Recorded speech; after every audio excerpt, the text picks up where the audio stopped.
In case you were biting into a fish sandwich during the last men's room performance, here's what you missed. The climate coach writer for the Washington Post is recommending people not overthink what you put in the recycle bin. If you're not able to perfectly rinse out recyclables, scrape them as best you can and put them in the bin.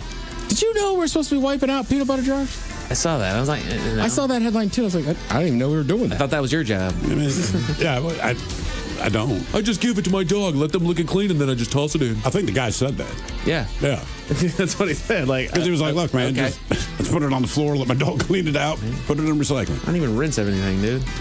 I know. I'll rinse out the jelly a little bit, but peanut butter. I mean, look, I dig deep on the peanut butter, man. I just toss it in there. It's not a peanut butter. I dig deep on the peanut butter. You know what I'm saying, Mama? That tongue goes far. It's a deep, deep jar. It's deep, too. Ooh, well, ahoy there. Story time with the captain. Well, I could share the tale of the Kool-Aid Man's latest escapades around the Maldives, but it's still an ongoing investigation, so legally, I shouldn't say anything. But I'll share a few sparse details. All of us mascots enjoy a little R&R on the Maldives, but the Kool-Aid Man has several paramours there. It makes it a point to spend quality time with each one of them. Now, unfortunately, he forgot to pack his condoms on this particular trip, and now he's known as the Kool-Aids Man. I'll let you do the math. Did you do the math, Ted? Crunch berries. It's literally like you can have a big traffic circle, and it has fountains in it, and it's filtered poop. It has fountains like, if you were to go to a decorative hotel. The Bellagio. It has a pond and, fountains that go up. Sure, you can think of it like that, but it's not the color you want to think of. So, does it look like a chocolate fountain, basically? That's exactly what it is. And then what do they do with it? Like, all right, you got filtered poop, you got fountains of it, and then what happens? Does it just stay there? For the most part, I mean, I don't sit there and watch it. Look, I'm not going to lie to you. I think I'd be mesmerized by fountains of poop.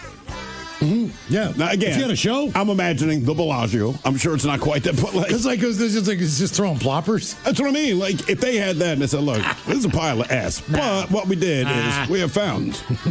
You wouldn't watch that, Ted. I'm not saying I would spend money to go there, but if I'm in the place that has them, they go, hey, man, believe it or not, 5 blocks away is the poop fountain. I'm going to go see the poop fountain. I think I'm going to pass. You're not going to the poop fountain? No. Really? No. Dude, come on. Sounds awful. Also, for him, he's in a war zone in the desert. That had to be awful. Yeah. But what I remember is the stink. I was going to say, God, that just seems terrible.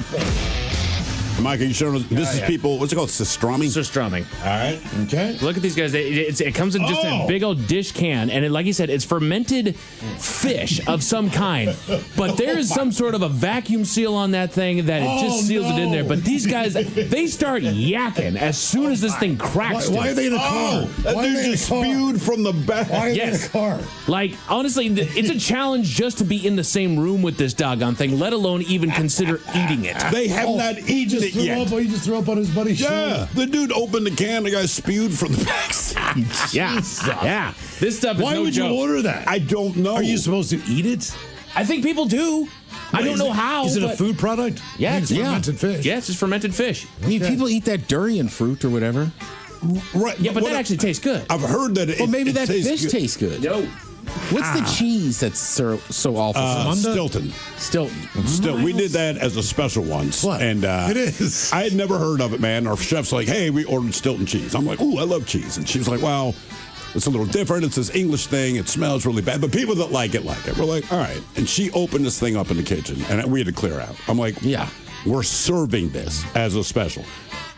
You would not believe how many people ordered it.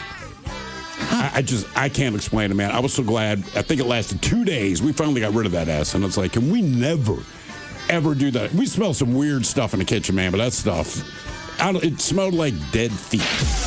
10 greatest smells on earth. Number 2, vanilla. Yeah. Ted likes it on chicks. I like it in general. No, it's strippers. It's actually just strippers. It's a Victoria's Secret product. It's strippers wear. Sure. They also wear that on stage. Victoria's Secret products. Some women wear it in general. I mean, The ones that used to be strippers. yeah, exactly. Like, oh, look, a butterfly tattoo. Exactly. Like, all right, Tanya. Me and you are going to a movie. Come on, Tammy. Hey, she looks good in those jean shorts. Yes, she does. I'm not complaining. Spilling out the bottom end of it. Miles, give me some of the Aussie stuff. Yeah, exactly. She smells like vanilla. Hit me with some Aussie. Give me a spritz. Come on, ass man. Need a spritz. Deeply covered in sweet. That's the sound that makes when you spray it.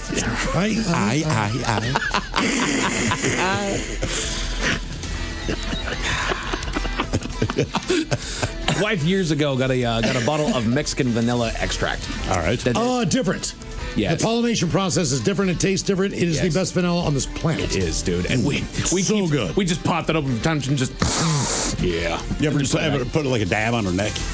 Oh, dude. Hey, man. Yeah. This might be a little overkill, but just add a couple drops of that to a vanilla milkshake. Okay. I mean, the vanilla is It's just like, entirely this is unbelievable. Yes. This is the most vanilla thing. That is- Except that- for that stripper that Ted met.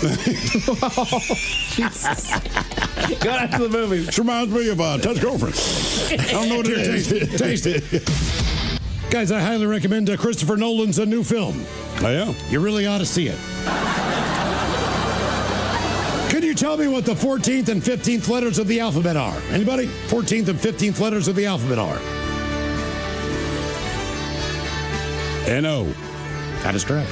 Oh, I should have said no. A king and queen walk into a bar, Ted. Bartender looks at them and says, sorry, you're not 21. Okay. Blackjack joke. Yep. My wife used to tell me to stop tickling my kids' feet. Oh, yeah. She said, can't you just wait until birth? What's a three-letter word that starts with gas? Three-letter word that starts with gas. Olean? Car. And finally, he was talking about aftershave on his dad. I wear this stuff called, or just after I shave once a week, Clubman. Clubman? Clubman because my barber growing up. But you said you're not much of a club guy. Well, I said It's Clubman. Aftershave. It's Clubman. Ass man, Clubman. Yeah. I'm so confused. I'm going to be ass man when I get number 88. Right now, I'm Clubman. Just Clubman. And they got one that is rum flavored. Flavored or scented? Well, it depends on how you want it. It smells like rum. All right, Kitty You Dukakis. can knock it back and get rid of it if you want to. Yeah, I got the regular and I got the rum flavored. So I got a couple different varieties. But it's just, I don't know. It's just got that old barbershop smell. Sure. When I was a kid, I had to go to this place. That's what they use. So Because he was drunk on rum. okay, let's see here. Choke on rum. Yeah, that's it. Yeah, I mean, it looks like a rum bottle. It pretty well does. So 1 Are year you ago, using rum as aftershave and you just don't know it? I know what it is. it smells just like rum. It really does. We need to check I your... think I might just be slashing rum. That's what I'm saying, man. And it's pretty well what it is. It's all I mean, we're all alcohol. involved in the drinking culture, but that's taking it to another level. Yeah, man. Exactly. Bro, Who's the alky now? dial it back. Exactly. So mine is no longer, unfortunately, but my father was third generation engineer for the Pabst Olympia Brewing Company, and the smell of yeast in Tumwater Valley was the best smell on the planet. You like it, okay? I do like that smell. Brewer's yeast, yeah, for sure. It's different. I loved it. Now, let me ask you Absolutely this. loved it. Do you love Pabst Blue Ribbon? Of course. Okay. PBR is one of the best. Is it? Is it really? I believe so. Okay. Well, like when the Red Hook Brewing Company was by me in Fremont, their original one, it smelled like bread. yes. Yeah. I mean, So- That's like- exactly what it smells like. Yeah, it smelled like bread to me. I Brewing has a few different stages. correct. Yes, very correct. Right. So, like, there's a part of that process that is very nasty. Yeah, and yeast. there is. Like, throw a little test. If you've ever been in a bar or restaurant when they're cleaning out those That's a different- the bar lines, tap those lines. yeast snakes. Oh my God, is that bad? And now, the men's room legacy continues. Unfortunately, what you're about to hear is real. The members of this radio program are simply not that bright, or what some people would call educated. They are merely stupid. They're not trying to offend anyone on purpose. And all have played doctors on TV. You have been warned and are cordially invited to join the party. This is the men's room. Forget it, man, and get with the countdown. Get with the countdown. Shake this square world and blast off for Kicksville. the trippers, the grasshoppers, the hip ones, all gathered in secrecy and flying high as a kite. This is the Men's Room with Miles and Thrill. You know what they say, shake your radio more than 3 times, and you're playing with it. You're listening to the Men's Room. And away we go. Welcome to the 21st Amendment season, episode number 4,569. Yeah. Along with Steve the Thrill Hill, the Ted Smith, and Mike Hawk. And you are the Men's Room. On tap today, your guess is as good as mine. Categories include growing old, fair foods, and the 2026 NFL season.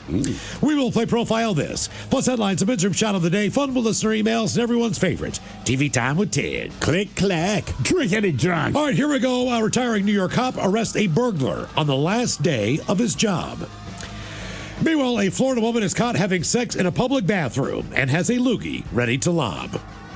Walmart shopper pulls a gun on another, missing 10 times at close range. A woman buys first ever scratch off and wins more than just chump change. And a woman burns a church down the day before her wedding. That is all coming on today's very special episode of The Men's Room. And now, here's the question. Hola, bitches. Good day to you and yours. All right, you may or may not know this, but we were off last week, and a lot of people immediately said, you guys get a lot of vacation. Well, it's true. We do. And sure, our very own Mike Hawk, he got his twang on in Nashville with his Lady of the Night. But the reason we were off is because Miles had rhinoplastic surgery. Long story short, doctors straightened out his crooked-ass septum so that he could do things like, breathe. Now, that was an elective surgery, which generally speaking is a lot better than an unexpected trip to the hospital. There's a man in the Netherlands. Now, he went to the hospital after suffering nausea, vomiting, weakness, and kidney failures. Doctors assumed that, he had diabetes. Turns out he did not have diabetes. His complications were due to the fact that he drank, and I'm not making this up, just under 6 gallons of whole milk every day for years, to the point that they said, quote, his blood was milky. He had too much calcium. Dude, 6 gallons of whole milk every day for a couple of years. Does my man like milk? Yes. Has he stopped drinking it? Yes. And now, let's head over to Florida. In that case, a stranger carried a stabbing victim to the hospital. Now, usually, we'd call that person a Good Samaritan. But it should be noted that the Good Samaritan is also the guy that stabbed him in the first place. So while he got the guy to the hospital, he was also arrested. And earlier this year, you might remember this in France, a hospital had to be evacuated when a patient arrived with a live World War I artillery shell lodged in his butt. Never a good reason to have a live munition in your anus, but a live munition in your anus is always a good reason to go to the hospital. Now, look, not every medical visit is an emergency, of course. We have to interact with doctors from time to time, whether it's just a routine physical, colonoscopy, giving birth, the low occurrence of live munitions in your anus. But either way, in honor of Miles Montgomery and a sweet bandage on your face, you look like an MMA fighter. I feel like I'm tough like that. Yeah, you got the sound, don't tell people the real story. No one's going to mess with you right now. Training really hard these days. So today's question, brought to you by our friends at Advanced Hair Restoration, is good or bad? What was your last medical issue? To be a part of the big show, call 206-803-ROCK. Like the Men's Room on Facebook, follow us on X and Instagram at Men's Room Live. Send those emails to the Men's Room at KISW.com. And I'll watch the show live on YouTube at KISW Rock.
I don't know if it was Ozzy's management company or whoever was in charge of his tours. It seemed like whenever he went on tour, in any like Ozfest, whatever, Yeah. all of those kicked off in Seattle. Did they? They all started here. Huh. So even A bunch of them do. Yeah. Just the way the routing It makes works. sense. It makes sense. Yeah. Sometimes they go north to Vancouver. Sometimes they It's head like a south. jigsaw puzzle. Start in the Basically, corner. Yeah, it's clockwise or counterclockwise. Yeah. You know, you're either going through Canada next, or you're going down to California. But we'll play a little bit of the Ozzy interview. Nothing but Ozzy all day on the show as far as the tunes go as well. And an Ozzy-inspired question. Yeah. And I Because believe... he smelled so good. Yeah. Look, he did smell good. I will say, when he came to the studio, he did smell good. It was just weird when, whether it's Castle, Nikki, all these different people, yeah. like, oh, Ozzy's coming in. And you're thinking they're going to say things like, man, legendary guy, fun to be around. All of that is true. But first thing they brought up was like, dude, you're not going to believe how good he smells. And until we met him, we're like, what are you talking about? You almost feel like it's a setup. You know, like, dude, seriously, like, he smells so good. I'm like, Ozzy Osbourne smells good. Because, again, there's nothing about that man and his past and his career that would lead you to believe that, like, that's a good smelling man right there. Castle told the story years ago, and I don't remember the exact order of this, but there's a studio in L.A., and Castle is down there doing an interview. I'm not sure if he was interviewing Ozzy at the time, which he's done many times.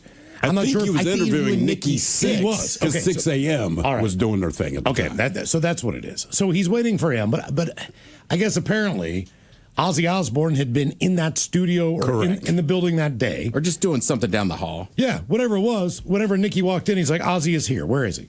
And Castle's like, how do you know that? Kind of a thing. And he was known for his smell. Now, here's the thing. Ozzy's, and for a while, I don't know if anybody really knew what he wore. I don't know if he kind of kept that tight to the vest. You think he kept it a secret? If you smelled like that and everyone said how good you smelled. Yeah, I wouldn't tell anyone. I mean, seriously, that's your signature scent. Some of those scents, too, are so expensive. I get the feeling you might not just want to say, like, all right, this is what I wear, and people being like, Jesus Christ, it's $10,000. Look, I'm sure it was, and I get the feeling, this is just my guess.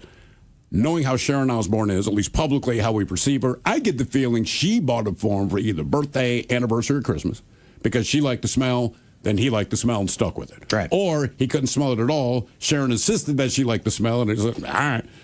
Something happened. Either way, he wore it for over 30 years. All right. Every single day. And his scent is number 88, and that is by the London-based luxury brand Check and Speak. He famously Czech wore... like Czechoslovakia, Ted, if you're looking at it. Yeah. I'm looking it up. I know right you're a now. scent guy, yeah. He wore this woody and floral fragrance exclusively for over 30 years, drenching himself in it so heavily that people noted the strong, distinct scent. It would linger in a room long after he left. As Nikki Sixx will attest. Exactly. They say that now, Check and Speak, the company has released a limited edition cologne in his honor. Fragrance was announced on April 29th of last year, or this year. It sold out immediately after. The bottle is priced at about $400. It's a very small bottle. Of course. 20%. Oh, yeah, I'm looking at it. The number 88 Prince of Darkness limited edition. Yep. 20% of the sale will go to a charity for Parkinson's. With the Back to the Beginning show, the Osbourne supported the charity. Now, the bottle is wrapped with a black sleeve and purple foil. Note Osbourne's wife, Sharon, accompanies on the bottle. The note says, I don't know exactly how long Ozzy wore number 88, but I'm sure it was at least 30 years. As soon as he smelled it, he said to me, I'd like to smell like this for the rest of my life. And he did. Check and Speak share their thoughts.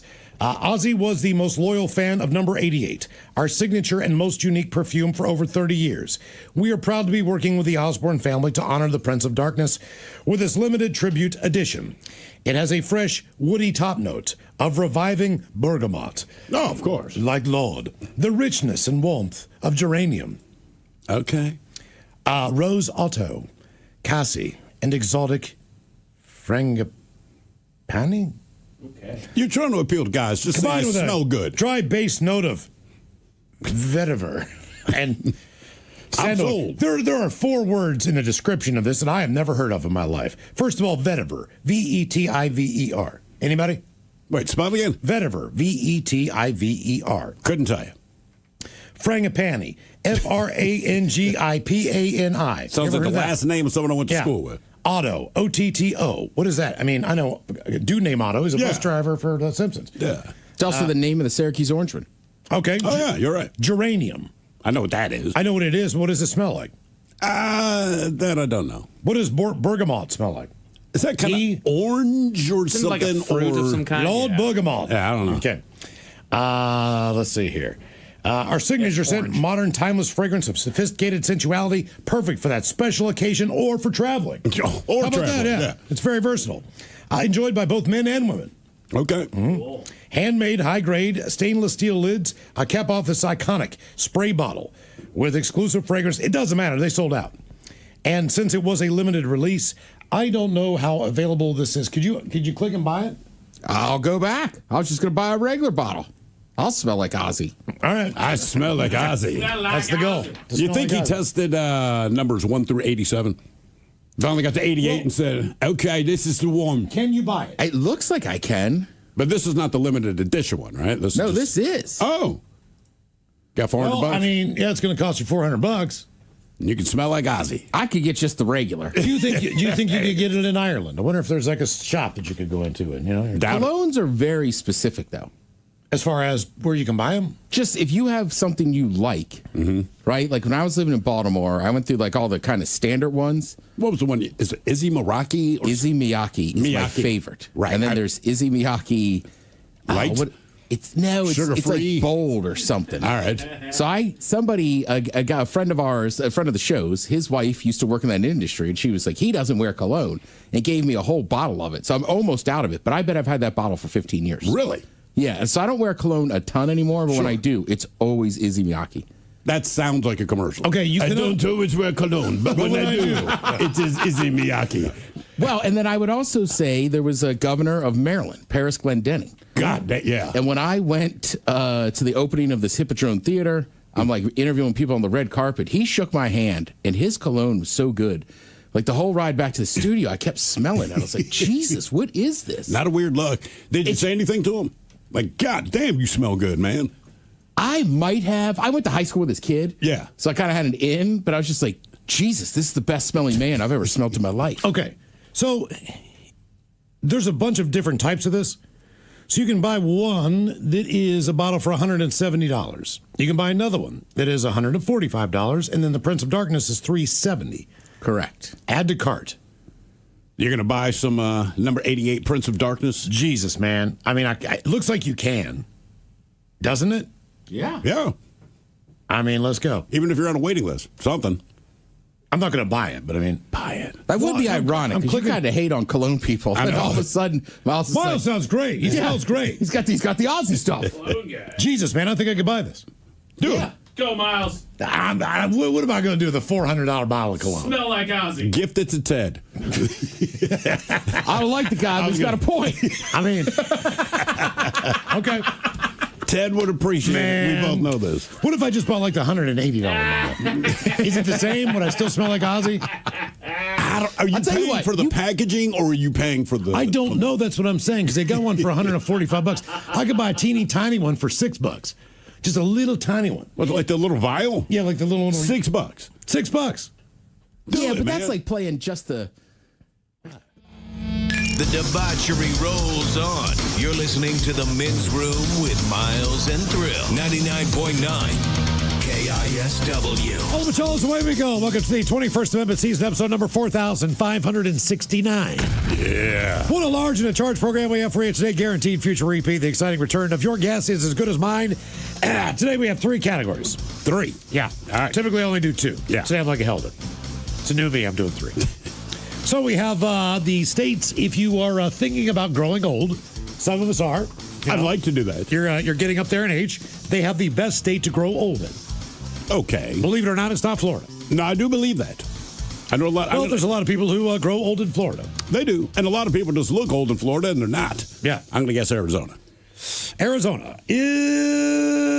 You know what? It is not on the list either. It's too hot.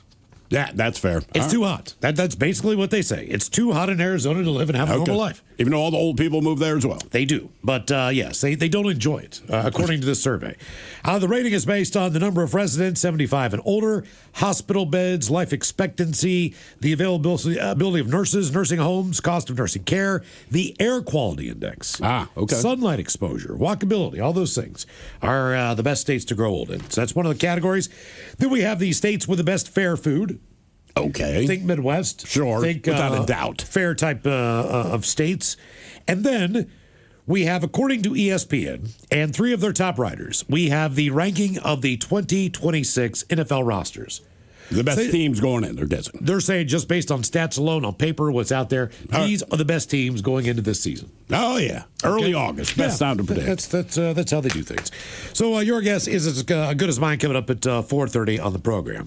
And today we're going to talk about your last medical issue, whether you had to go to the hospital or not. What was your ailment, so to speak? Was it an injury? Was it something that just came on and you had to deal with it? There are a lot of people out there still who are facing the effects of eating bad lettuce or whatever it is. Oh, it's still going on, man. Yeah, it's still a problem. Matter of fact, 2 people passed on over the weekend. I saw that, which is not good. Not a problem for me.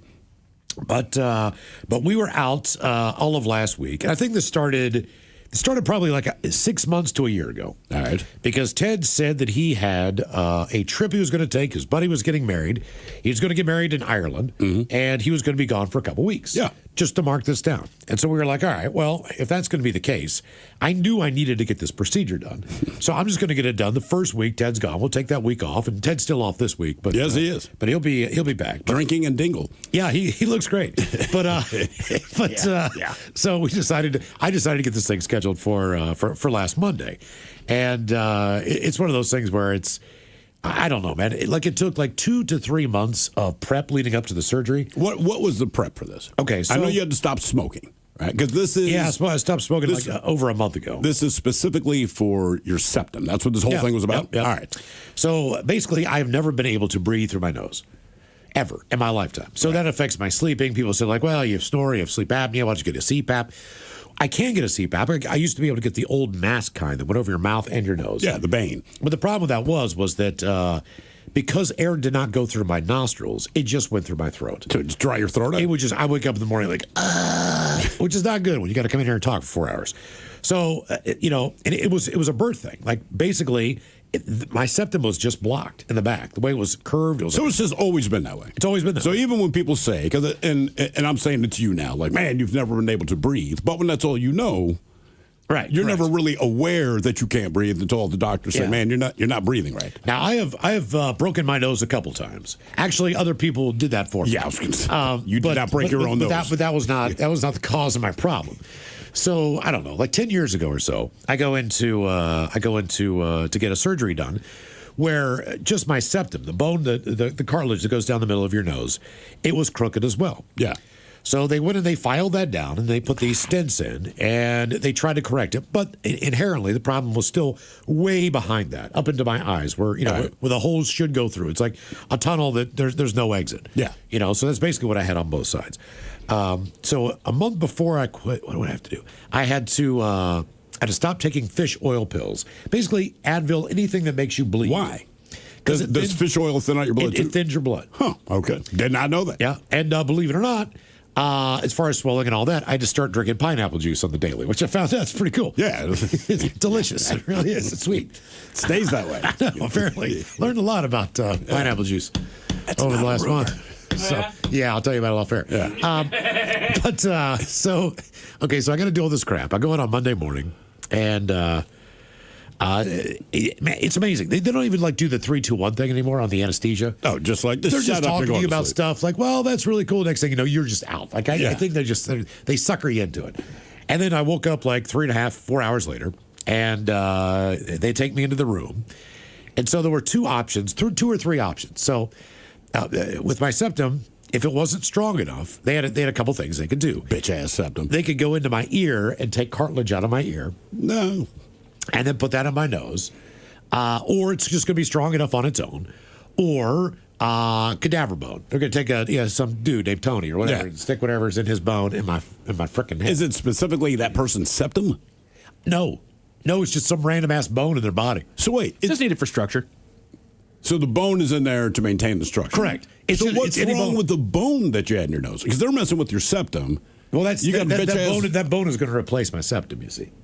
Oh, So now instead of having this cartilage, I got a dead person's bone in your face. in my face. Man. Okay. Right. All right. So We need to get a Ouija well, board. At the end of it, Who's the owner of this nose bone? So when they shaved my septum like 10 years ago, they shaved just a little bit on one side to try to straighten it out. So I'm in the recovery room, and then my doctor, Dr. Barron, she's explaining to me that I had to do the thing with the dead guy in my head, right? Yeah. And I'm like, all right. And she said, well, I said, well, was it really that weak? Was my septum that weak where you had to, do this? She's like, well, they shaved a lot the first time, but not too much. But I could tell that you had some late night recreational activities going on, which eroded a lot of that area. And I was like, wait a minute. I was like, I really didn't do that much coke, we go to Vegas. Apparently you have. Well, no, I didn't. Damn, I'm not throwing. The doctor is telling you, I'm looking you out. Dude, I was like, she's like, when's the last time? tell. It's been years, dude. I cut that crap out a long time ago. Sticks with you forever, And kids. that's for real. I really had. Now, Steve and I were talking. We might have had a couple years there. Yeah. Things got a little weird. But for the most part, I did not think nearly. You don't even realize it doesn't take much. A little dab will do you. And it will totally screw your head up. I had no idea that. Because, I always thought, I never was addicted to it. I really just basically did it for fun. And I didn't really think you did enough. I guess apparently it did. I was like, no kidding. It's not because some dead guy in my nose because of that. Huh? All right, sand blasted your nose. Well done. Yeah. That and the shaving of it also. I woke up, man, and then I just started to bleed like crazy. And so I spent the last week just. There's nothing you could do. Like I walked every day. I did everything I could do because you can't escape the pain, no matter what you're doing. Like I can sit there and watch. Oh, you just need to relax and chill out and watch TV. That's great and all, but I'm still in pain. Like there's nothing I can do. And I only took the oxys for one day because I couldn't poop. It was like a day and a half. Like everything was just sitting in there, and I was like, this stuff is amazing. I was eating X-Lax. I was sucking down Metamucil's through a straw. Did that blow it out? No. Really? Oh, no. So the oxys put up enough of a fight like X-Lax means nothing But to I us. woke up at like 3 o'clock in the morning like, oh, no, I got like 3 seconds. Right. Like 2 days later. But yeah, I stopped taking that crap. But now I'm on Advil and Tylenol every 3 hours. Going to go off and on that.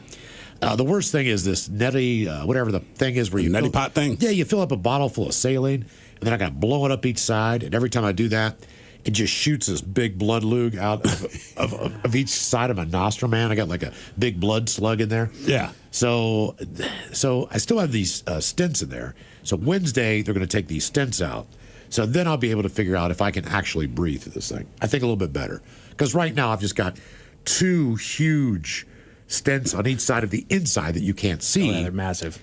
And then so a day after surgery, I wake up and I look in the mirror. I don't know what happened when I was sleeping, but all of the stitches have now popped out of the front of my nose. It looks like a party favor, right? Now, these are supposed to be holding all this S together, right? And I'm looking there like, you got to be kidding me. So I called my surgeon, and she's like, oh, yeah, come up right now. I'm going to stitch you up. Well, the problem was initially, when I was stitched up, I was out. I was unconscious. So now she's like using a 2-pound test fishing line, and I'm awake. And she's just sewing me up, man. And I'm just like, she's like, you ever had your nose pierced? I'm like, no. Pop. I'm like, ah.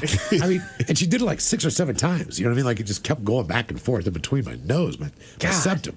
Not even like a local anesthetic, nothing? Yeah, they put some little thing on there. Don't even think for 1 minute that stuff works. No. Whatever it did. If it killed pain, then you don't even want to know what the pain was. Yeah. But so they sewed it back up again. And so like right now I've got like these, if you're watching on YouTube, I don't know if you can see, but I got like all these stitches in here, and then I've got these 2 stitches in here, and all this stuff is just stitching coming out of my nose like a party favor. It is weird, man. Yeah. The blue stitching like hanging out of the bottom Right, of you your can nose. see like in the bottom where they try to sew this part back. Yeah, it's weird. It's like they messed up, but they didn't. Yeah. So that was, I guess. So that was my week. So, but they said in so I can't pick up anything more than like 10 or 15 pounds. Not sure what that's all about. I guess because if I pick up, maybe it'll strain my nose. Yeah, well, yeah, you put a lot of strain. You put more strain in your face than you know that you do. Now, didn't your wife go through? Is it the exact same thing or very Pretty close? much, yeah. I actually texted her. She says she's getting PTSD and she had to turn off the broadcast. Oh, really? Oh, Okay. yeah. Sweet.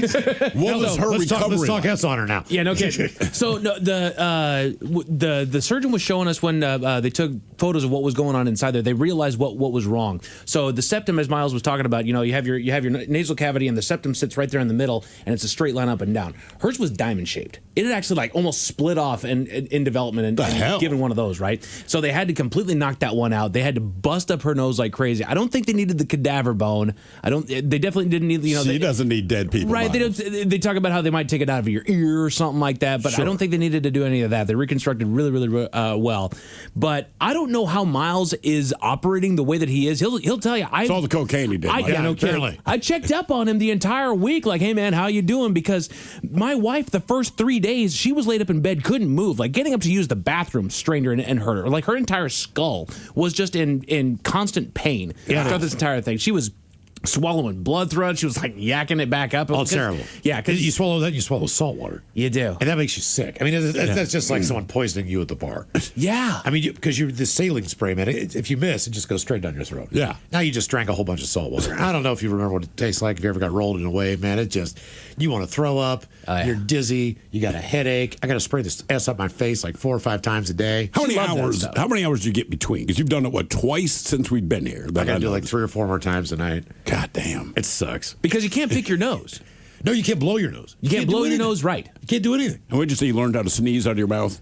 Just sometimes, I'll be talking to somebody something like shoot out, but it also involves blood and crustiness. Oh, yeah. And then it might hang on for a little bit, like someone just shoot out, like maybe hit them on their chute or whatever, and then the other's just kind of hanging off me. And somebody goes, "Hey, bro, you got a little, you got a little right there." There was one. I'm sorry, man, but there was one where there was just this nugget that was sticking out there, big bloody friggin' nugget, and she can't grab it and pull it because they tell you not. Keep your hands out of it is the whole thing. Right. And she used that nasal spray, which is a lifesaver for her, and she sprayed that thing for had to be a half hour until it finally.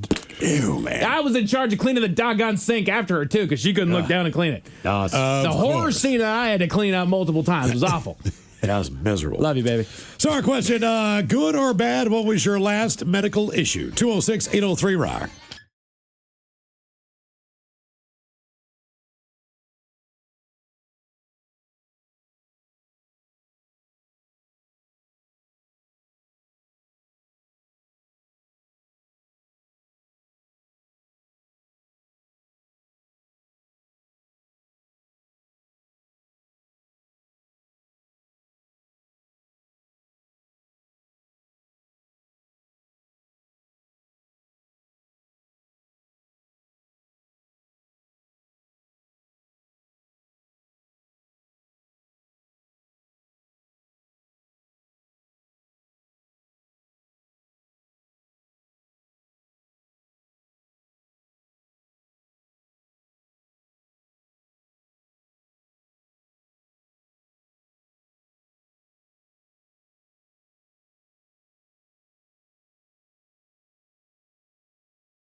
You're in the men's room. Our question, what is your favorite smell, and what is the smell that you'll never forget? 206-803-ROCK. By the way, Miles, did you go ahead and purchase the number 88? I did. Okay, now that is the cologne that Ozzy Osbourne wore. We got an email that says, "Boo, bitches," from Doug. I own the number 88, bought it a while ago. It smells tremendous. Get a lot of compliments from it. Buy it, Miles. You won't be disappointed. I got a sample of cologne for Father's Day. I don't care for it. Oh, what the More number comments, 88? yeah. You should buy the $6 bottle, wear it one night at a club, and see if you get more tail than without it. then see if he wants to invest in the $400 bottle. Side notes, I kind of past the club years right now at 56 years old. Well, yeah, but now that you got Go to the cologne. bar, man. Go to go the back. country club at the golf course. I don't Get some of that old tail in there. Looking for a younger man. I don't want to hang out with country club people. Which bottle did you get? I got the one. I got the big one. I've never bought a bottle of cologne for Wait, the myself. $400 one? $375? $370. 370 years. Dude, I've never bought cologne for myself ever. Well, now you have. In my life. Well, you swung big. I did. So I'm like, I'm going for it. Someone's gonna be like, man, you smell like Ozzy. Yeah. And just think you can get a woman just like Sharon Osbourne. Right. Matter of fact, this is how I roll. I bought like 6 pairs of these shorts like 10 years ago. Yeah. It was the only shorts I've worn for a decade. Yeah, I mean, pretty much there with you, man. It's not like I throw my money away. So I'm like, hell with it. I can buy a $370 bottle of cologne. Yeah. It better smell good. This better work, man. I better be the ass man. The ass man. When I'm done with this, Miles Ass Man I have Montgomery. to change all the things on the bio and the website. Miles Ass Man Montgomery at Odyssey.com. But I feel like you play the course all the time, so they kind of know you there. But yeah. I do like the idea now of somebody just like the bartender being like, 7 a.m. Miles is here. I can tell. I can smell him. That would be me and Elmer's. Yeah. Ass man just walked You in. certainly, I bet. And look, I like Elmer's. You'll probably have the best cologne on at that Elmer's. Oh, I might do little Elmer's tomorrow. Ass Man here. As soon as I get that in there, man, I'm walking in though. Like, Oh my God, it smells like the ass man. the ass man's back. What is your favorite smell, and what is the smell that you'll never forget? 206-803-ROCK. Hello, Greg. Welcome to the men's room. Hola. Hola.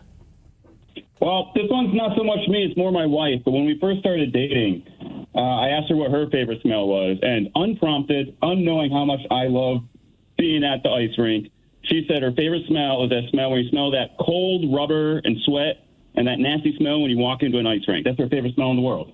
An ice rink? Did she used to date hockey dudes? Yeah. Okay. Do you play hockey? I do, and I coach the kids up in Everett. Is it a very unique smell, the hockey smell?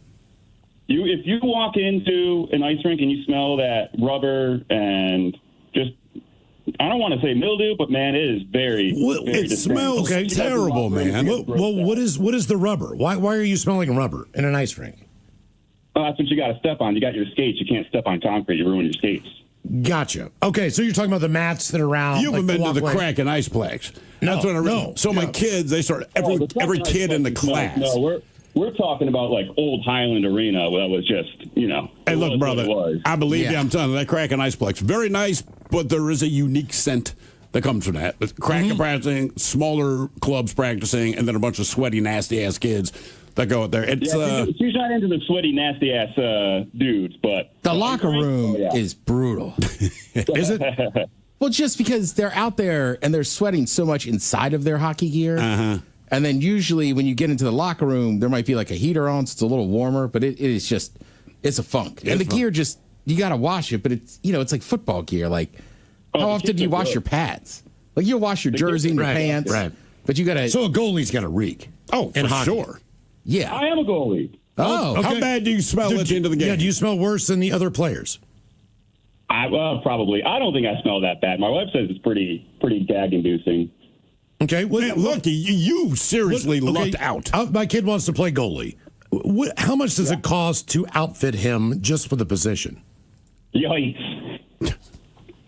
That's how much it costs. Yikes. Just yikes. Yeah. That's Are we talking thousands of dollars here? New thousands, yeah. Used, I don't know. You're probably still throwing at least $500 for a 10-year-old. Probably $1,500 for a 14-year-old. Wow. Damn. Dude, you know what's funny is my buddy, I was talking to him the other night. His daughter's in high school. I thought she was playing soccer. She's playing field hockey. Ooh. But same thing. The goalie in the field hockey, it looks like an ice hockey goalie. And he's like, it's a lot of money. And probably. Wow. What's the smell you'll never forget? My smell I'll never forget? Oh, God, I have no idea. I've been in a lot of locker rooms. Probably some locker room, but... Okay. Do you think? There was one time a guy skated by me, and you can he had a trail of smell. That I'll never forget. That was disgusting. Yeah. Yeah. Damn, man. Dude, there's a couple that since I've been in Seattle. Rainy night, on the bus is packed. It's standing room only. For whatever reason, traffic's not going good through town. There's 2 or 3 people on this bus that just smell like mildew. Oh, yeah. And it's like pungent, like thick, like burning your nostrils. You've left the laundry in, for days before you switch it over. Just that smell. And people are like opening the windows and the rain's pouring in because it's blowing sideways. No one gives a crap. They're just like, air this damn thing out, man. They need to do that on the light rail, man. Seriously, just let us crack the windows because occasionally someone gets on and it is just straight pee, right? But it's old pee. So, you peed yourself 3 days ago and everyone can tell. Look, man, you're going wherever you're going. I don't care, but it is so thick and so it just ruins the ride. Yeah.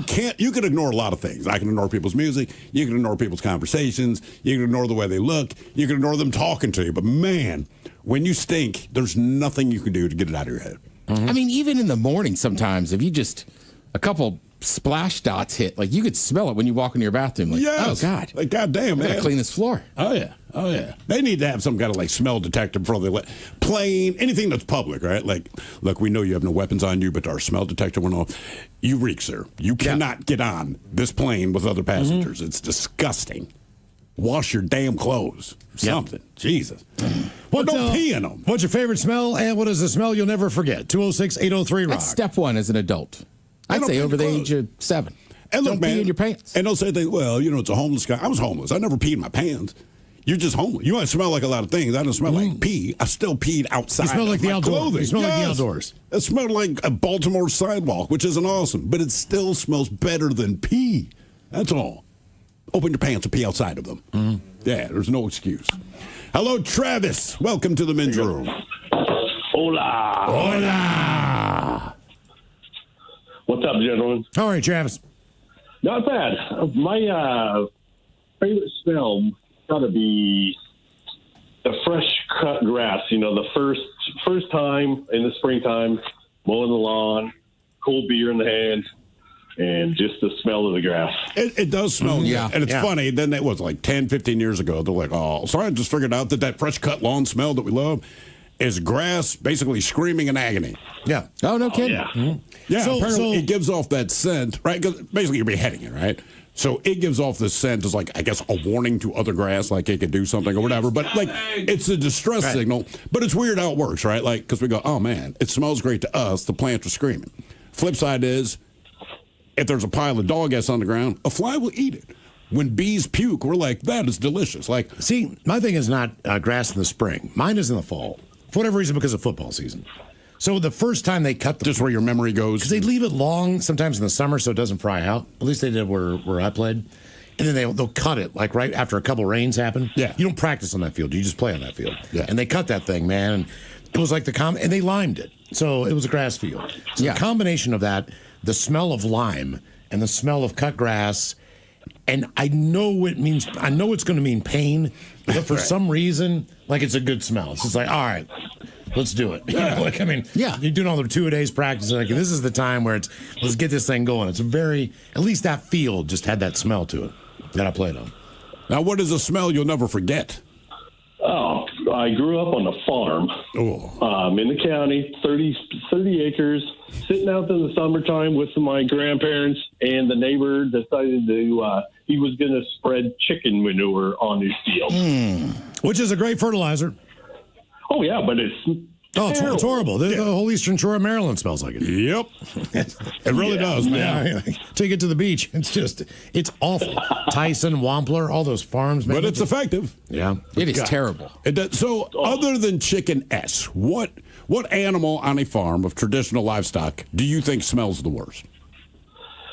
I don't mind the cow smell. I grew up playing football out there, so I like that, but chicken's got to be the worst. Chicken is bad. By far. Well, I'll tell you this, too. I lived in an area that was heavy cattle farming, all right? And elevation was pretty high in the area. This is in between Frederick and Hagerstown, Maryland. The problem is that the cows are out there for most of the year. Yeah. But in the wintertime, they kind of just tend to stay more toward the barn area. Sure. But when the first snow happens, all right, this stuff locks in. All the crap in the field locks in. So it's like permafrost. And then it gets like a layer of snow, then a layer of ice. Mighty 99.9 KISW and KISW HD1 Seattle. Always live on the free Odyssey app.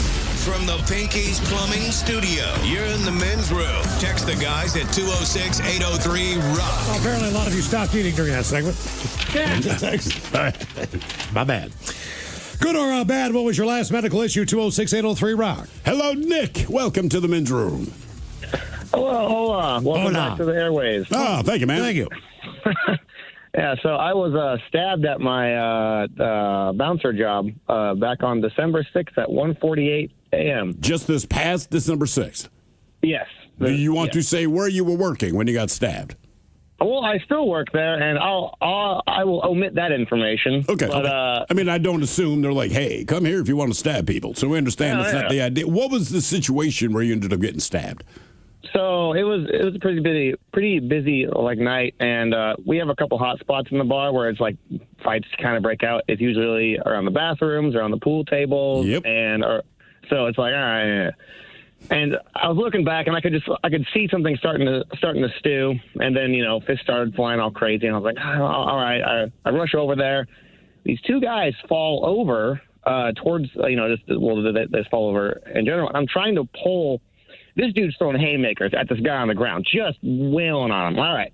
I pull him off, and for my day job, I work in special ed, so I feel something like sharp in my leg. I'm like, is this dude biting me? I look down, and I go, oh, I've been stabbed. And I stand up, and I start to say, hey, this guy's a knife, everyone, like, back up. He kind of, like, slinks out the bar. My bartender's like, Nick, you need to call the cops. I was like, oh, yeah, I probably should. And according to the cops, I'm just like the happiest guy. I'm like, oh, have a nice night, everybody. And I'm trying to give descriptions. I'm following the guy out the bar. And then when the cops finally put hands on him, I just fall to the ground. I'm like, all right, take me to the hospital now. And according to the police and the doctors, I was the happiest stab victim they've ever met. Why did the guy stab you? Did he think you were someone else?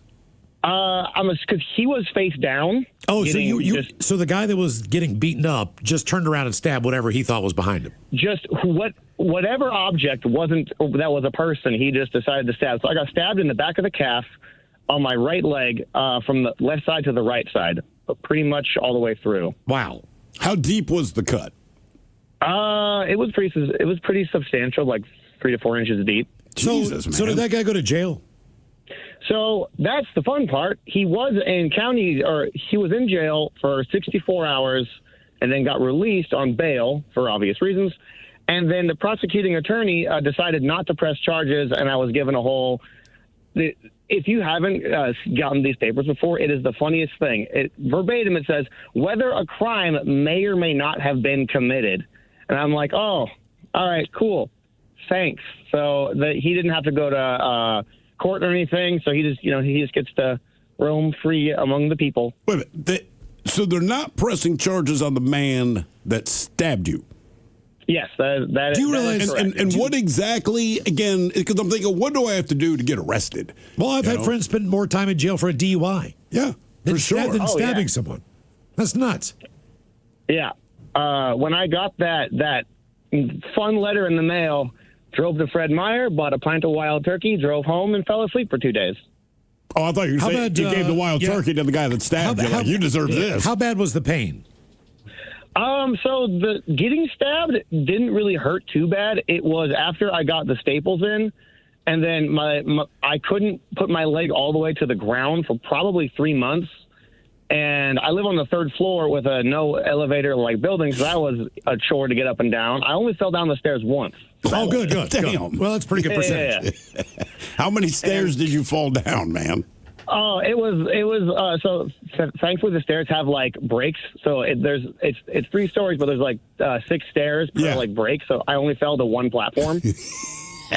Okay. I mean, it was probably funny as hell for looking, and I kind of wish I could like ask the HOA, like, hey, can you send me that video of me falling? Dude, it's always funny when people fall. America's Funniest Home Videos has made a killing. So did you lose like bone mass muscle mass? Yeah, so I mean, I'm fine now. I still do all my like martial arts and stuff, but it was about 3 months, and I could physically see a size difference in my legs, especially the calf. But it was only 2 staples, and they came out about 14 days afterward. They popped them out, and then I still couldn't put my leg all the way down to the floor. But the pain with the staples in and how large my leg was, inflammation was insane. I discovered how to sleep in the Trendelenburg position. The hell is that? Why just sleep in a chair for a couple days? What's the Trendelenburg position? It's when your leg is above your heart, so it can drain properly. Yeah, I got you. Yeah. Okay. Yeah. We just call that elevating your leg. What the hell is it called? Yeah. The what? Trendelenburg. Okay, I'm going to remember that for Jeopardy, because that's the only time that's ever going to come up. I just sleep in a chair for 2 days. Yeah. Miserable. Yes. I mean, I couldn't do it. Like, it sucks. If it were awesome, people would sleep in chairs. I had to put shoes on so that I could anchor my feet down because I kept slipping down, more like just You're like sliding this. off the chair. Like this, because, I didn't have any anchor. So I had to go get some rubber shoes, so I just wouldn't slip. It sucked. Hey, man, are you still bouncing there? Oh, yeah. I'm there every Friday. Okay.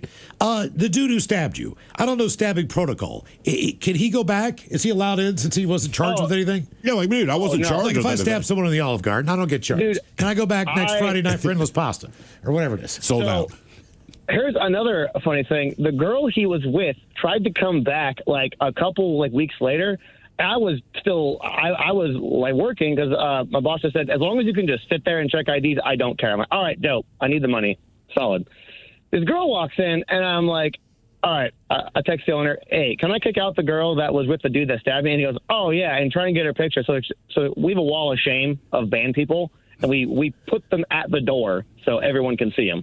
How many people do you think are on your wall of shame? Is it people who walked out on tabs or people that just did worse stuff? No, you need to be 86, causing fights, other issues. Okay, but wait. If I look at your wall of shame, does it say what the crime is, right? So I see Miles, he walks out on a tab. I'm like, okay, in theory, he could come up with money and make What good. if I got caught having sex in the bathroom? Wall of shame? So, Cool, just checking. Don't. First off, our bathrooms are disgusting. Yeah, that makes it more exciting. Yeah. You're going to get this chick is filthy. Fungal disease on your wing wang, but, you do you. No, so for the most part, it's just the person's name, unless we don't know your name, and then we have the crime. So, there's a guy that we call fence jumper because he jumped the fence after we kicked him out, which is a bannable offense. So, fence jumper's on there. But usually we just try and put the name, and then people ask questions about it. How about Stabby McStabberson? Is he up there? you guys got to come up with nicknames, dude. Seriously. I found his photo so incredibly fast. And then he's on there, and the girl that he was with was on there. And the funny thing so I asked the owner, can I throw this girl out? He said yes. I said, hey, you can't be in here anymore. You need to leave. You're not welcome anymore. It's and she was like, wow. I was like, well, you're with the dude that stabbed me. And she goes, that was 4 weeks ago. And I was like, oh, Jesus. She just gives zero less. She's all indignant. 5 years ago. You're still talking about that? Me. God, Nick, you just carry a grudge. It was 4 weeks ago. Matter of fact, I moved on. I got a new boyfriend. He wasn't even arrested. God. I was dying laughing when I got her out. And then every so often I'll go to some of the other bars in town and I'll see the girl. I haven't seen the dude yet, but I'm not trying to find him. It's just happenstance. And last time I saw her, I turned around because I didn't see her, and I saw her. I could not stop hysterically, fucking laughing. I had to just slam my drink and fucking leave. Easy. All right. Once again, bedroom colors. Here a little are the loose 7 there. words To be you fair, he can't got say stabbed. on the radio. You're right. Cut him a little slack. Got effing Sucker, stabbed. mother, and please keep those words in mind There you go. when calling. Now back to the program. Good or bad, what was your last medical issue? 206-803-ROCK. You got to wonder, what kind of dudes does this chick date if her response is, that was 4 weeks ago? Right. I tell you have never dated anyone remotely decent in your life. Right, you stabbed You're me. still mad about that? Stabbing me? Yes. Yeah. Yeah. I do want to talk to some of her exes, though. Seriously. What stuff has she done that she's just wondering why you're still holding it against her? Yeah. Why are you nitpicking? Hello, Robin. Welcome to the men's room. Uh-oh. Take us off mute, Robin. Hang on. Because there's nothing there, so she might be muted. We'll get back to her. Hello, Bob. Welcome to the men's room. Hola, senors. Hola. How was your Monday? Hope your Monday is well. Well, thank you. Yes, indeed. Right on. So this is about, you think here, almost 15 years or so ago now. I was every other weekend dad for a bunch of years and everything, and it's my weekend to see my son. And I worked at a ski area down in Oregon, and we were going to go night skiing that night. And so I pick him up, and we go night skiing, and we skied right up to last run. It's last run, and say, okay, son, last run. We're going to go down to the van. I had a van and had pizza and everything all ready to go in a movie and blah, blah. Anyhow, we're on last run, and there's a little cut where the snowboarders used to like to go up this bank. And so there's like a rut, and my son goes, hey, Dad, go off of that. And he's like, look over my shoulders, like, and I go off of it, and I'm going like 5 miles an hour. And I was a downhiller, so my bindings were really tight. And I just kind of landed weird and kind of twisted wrong. I had a spiral fracture, spiral fracture on my left leg. And the funny part about it was my son's and my skis ended up crossed over. My son's like, Dad, uncross your other ski. And I was like, yes, son, I just broke my leg. And he's like, yeah, right. And so I pick up my left leg and it just drops. Oh. So, and he's like, oh. And it's like, and we're like last run, literally. So patrol is around. They're coming down, sweeping everything. It's like, hey, snag a patroller when they come by. So last run, the full toboggan ride and everything. And the thing is, I knew that the patrollers that picked me up and everything were kind of chuckling about it. And so emergency room, blah, blah, and ambulance ride. So my son got his first ambulance ride when he was about 9, I guess it was. And I just picked my son up that day, and I had to call up my ex-wife. I was like, hey, you want to come and pick up Kyler at the emergency room? It's like, what are you talking about? And I gave her a brief explanation. But you probably ruined her. You ruined her date night. Yeah, man. She's been waiting to get rid of that kid for a month. Well, no, she was working, but the thing that was probably the worst part about it, like the one dude just a few minutes ago, is that I had a mid-thigh cast for like 3 months, Yeah. And I lived on the second floor of an apartment by myself, and 19 and a half stairs, and I never fell once during that, but thankfully I lived right across the street from like the grocery store and the laundromat and all the stuff, but it was tough. I had to do, I could say 3 months in a mid-thigh cast going up and down the stairs. What was your what's your day job? So I work graveyard shift. All right, so you could still kind of go to work. No, the company wouldn't let me go to work because I had that mid-thigh cast on it, and I worked in the snowcat. And that's fair. Okay. I understand that. Okay. Yeah, that makes sense. So they wouldn't let me, even though the doctor said I could, and I explained, I can do it. All I got to do is get up and into the cat and be able to get out and take a leak every once in a while and get out of the cat. That's really all I needed to do in the shift. So, but the company wouldn't let me do it. So I can see where they're coming from on that. Yep. Oh yeah, I mean, from a liability standpoint as well, I agree with them. But it was like, God, I can go back to work. I swear. Hey man, did you hear your leg break when it broke? Oh, I felt it for sure. I mean, it was a definite thunk. You know what I mean? It was a full-on tib-fib. It was a gnarly break too.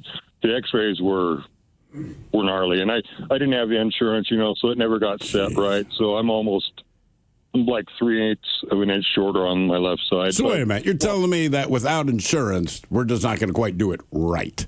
No, and so it was the way I did it. It was a spiral fracture, so my leg is all twisted, and they had to reset it. They had to put me out, and even when they put me out, they said I was still like groaning. I could still feel it because they had to like pull on it and then twist on it and sort of get it set, So, okay, that's a good lesson to learn. Without insurance, we'll sort of do this for you.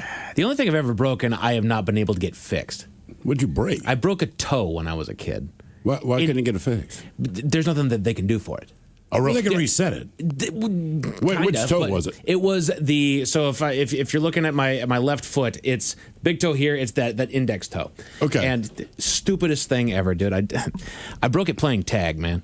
Tag. I was playing tag with my cousins down in my basement, and then we were running throughout the entire basement area. It was just our playground down there, and I ran through a doorway, and I kicked right into the doggone molding, and I slammed it so friggin' hard. My entire foot turned purple at that point, and there's not much that they can do. They gave me like this little flat, I call it a shoe because it's not a boot. I literally just strap it on like a sandal, and it was flat to keep me from bending and flexing that toe, but you just kind of have to let it heal. Did they tape it to your big toe? No, nothing, dude. I think they might have put like a piece of gauze around it to hopefully like kind of hold it in place, but there's not much they can do just based on where it's at. And because we went in to get it confirmed that it was broken. Yeah. Doctor comes in there, grabs my toe. Yep, it's broken. Like, oh, well, thanks, dude. I know that. They said, yeah, there's nothing that we can do for it, so they just left it there. And then the other one that I don't know if I broke or cracked or bruised or whatever, but it was my rib, which is another one. Nothing they can do. No, they're not going to go in there and set it or do anything like that. So it was like, screw it. I'm not going to the doctor for this crap. I broke 3 when I ate that mushroom. Oh, that's right. Oh, yeah. Oh, this one over the weekend. This is awesome. A New York circus performer from an act named the Duo Darwin accidentally took an arrow to the neck during a stunt at the Orange County Fair. Isn't that kind of what you paid to see, though? The police, wait till you get to the end of this one. Police reported that a female on the circus Mercia, her arrow missed her target and hit her male circus performer friend in the neck at about 9:30 on a Friday night show. The two were performing a risky trick in which the woman shot an arrow from her crossbow at a foam target the man was holding. Now, videos posted online show the routine incorporating trick shots with a weapon fired backward or in complete darkness. Last night, unfortunately, when she shot the crossbow, it caught him in his neck. The good news is she caught him right in the very corner of the neck. There was no blood or nothing. Police said the man was airlifted to a hospital. I love the statement. If anyone witnessed the incident, please contact the New York State Police Bureau of Criminal Investigation. They did this trick in the dark. Okay, first of all. Yeah. Then they turned the lights back on, like, ta-da! But he's got this arrow going through the darkness. It says, Bravo! A performer is safe and in stable condition following surgery. He'll make a full recovery. Our thoughts remain with him during his recovery. We sincerely appreciate the outstanding care provided, blah, blah, blah, blah, blah, blah. Here's where it gets great. Mercia requested that people respect the performer's right to privacy and refrain from posting any video of the incident on social media, which you knew exactly happened right away. Yeah. We would like to focus on the positive side of our shows. Everyone is welcome to share positive pictures and videos of the circus instead. That is the positive They part. said, with the support and encouragement of the injured performer and his family, all upcoming performances at the Orange County Fair will proceed as planned, despite the incident. After they turned the lights on, this guy's got an arrow going through his neck. They kept the show going. They just escorted There it is, ladies and gentlemen. There it is. No, they kept going. It's like, hell with it. You got a dart in your neck. Next up. Yeah, exactly. You know he wants that video out there, though. Yes. Because then He's the one who got shot. He can reference it at any time. I get it. Oh, he's embarrassed. The family's embarrassed. Like, dude, 10 years from now, he's going to be like, hang on. This is me. You know what she's going to say? Oh, my God, that was 4 weeks ago. Good or bad, what was your last medical issue? 206-803-ROCK.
Days. 4 to 10 business days. That's word on the street. So, all right. So, yeah. I'm going to come in here, man, and just keep your hands off me, all right? All right, I'll try. We can't. You can be the ass man. Yeah. When you come in, we're changing it. Miles, the ass man Montgomery. Okay. I hope that happens.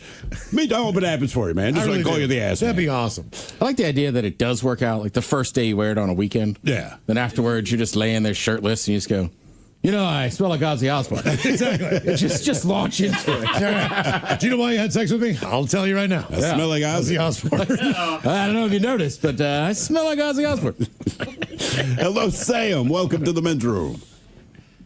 Hola, bichola. Hola. Anyhow, you should leave. Okay, so I got two favorite smells. The first one you guys might be familiar with. It's Black and Mild cigars. Oh. If I smell a guy smoking them, I will turn my head to see if he's cute because it's like kryptonite when I smell it. I agree 100%. What about a Swisher Sweet? Is it strictly No, Black it's and Mild? Black and Mild. If it's filled with herb, yes, but we use the Black and Milds afterwards because we used to skip class and then smoke the Black and Mild to what we thought would cover up the smell. Okay. I mean, growing up where I did it, like outside of D.C., like Black and Mild, it just takes me back. Like I stopped a guy at a grocery store. Takes me back. I was like, brother, did you smoke a Black and Mild? He's like, yeah. I was like, oh, man, I miss the smell. And he's like, oh, yeah, it does smell nice. So good. Yeah, I love them. Have you been to the East Coast?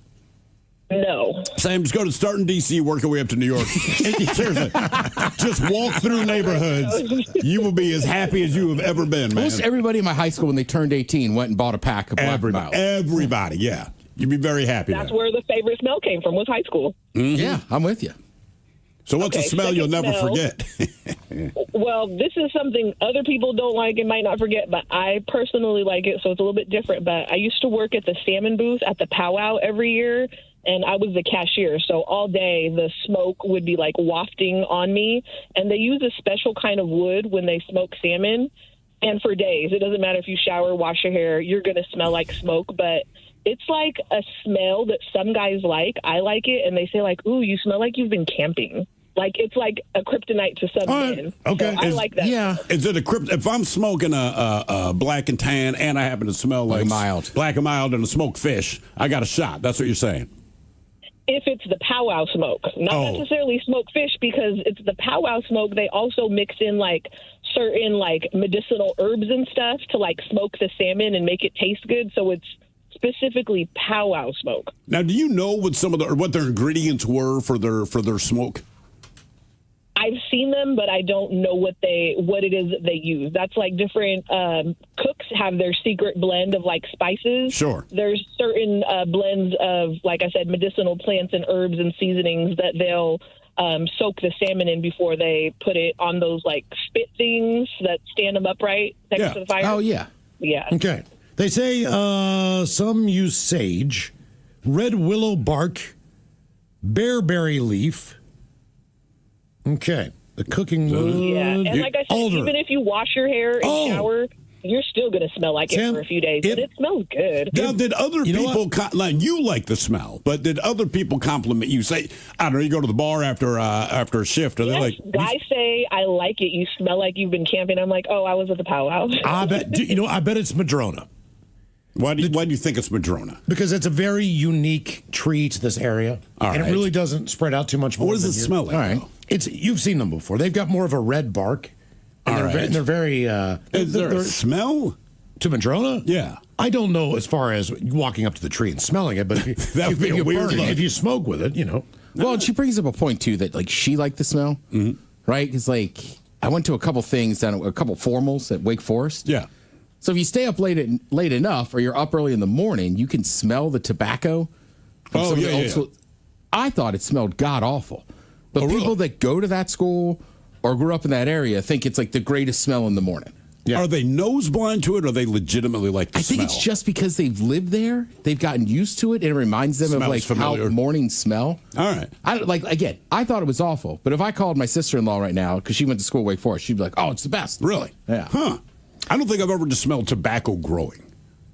Well, I think it was a plant. Oh, the tobacco. Yeah, there's not a whole lot of plants you move next to and go, ooh, I love that smell. If it's not a bakery, right? Like we all like sriracha, but apparently, is it California? Where they're like, you need to shut this place if you're near down. the plant? Yeah, they're like, shut it down. It smells terrible.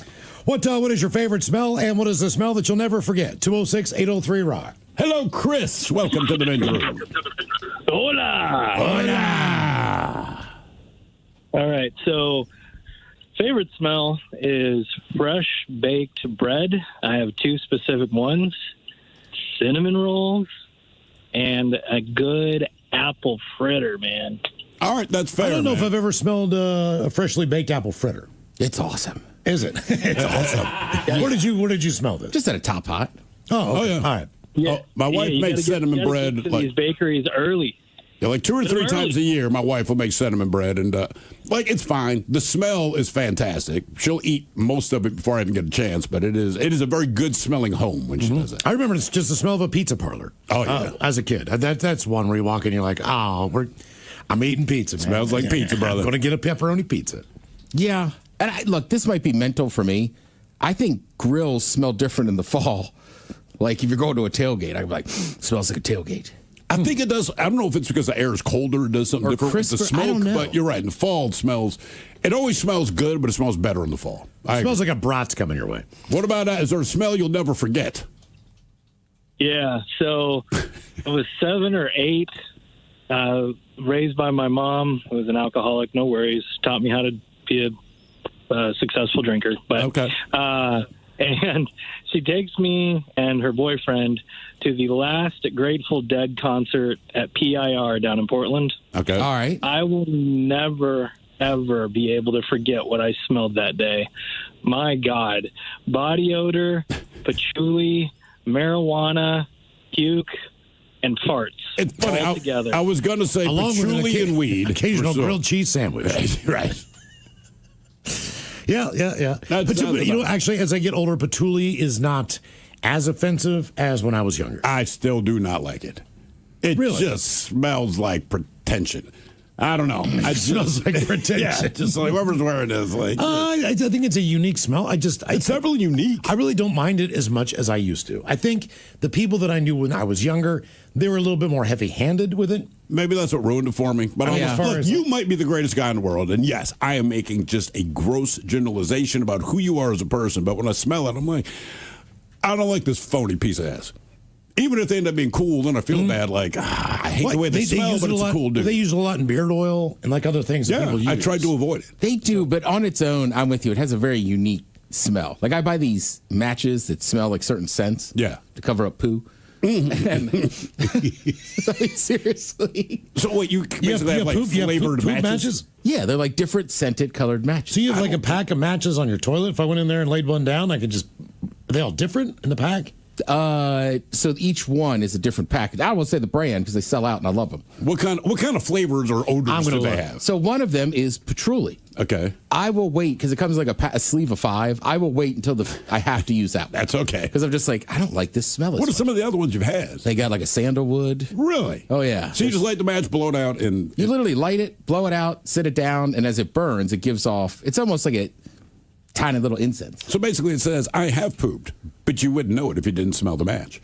Correct. Yeah. And I would recommend, I don't know, if kids are in college, it covers up a lot of smells. Okay. Now I can use those for me, brother. I ain't gonna lie.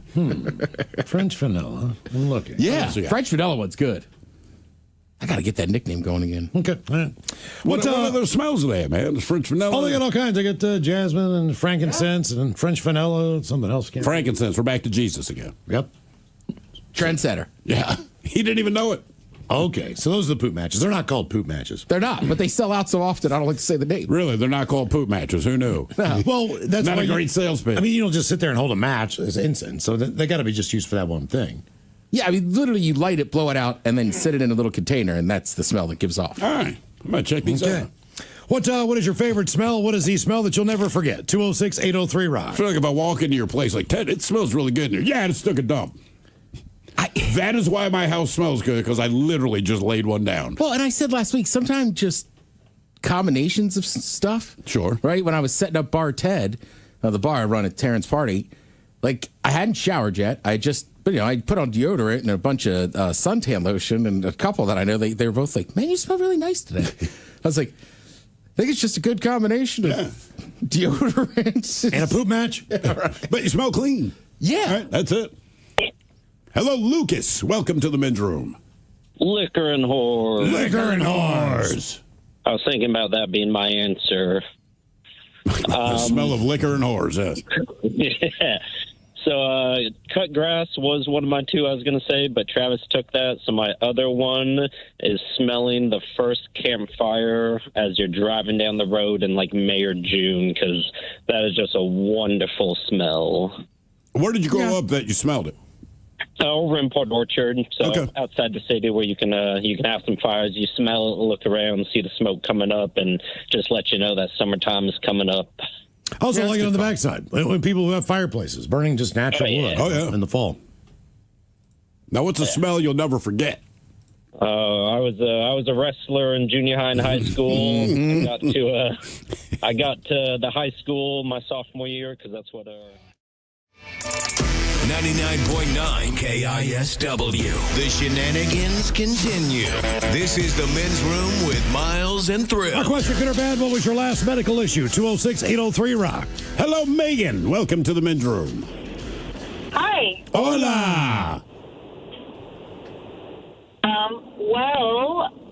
I'm about 11 and a half weeks out from breaking my femur on my right leg.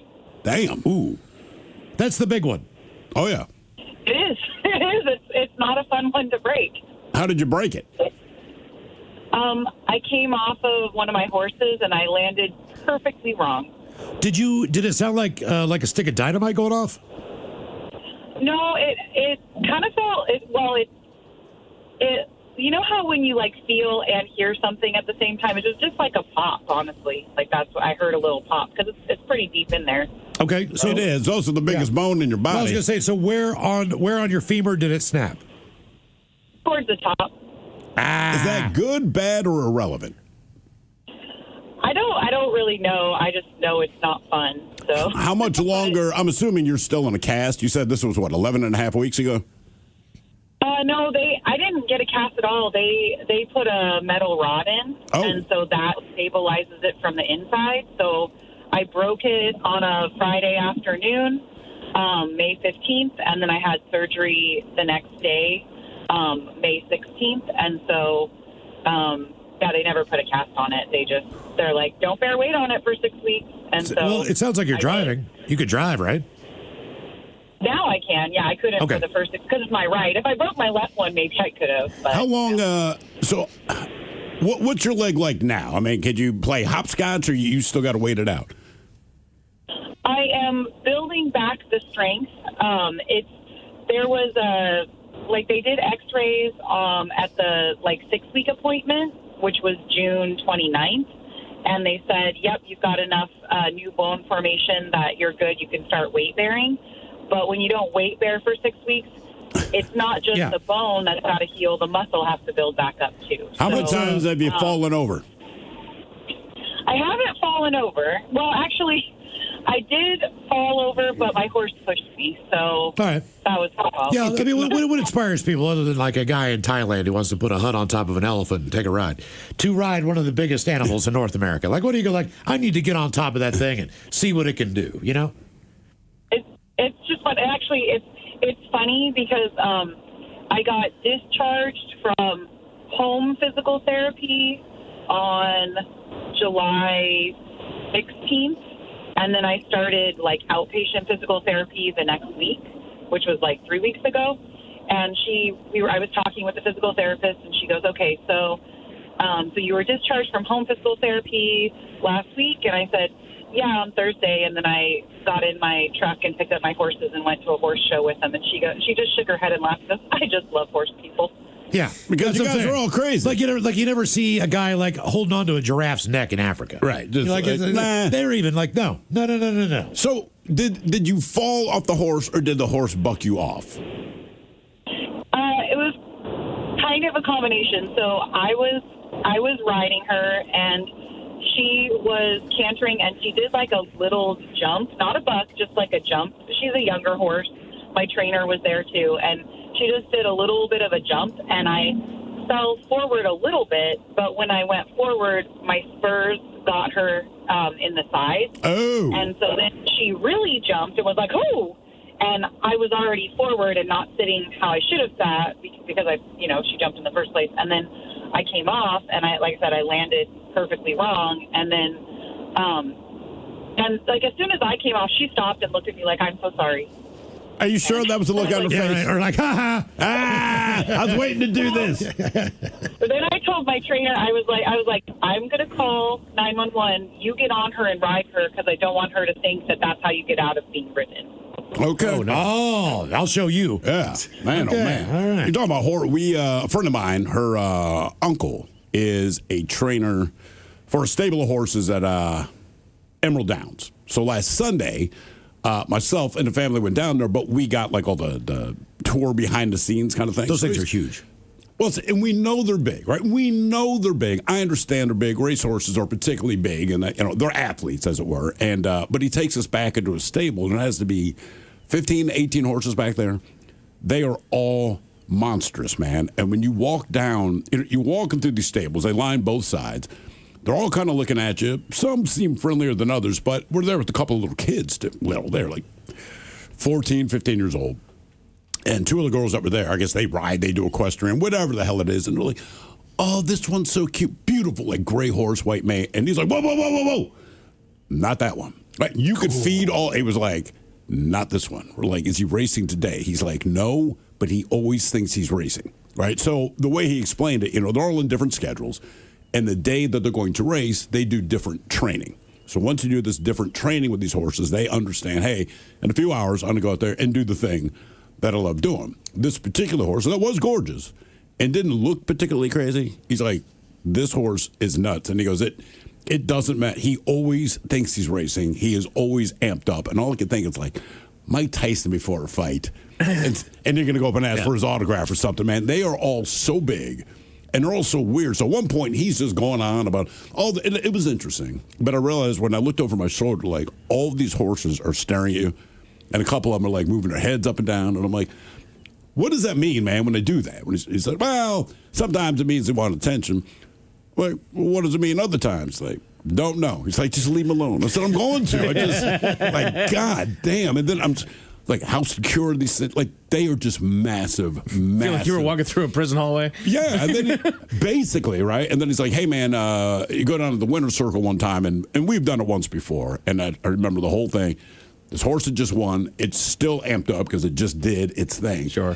The veins rippling. It's snorting. It's angry. 3 people are holding it. And I'm just like, I don't need to be here, man. Good or bad, what was your last medical issue? 206-803-ROCK. Hello, Wade. Welcome to the men's room. Hola, bitches. Hola. Hey, happy 55th, guys. Well, thank you, Wade. Thank you, brother. Appreciate it. Ted, I was just thinking about it while I was on hold. I was born in 1968. I've been listening to KISW longer than you've been alive, bro. All of us. Yeah. Not me. Yeah. Well, if he was born in 1960 and he started in 1970. 68. Oh, you were born in 68. You got to buy a year. But you weren't listening to KISW before it flipped the rock. Wasn't playing like classical music or something? Yeah. No, I've been listening, since I was about 6 years old, so about 50 years anyway. Okay. Yeah. All right. Yeah. I've seen all the transitions and everything, stations come and go and everything, and man, you guys are still going strong, man. Wish you many more years of success. Oh, thank you. Us too. Yeah. Yeah. Till they put us out to pasture. They went to a farm up the road. They're out of those guys. So this guy walks into a bar, namely me. Here out in Yelm, there's only a couple bars, and the back door they've got. You come through the back door, and there's like a little threshold, like a wooden threshold in the bottom. Underneath every door, it's got a little threshold. And I rolled my ankle on that thing, and it's like 3 steps down into where the pool tables are, concrete floor. And I ate crap. I fell down those stairs, and I broke my femur, my ankle, and tore all the ligaments off the outside of my left foot. Jesus. What is it with everyone breaking their femur? And again, as you pointed out, it's not like you fell 15 stories. You went down 3 steps, right? That's all it took. God. I feel like the smaller the fall, somehow, like, look, if you fall off of a roof, we kind of know what the damage is going to be. But somehow people step off of a sidewalk, and just like you're saying, you tear every ligament in your leg, you break your femur, and you made a total step of 6 inches. What was the recovery on that?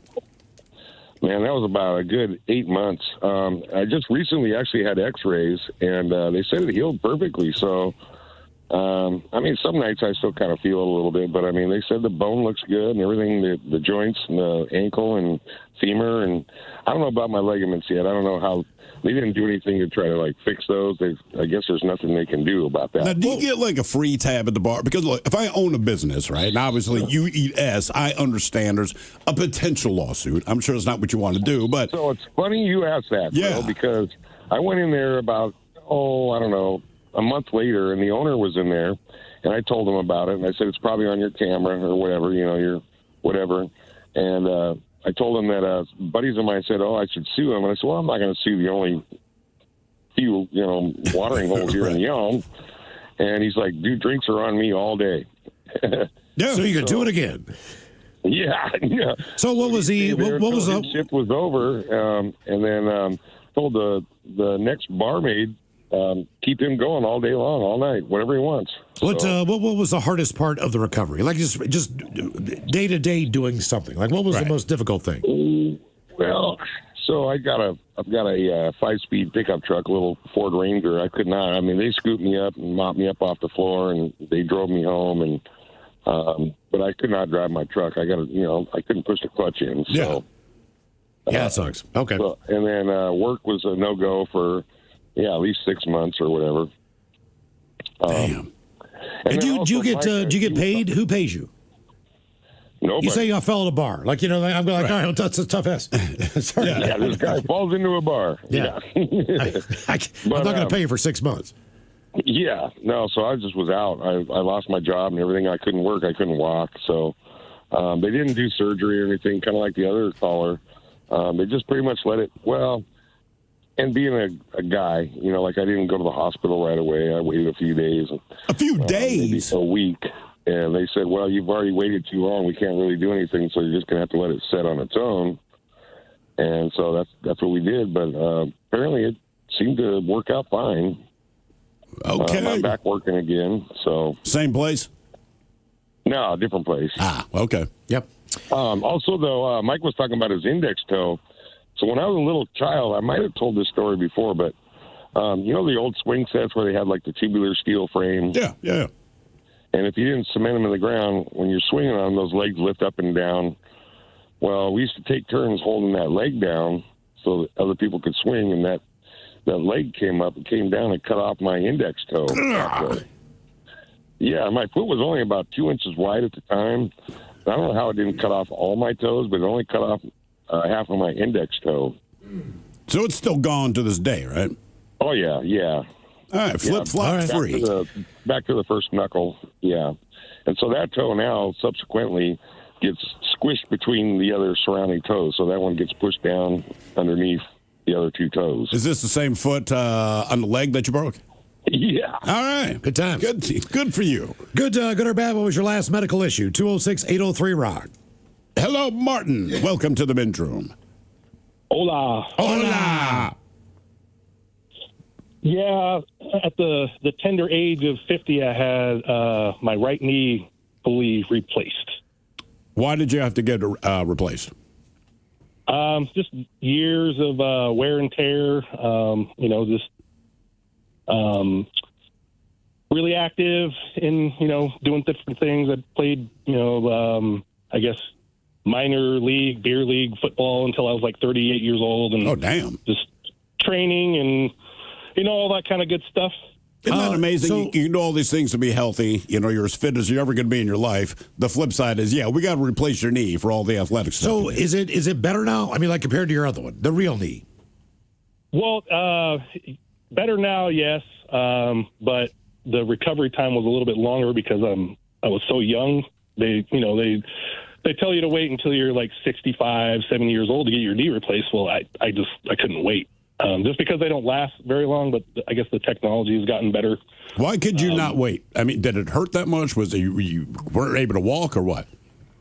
Yeah, it hurt that much. Could only walk, for so long before having to rest or sit down. And then I have to get my left knee replaced at some point too. So I'm trying to push that out as long as I was going to say, it's kind of like being a dog, isn't it? One goes and you got to get the other one. Yep. Right.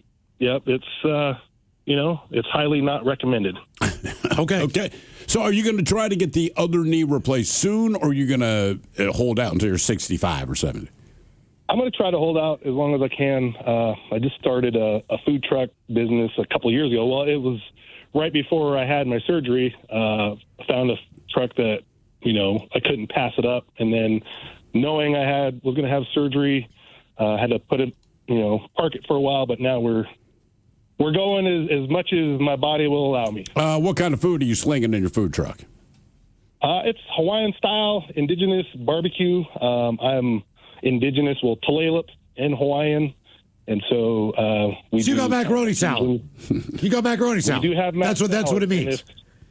Yep, we got mac salad. And if you're going to be at the 55-year anniversary at the Tulalip Amphitheater, you will see us there. I'm looking for you then, bro. Hey, what's the name of it? Just so I know what I'm looking for. It's a big orange truck, and it's called Sapa Barbecue. Sapa in Lashute, which is our language here in Tulalip, means grandfather. A couple of years ago, our son made us grandparents. Oh, wow. Yeah. I was like, he made you grandparents. Maybe a babysitter. Yeah. How come never a potato salad? We just, growing up, we never really made a whole lot of potato salad, so it was always mac salad. On my wife's side, potato salad all day long, every event. Now, what are you putting in your macaroni salad, man? I'm very particular about this. Got green pepper, right? There's 8 ingredients, or we like to say there's 9. So you got the noodles, you got the mayo, we got rice vinegar, soy sauce, brown sugar, green onions, and carrots, and aloha. No eggs? No eggs. Okay. Why you got to put carrots in there, man? I mean, like, why? Just, you're doing so well. And like carrots, of course. They're always. Well, I love macaroni salad. I do too. I just don't like carrots. All right. Well, I'm going to come look for your truck, man. What would you recommend to give? If I roll up to your truck, what do you recommend? Well, I mean, what do you like? So we have a mochi chicken fried, chicken sandwich with bacon jam, a gochujang aioli with pickled veggies on top. Of course, we could hold that for you. Well, look, I'm black, so I'm going to go ahead and get the fried chicken sandwich. I mean, I got no problem playing the stereotype. Maybe you could do crow that day. We might be able to do black crow. Might do some black crow. Yeah. Why not? Well, and I was trying to swing it where we can buy bulk of the men's room sausage and maybe do some fried rice with that, but I don't know if we can do that. Because, that'd be awesome. I just haven't found out yet if we can. Okay, dude. We'll get you in touch with Uli if that helps. We can do that much. All right. Send us an email. We'll see what we can do to help you make that happen, man. Our question: good or bad? What was your last medical issue? 206-803-ROCK.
An Oregon card shop had to pause their, is it Yu-Gi-Oh tournament? Yu-Gi-Oh.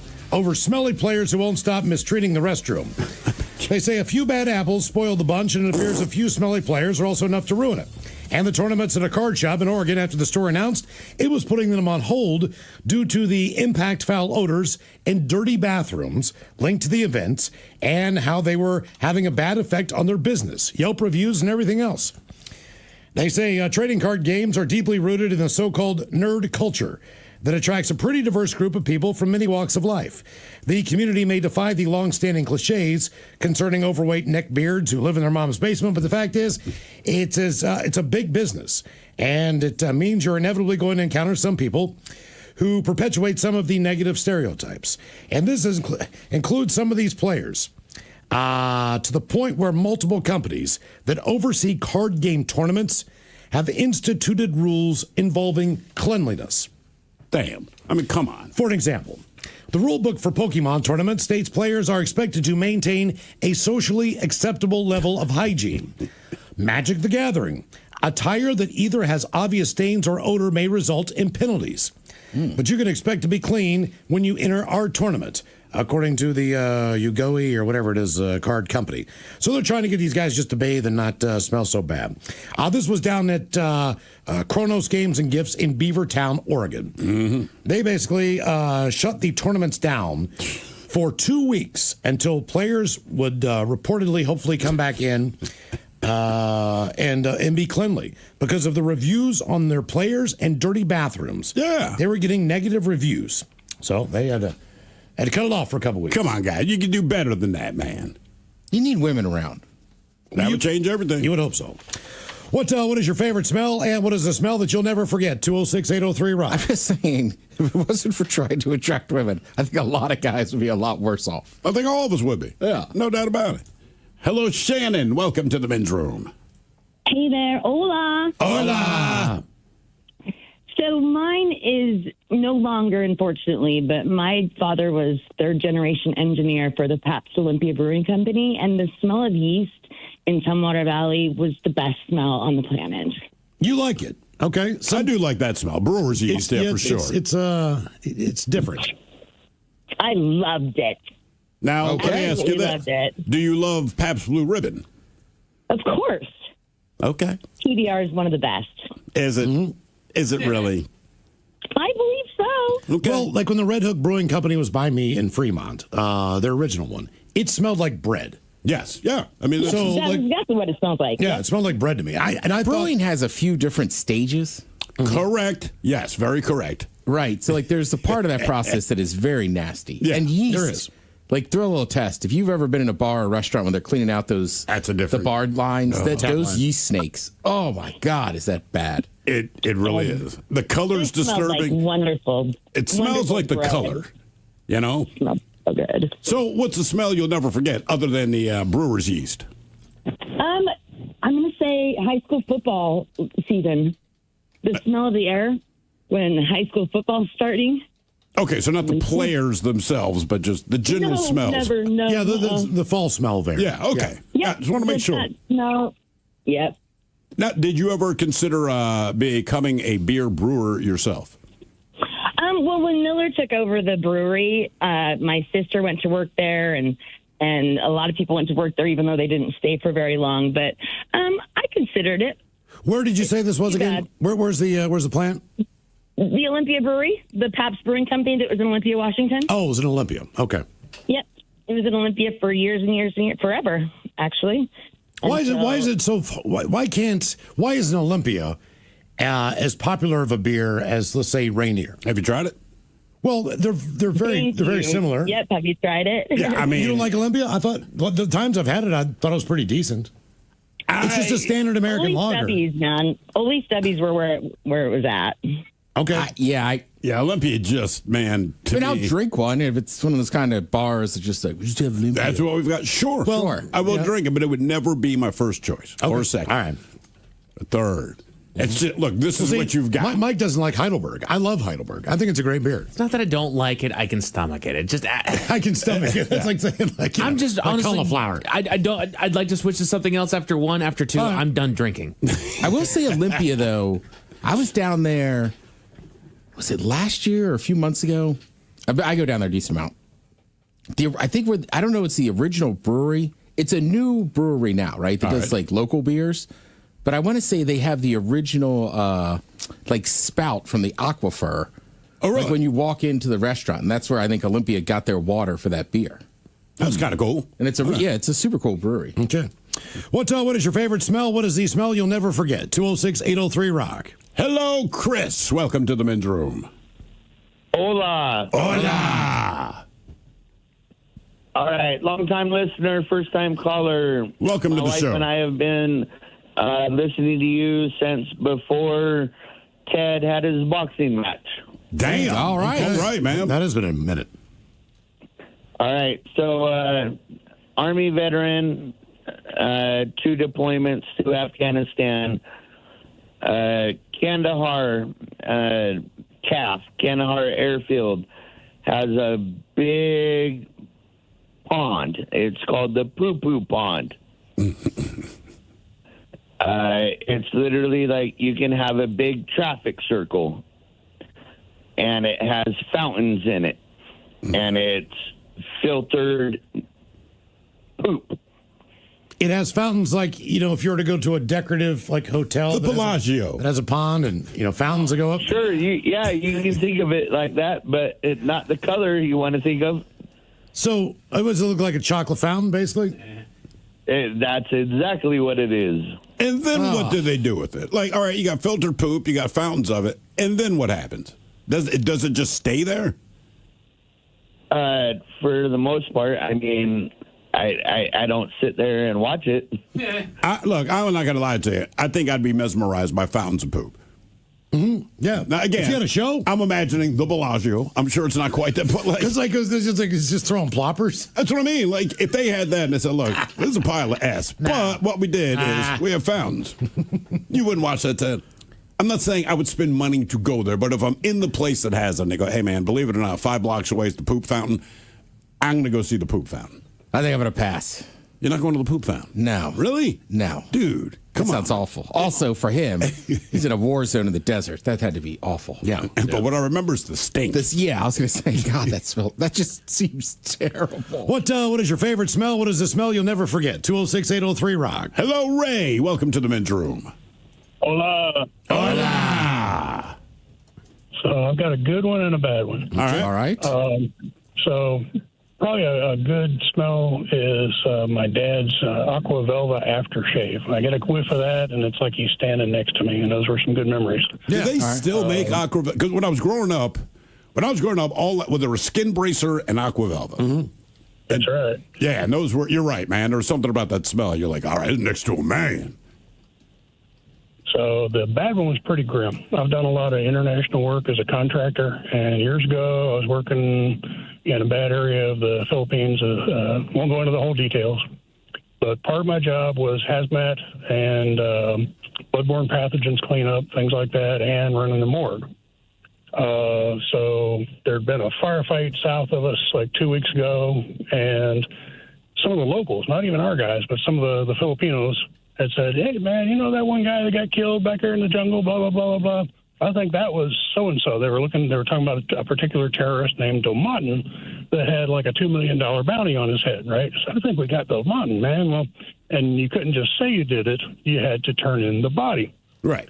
So these guys go down to this tiny little island in the middle of nowhere and dug up a body that was basically wrapped in visqueen plastic and had been buried in the jungle for 2 weeks. And they put him in a boat, in a little canoe type boat, and they brought him back up to where we were at, and they brought him into the morgue that I was in charge of, and the 3-letter agencies did their stuff and said, "Okay, we'll get back to you. We're not sure if it's him or not." But then they left, and they left in my morgue. They left all of the substances, not the body. They took the body away. But if you can imagine, all the poop and maggots and all that other kind of stuff was stinking my morgue up. And I had to get my team of my guys suited up in Tyvek suits with a steam cleaner to go in. I'll put it this way, when I say morgue, it's just a reefer van. It's a 40-foot reefer container. So, but when you open the doors, my nose started to burn about 10 feet away from this thing. So I pray that I never, ever, ever have to smell anything worse than what we called the rotten Domatin. Did it end up being the guy? We thought in the beginning, but no, actually they wound up killing him about 2 years later. Okay. So all that for nothing. Yeah, well, I wasn't going to see any of it anyway, but still, man. Yeah, it would have been nice if it was the right guy, but I applaud their entrepreneurial spirit. Mm-hmm. I guess that's what you could call him. Yeah. I'm an entrepreneur. I dig up bodies of suspected terrorists. Sometimes I'm right, sometimes I'm wrong. Yep. He was talking about aftershave on his dad. I wear the stuff called, or just after I shave once a week, Clubman. Clubman? Clubman because my barber growing up. But you said you're not much of a club guy. Well, I said It's Clubman. Aftershave. It's Clubman. Ass man, Clubman. Yeah. I'm so confused. I'm going to be ass man when I get number 88. Right now, I'm Clubman. Just Clubman. And they got one. This is the Mighty 99.9 KISW and KISW HD1 Seattle. Always live on the free Odyssey app. Text the guys at 206-803-ROCK from the Pinky's Plumbing Studio. You're in the men's room. Yes, let's go to my count of our categories. We've got three. We've got growing old, fair foods, and the 2026 NFL season. That is on the way after emails on our question, good or bad, what was your last medical issue? 206-803-ROCK. Hello, Ryan the Iceman. Welcome to the men's room. Oh. Can you guys hear me good? Yeah, man. There it is. So I want to start out by saying that I am very healthy now for what I'm about to tell you guys. Uh-oh. So the last half of January 2025, well, prior to that, I had gone through a breakup, so I was just putting myself through the S. I was like smoking 2 packs a day, drinking, not eating, drinking alcohol, not drinking water. I was just going through it. And I was driving back to my workshop from out at the Aberdeen area to Olympia. And I just start feeling this chest pain. And by the time I get to Tumwater, I'm in my shop and I'm just like looking at my coworker and I'm like, hey man, I got to go to urgent care. Like there's something seriously going on with my chest. Like it's not getting any better. So I drive myself to urgent care, which is about 10 minutes away. By the time I'm coming into the parking lot, I'm losing consciousness because the pain is so unbearable. I actually wrecked the front end of my car parking because I just couldn't stop it in time. I go stumbling into the urgent care. They see me. They immediately grab a wheelchair, rush me to the back, and they say, like, look, we're transporting you to St. Pete's, which is the hospital, the main hospital in Olympia. And by then, my mother had showed up because I called her, and I'm like, yo, she works for Providence as well. And I'm like, there's something going on. And so she's back there with us, and I tell the doctor, I'm like, look, I can't afford an ambulance ride. My mom's here. She'll just take me to the hospital. And the doctor straight up looks at me and is like, you're not going to make it to the hospital. And I'm like, oh, okay. So we get in the ambulance. I start kind of arguing with the EMTs because I don't like needles, and they are trying to put IV in me. They bastards. Get it in because what? I said those bastards. Yeah. But they finally get it in because I go under. I come to in the emergency room with about 15 people around me. They're hooking me up to stuff. There was a priest or something, like, reading me my last rites. The doctor straight up told me, like, hey, I need you to answer some questions for me. If you lose consciousness and we lose your heart rate or your heart, do you want us to revive you? And I'm like, sure. Like, I don't care. Like, make the pain go away. And they thought that I had what was called a AAA. Mind you, I was 37 when this happened. It was what do they call it? Something abdominal aorta aneurysm or something like that. All right. Like a main blood vessel, like it burst in my heart. That's what they thought was Jesus. going on. All right. So what had actually happened was my body just decided to finally be like, okay, you're treating us like S, so we're going to kill you. We're going to shut down. Completely go nuts on you. So I ended up getting what was called claustrocarditis, which due to I had high blood. So my blood pressure was like 200 something over 120 something because that's why they thought that something had burst inside me. My body had developed what's called GERD at the same time as claustrocarditis. So claustrocarditis the cartilage in between your ribs and your breastbone, like inflammates, and then it pushed up against my ribs and my heart, which made my heart just go completely haywire. And then the stomach acid was like built up or something because I was just drinking damn near nothing but alcohol. And so, yeah, my body just went completely nuts. They did a whole bunch of tests. Like, they put a camera through my wrist up to my heart to check everything out. Jesus. They had me on Dilaudid. Ooh, I've heard that's the good stuff. Morphine. Yeah. Yep. Yeah. My dad was taking it every morning when he was in my house. And what kind of mood was he in? He died after that. Oh, Jesus. Yeah, Okay. It didn't take long. He must have been in some pain. Now, I've heard of GERD. What is GERD? It's like it's something to do with like your intestine. It's like I mean, you had it, like man. I figured you're the source. It's like a heartburn. It causes heartburn, regurgitation, like where the acid starts coming back up, and then it also causes chest pain. Ryan, how hot was this woman? I mean, to put you through all this, how good looking was this woman?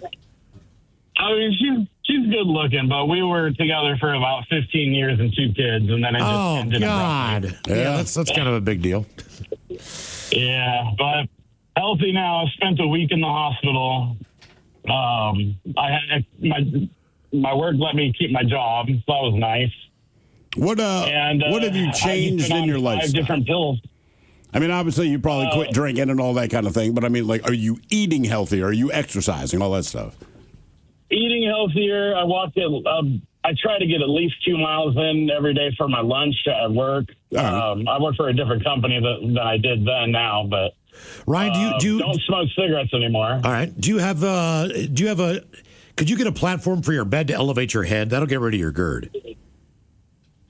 I don't, but I have added a couple of pillows, so I kind of dude, that was a big game. I had that too. That was a huge game changer. Really, just being able to elevate my head. I just got one of those platforms that picks the front, lights up, and also vibrates. It's pretty good.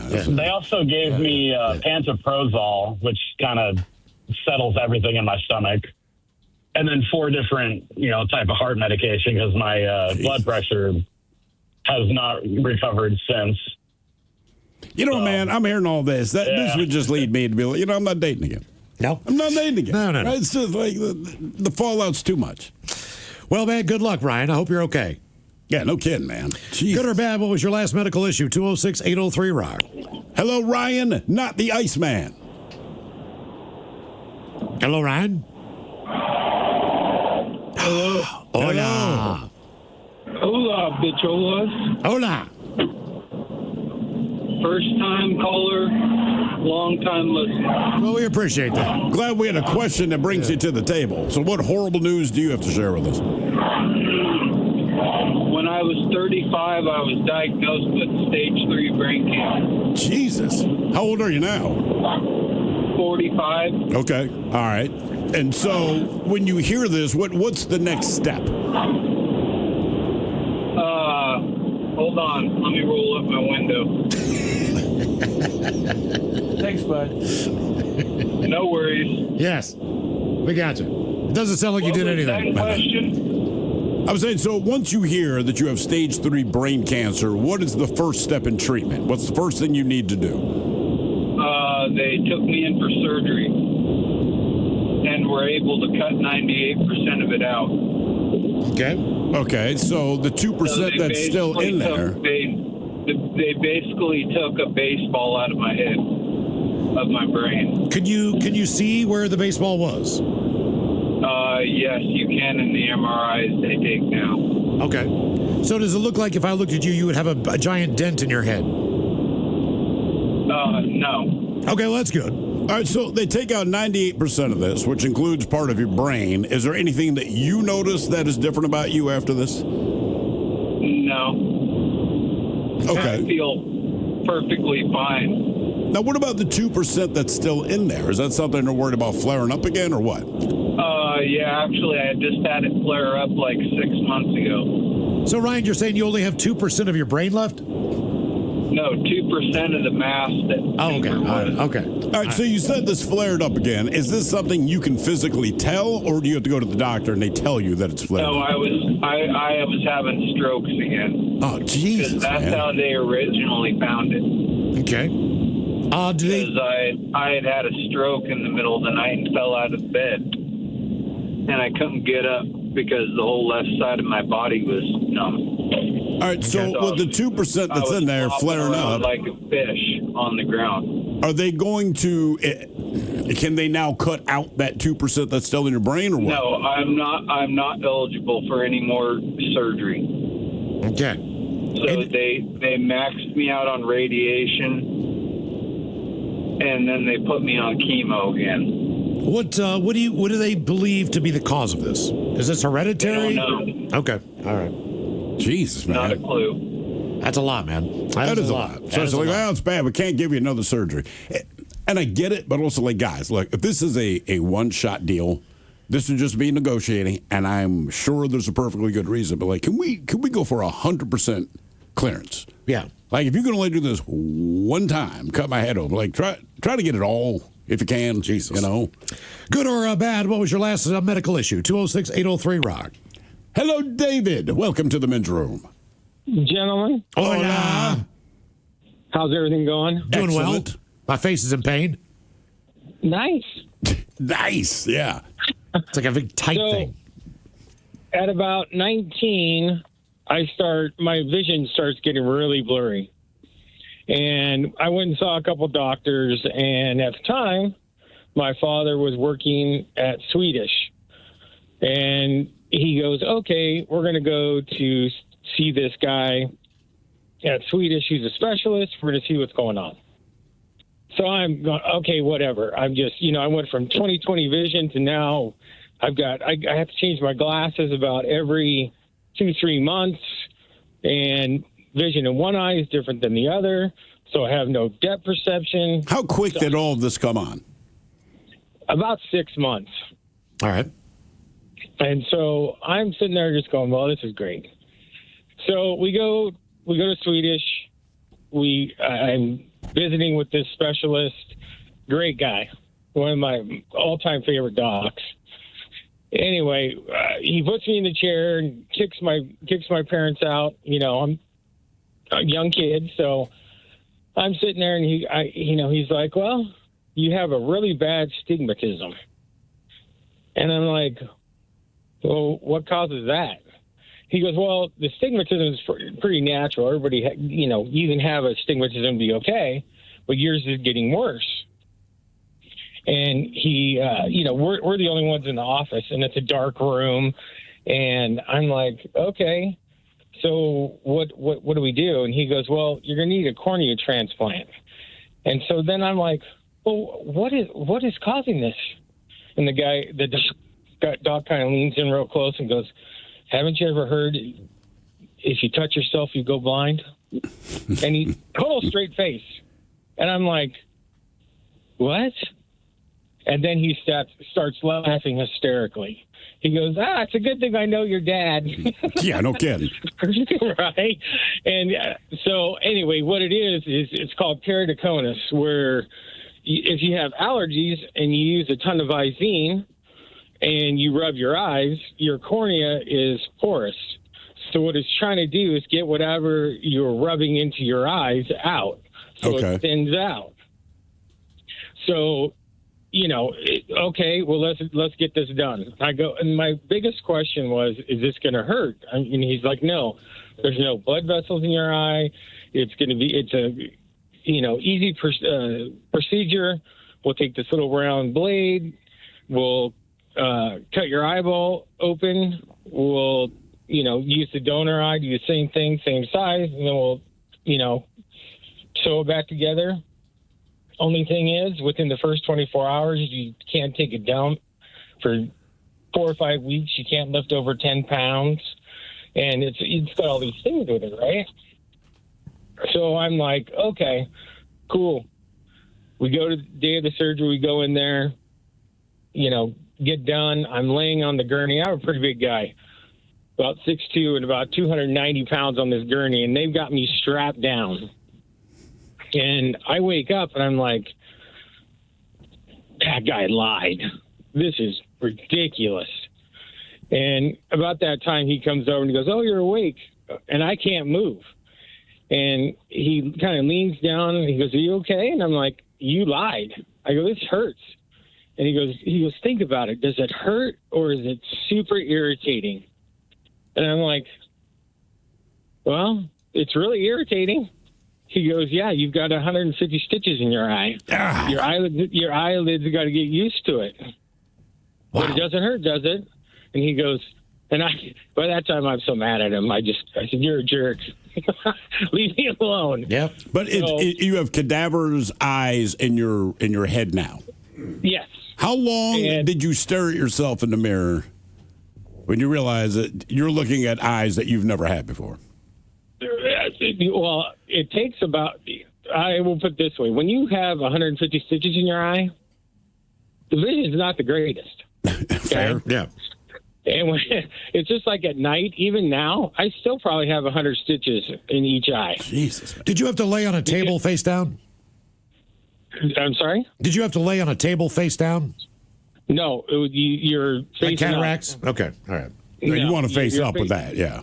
Yeah, because they've got to take that little round scalpel and cut your eyeball. God. There's videos of it online. Yeah, I won't watch this. Well, the worst part is the whole thing, right? You go in and you can pop a stitch, right? So then all of a sudden your eyeball's used to, the stitches being in there. But then if one comes loose or breaks apart, it's loose. And you know what it's like having something in your eye that you can't get out. No, right? Yeah. Well, I popped a stitch and I went in there and you got to go see this specialist because just your normal eye doctor's not going to cut out the sutures, right? So I go in and see him, and we had gone on a 21 run the night before, so I think I was still a little bit inebriated. Oh, I'm sure. And he he gets me in the chair. He goes, oh, yeah, you popped out a couple stitches. No big deal. We'll cut them out. And I wasn't feeling that great in the first place. And he goes, okay, well, here's how we do this. He goes, okay, you hold open your eye. I'm like, what? He goes, yeah, take your fingers and, we're going to deaden your eye, but I need you to hold them open because I need both hands. I'm like, huh, okay.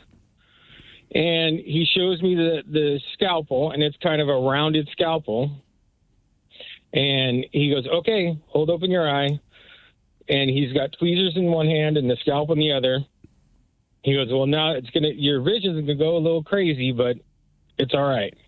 I'm like, okay. So he grabs the stitch that's loose, pulls on it a little bit, and my vision goes crazy. It's like, have you ever seen those, like in a movie where all of a sudden the screen kind of pans out, right? Everything kind of just, it's like you're looking into a kaleidoscope kind of thing, right? All right. So he pulls on it and cuts it. And I'm like, oh, that wasn't too bad. And he goes, oh, that's nothing, kid. All right, hold on. And he takes that scalpel and turns it around and pushes on my eyeball. So now my vision caves in. And he slides the scalpel up underneath one of the stitches and then pulls on it and cuts it. And now, I'm sorry, I've been drinking all night. And the first words out of his mouth were, if you throw up on me or on my equipment, I'm going to kill you. No, sorry, bud. Yep. It's the same. I'm envisioning this being the same. Did you ever get snipped? Your boys? It's the same thing. When they pull down from the top where your stomach is on the vas deferens, it feels like you got just racked as hard as you've ever been kicked. And is that why your stomach hurts when you get hit? It's all from the top. It's not even from the bottom. It's not from the testicles. It's from the stomach. It's like when they pull down on that one, to tie it or just to But it still cauterize feels like it got kicked in the boys. Oh my God! Yes, it's like even though the road is not connected, the road is still connected. I don't know how in the hell it happens. It is. It's like a ghost kick. Yeah. Thanks, body. Yeah. Your guess is as good as mine. Cut up the categories include growing old, fair foods, and the 2026 NFL season. I want to say the Hall of Fame game is maybe this Thursday night. Is it Thursday? Let me double check. Yeah, it's got to be coming. Because somebody commented on YouTube said, "Thank God that was the last weekend without football." Thank God football is back. And we got your emails on the way next to the men's room at KISW.com.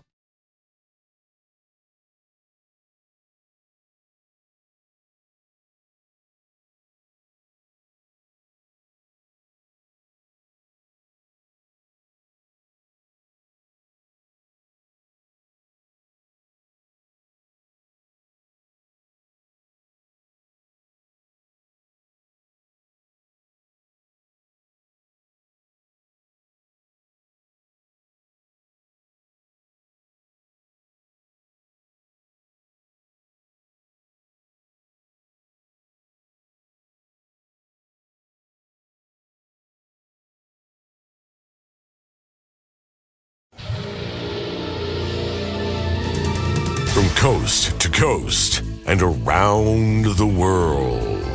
If it's not important, you'll hear it here, exclusively on In Action News. Here now are Stone Ledbetter and Felix Foxworthy. Tonight, health insurers will deny your claim if they think you're popular enough to get by with a GoFundMe. But first, a man in Meshuggah, Wisconsin was found alive after he spent 9 days trapped in a... Yeah, I'll take a turkey and bacon sandwich on pumpernickel. Felix, are you ordering food right now? Yeah, sorry, man, sorry. I tried to do it earlier, but I was on hold. No, I was talking to my coworker. But yeah, turkey and bacon on pumpernickel. Yeah, I did know the pumpernickel is German for devil's fart, but I like that thick rye, Playboy. Pumpernickel means devil's fart? Really? Yeah, man, but come on, Stone, I'm on the phone. Oh, my apologies, Felix. I was distracted by our newscast. Yeah, I get it, man. Yeah, sorry about that. That was my coworker again. No, he talks a lot. Okay, you got my turkey and bacon, no crust on that. I also want to add an order of sweet potato fries, but don't cook them. Just give them to me raw. You eat raw sweet potatoes? I eat raw sweet potato fries, Stone. Listen, man, if you're going to keep talking to me, do you want anything?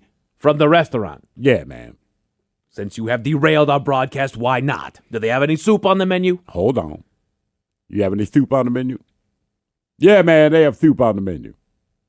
Okay, what kind of soup do they have on the menu, Felix? Are you always this difficult when you order food? I'm not being difficult, Felix. But since you decided to make this your personal lunch hour, I figured that I would jump in and order some soup. I just want to know what kind of soup they offer. Okay, hold on. Yeah. Okay, there's chicken noodle, cheese and broccoli, French onion, tomato bisque, and minestrone. That actually sounds quite good. I'll take an order of the French onion. Yeah, they're all out. They don't have French onion. Okay, I'll take a bowl of the chicken noodle then. Yeah, they're all out. They're out of the French onion and the chicken noodle? What soups do they have? Guy on the phone says they're all out of soup. Felix, I literally just asked you if they have soup, and you told me 5 different ones. Now you're telling me that they don't have any soup available. That is correct. Then why did you say that they had soup? They did not say that they have soup. You asked if they have soup on the menu, and they do, just none available. That's too bad. I was in the mood for a cup of minestrone. They got you, Bonnie. Just 1 cup? Actually, make it a bowl. Yeah, and 1 bowl of minestrone. Well, then I will have a bowl of the minestrone, too. Sorry, Playboy, they're all out. Bonnie just ordered a bowl! Yeah, and now they're out. Yeah, sorry about that. That was my coworker again. Yeah, he is like that all the time. Are you even talking on the phone, or are you just talking to your hand? Do you think that I would sit here talking to my hand just to disrupt a news broadcast? Yes! Hello? Hello? Damn, Stone, they just hung up on me, man, because you kept talking. Now I gotta call them back and start this all over again. So I'm not getting any soup? Sorry, Bonnie. Stone messed everything up. We're going to break. We will be back next hour.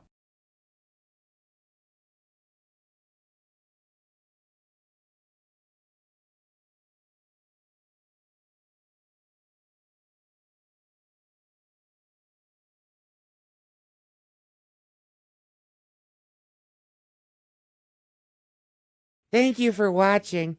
Please like and share this video. It helps us a lot. And be sure to subscribe to our YouTube channel and social media pages at InAction News.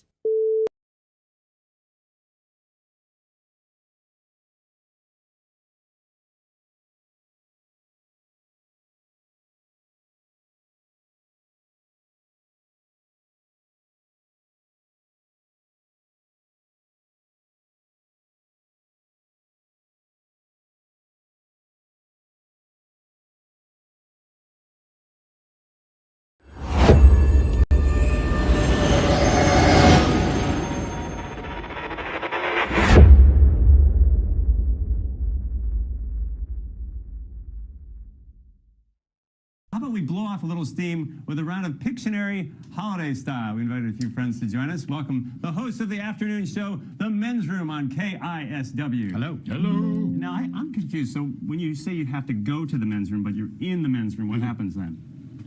Once you're in there, you don't want to know, man. Yeah. You've been there. You know what happens in there. Guys go together. Yeah. Please raise your hands when I call your name. The Ted Smith is here. Right here. I'm on your team. Steve, the Thrill Hill, and Miles Montgomery. Welcome, man. Yes, thank you. So, let's see. You don't get a nickname. What's your nickname? He has nicknames, but we can't repeat that. Exactly. This is a He has a lot of nicknames. It's a family-friendly show. Okay, from what we thank you. understand. Thank you very much. Yeah, okay, here's how this works. So this is a game of Pictionary. That's pretty easy, but we'll have two teams of two. Ted and I on one team, Miles and Steve on another. Oh, okay. It's easy to see. We kind of put ourselves in the teams, make it easy. All right, each contestant will get 1 minute to draw the clues and get their teammate to correctly guess what they're drawing. We're sticking to drawing only, so no talking or gesturing or obscene gestures. Okay. As well, okay? Okay. We're playing 4 rounds total. We'll start with Miles drawing and Steve guessing. Each contestant will get 1 minute. Okay, here we go. Okay. Give it a shot. Is that the weapon? Yeah, you can use whichever marker you like. You'll hear a buzzer or a bell go off when your minute is up. We ready for the timer? Let's give it a go. Start now. Okay. Santa Claus, an elf, chimney. All right. Oh my gosh. Come on, man. Pass. You can pass. You can pass. That's okay. Christmas gift, triangle, pyramid, house. He's all right, but he's pointing at me trying to. How bad can you be in this game? Pass. I think they're 0 for 2, right? Door. You got the first one. Can't gesture. Reef. Mistletoe. I know he cheated. Sorry. They're not going to give us that one. 20 seconds. 20 seconds. Snowball. I'm drawing. Right. I think you're drawing first. Boy, you were terrible. Shut up. Oh man, I don't know. Christmas tree, the star, the angel. Oh, that's it. Well, someone to go back. Go back, man. All right. Okay. So how many did you get? 1, 2. Depends on what the judges have to say on that. 4. Four. You got 4. All right. That's more than I thought you got. Yeah, it's not, that is absolutely all. We'll get a new clean slate of paper here. Do we give the answers or no? We just keep them quiet. I guess you keep them quiet. Okay, just okay. Yeah, you're not going to want to know. You're going to hate me. Here we go. It just can't be that hard. There you go. It's a holiday theme, man. Congratulations. That's true. Oh, thanks. Wow, pardon me. So I'm drawing now, right? That's good. You're on. Okay. All right, let's get that timer going here. You ready? All right. Yeah. There you go. Yeah, I'm ready. All right. Timer going? Yeah, here we go. Time's going. Sled? Santa sled? Santa sleigh.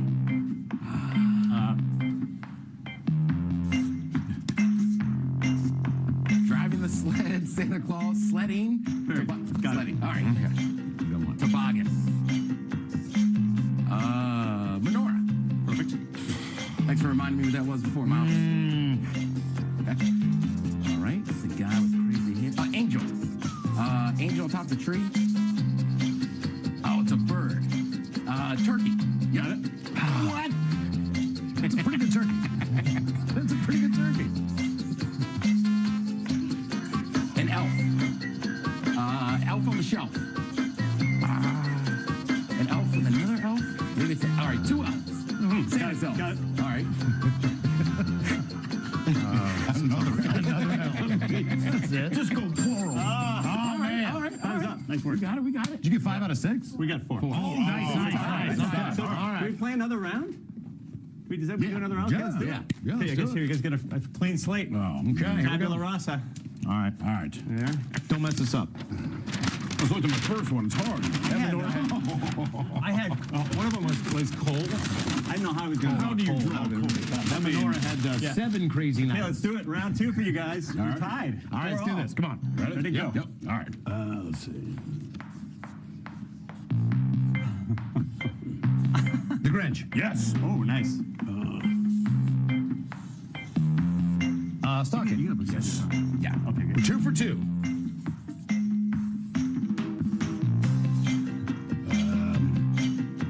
Pass. Okay. Model snowman. Snowball fight. Sledding. I was like, it's fun. I can tell that's sled. I've seen 100. Ice skating. Yes. Oh, wow. That's a tough one. They know each other. Snowman. Yeah. Then we got 5. Now we got 4. Reindeer. Rudolph. Yes. Back to the top right? Time? Nope. Back. Fireplace. Sparks. Chestnuts roasting on the fire. Chestnuts. Oh, look out. Oh, yeah. Wow, that's a good one. What is that, 5? No, 6. 6. That is a clean passed one. that one, right? Boom. We went back to it. We passed chestnuts and then went back. That's a chestnut. You ever tried to draw a chestnut? I haven't. 9.9 KISW. We return to the men's room with Miles and Thrill. All right, your guess is as good as mine coming up. And first time for a few emails to the men's room at KISW.com. You've got mail. Couple from our question on your last medical issue. This one says a couple comments. Does Miles have a smaller nose because of said surgery? I'm pretty sure he hopes so. No. Right now it's thick and it's tight. I know they cut off some of the front of it, believe it or not. A little bit of it. Yeah. Did they do that cosmetically, or was it necessary for the procedure? A little bit of both. So, damn, you got a big snout. No, it hung over the front of my nostrils, so it was like like a trunk, like a hook nose. You're like an anteater. So they basically got rid of the front, so like that would open up my nostrils more, so I could breathe. Yes, exactly. It's exactly what I did. Did you realize that it hung in front of your my nostrils? nose penis? Just hung down. Well, when they first shaved the cartilage, it weakened it. So it drew more? Yeah, just it kept like every ear. Tell me you got a picture. It's like ears, you know what I mean? But I got to find out on Wednesday when they pull this crap out. I don't know, maybe. My last surgery was actually earlier this year, a deviated septum and widening of the nostrils. Doctor said it was one of the worst cases he had ever seen. How narrow were you? I do not have that problem. I'm one step away from Joe freaking Camel. They can get pretty narrow. Really? Yeah, your wife has narrow nostrils. That's what she was told, and she was also told it was one of the worst cases that the doctor had ever seen. Did they make her nostrils bigger? A little bit. Can she do this? No, she can't. Yeah. No, she's still got still very slim nostrils. Okay. All right. That's what attracted you to her. Don't lie. That's right. That girl's got some slim nostrils. That'll make her my wife. Guys, 3 months ago, I was told I had esophageal cancer after an endoscopy. I had the more imaging done afterward. Was told it was stage 3 with 1 lymph node. VA hospital in Seattle removed a 2-centimeter tumor, and it came back as a precancer. Was told the image was blurry afterwards. Procedure sucked because they poked 3 holes through my esophagus. But at least I'm cancer-free. Yeah. Oh, boys. I called in a couple months ago right after I got hit by a car on my e-bike and got a compound tib-fib fracture. I've now been through 3 surgeries, and I'm healing up, but still scooting around a knee scooter or crutching my ass all over the place. Not an e-scooter, but a knee scooter. Yeah, I can't yet put weight on that leg. Probably can't for another month. I've been injured many times in my life, but this... but nothing like quite having bones stick out of your body. The pain has been nuts at times. I spent weeks lying down with my leg up, just letting the blood rush to my foot by lowering it. At the beginning, felt like I'd been shot in the shin. Pretty pain-free now, but damn, you couldn't pay me enough to go through this again. $5 million? Honestly, I don't even think I'd take it. That from Irish. Yeah, I wouldn't either. No. It's not worth it, man. No. I could not imagine being on pain meds that long. No. What did you make it with? 2 days for like, I want to poop? Just one. Just one. I just had to poop. You traded pain for poop. I really did. I think I was sitting there like, oh, God, I know. But it's like, you know what? A good solid one is so much better than this. But just glad you're back. My last medical interaction was getting all of my teeth ripped out June 2nd. Bad genetics and depression left me with my teeth falling out of my head in chunks the last 7 years. What? Took a massive toll on my entire body. I spent almost every day the last 7 years feeling like I'm on the verge of puking. Most days I would normally do that several times. The infection of my gums wrecked my digestive system, took a toll on my breathing, and at the beginning of this year, I started to have vision issues that were caused by the infection working its way up into my head. Jesus. Goodness gracious. Another year or so of living like that, and I could have lost vision in at least one eye. Might have just woken up one day and not had it. So not having insurance that helped me with the cost left me with no end to the problem in sight. So I was at a loss and looking at the free options offered by the University of Washington and the dental students. A very dear friend of mine went around to several people he knows and clients through his job and found me an amazing dentist, as well as I got those people to donate $19,000. Damn. I needed to get a full extraction surgery and a set of the nicest dentures the money can buy. I truly feel like one of the luckiest people in the entire country. Don't overstate it, but I hear what you're saying. I'm 36 years old. I can't put into words how much the surgery helped my life for the better. It's been a complete turnaround. The amount of energy I got back is more than I can remember. Confidence, another level entirely. Sure. I spent the last 7 years hiding out in a warehouse job because there was no way I could get a job working the public eye with the way I looked. Now, 2 months out of surgery, I've already nailed my goal of getting back to bud tending at the weed shop. And I'm happier and healthier than I've ever been, with a wider, brighter, more confident smile. So for anyone struggling with dental stuff, do what you can do when you can do it, and don't be afraid to be honest with people and ask for help. It could mean the path to life, a better life, that you've ever known. How unsightly are you that you can't work as a bud tender? Yeah. Like, no one's in a bad mood when they're buying weed from you, you know? Shout out to Andrea and the entire team at Advanced Dentistry at Century Square in Seattle, and Joey and the family at Berlanga Dentures. P.S. I've skipped every men's room event in the last 7 years. Those days are done now. All right. That's from the real James P. Sullivan. What else we got here? Guys, last Thursday I had dialysis fistula to clean my kidneys, ripped out of my chest. Uncle Stinky, I don't know what that means. Wait, what? Dialysis fistula? To clean my kidneys, ripped out of my chest. I have no idea. A fistula is an abnormal tunnel or passageway that connects two body parts that do not normally go together. Oh, all right. Okay. God! Robin here. During a diabetic eye exam, doctor found calcium on the back of an eye. Had to investigate where it came from. It had been determined that my aortic valve is 80% closed and is calcified. I am scheduled for open heart surgery next week. Well, good luck with that, Robin. Yeah. Let's see here. Yeah, she called. Last year, tore my rotator cuff, had tendons and ligaments repaired, had an ankle injury in 2014, rear its head, caused an infection on the inside part of the right ankle. Surgery scar that was healed for years decided to split open and not heal. It had a staph and strep infection. MRI showed that the left side wasn't the issue. It was the outside part of my right ankle, with ligaments and tendons that were torn, and a bone spur the size of a marble. Doctor cut open both sides of my right ankle and still have a hard cast on mine. Hope to get it removed next week into a walking boot. I've just been down in the dumps and feeling helpless and useless, but I'm still alive and kicking, if anyone wondered. That from the Elk Plain Drifter. And one more. 2010, fell LT 18 feet onto a steel plate. Broke 12 ribs. 6 of those I broke twice. Fractured my back in 2 places. Fractured my neck. Had a concussion. 34 stitches in my head. Let's see here. We should probably get a contestant on the line for your guess is as good as mine. 206-803-ROCK. But first time for a couple of emails. Brought to you by Men's Room Roasted Red Salsa from San Juan Salsa Company.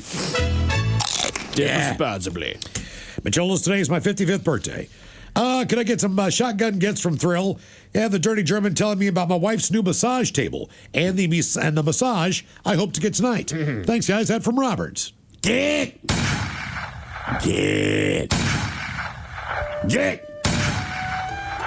Yeah, first of all, any table can be used as a massage table. However, if you want the proper massage from your wife, have her do it hands-free, just mouth. Got a massage table? Yeah, mouth massage. That'd be a great gift to get anyone you love. Doesn't have a face hole. Yeah, exactly. But the only people that are going to use it are people that get massages.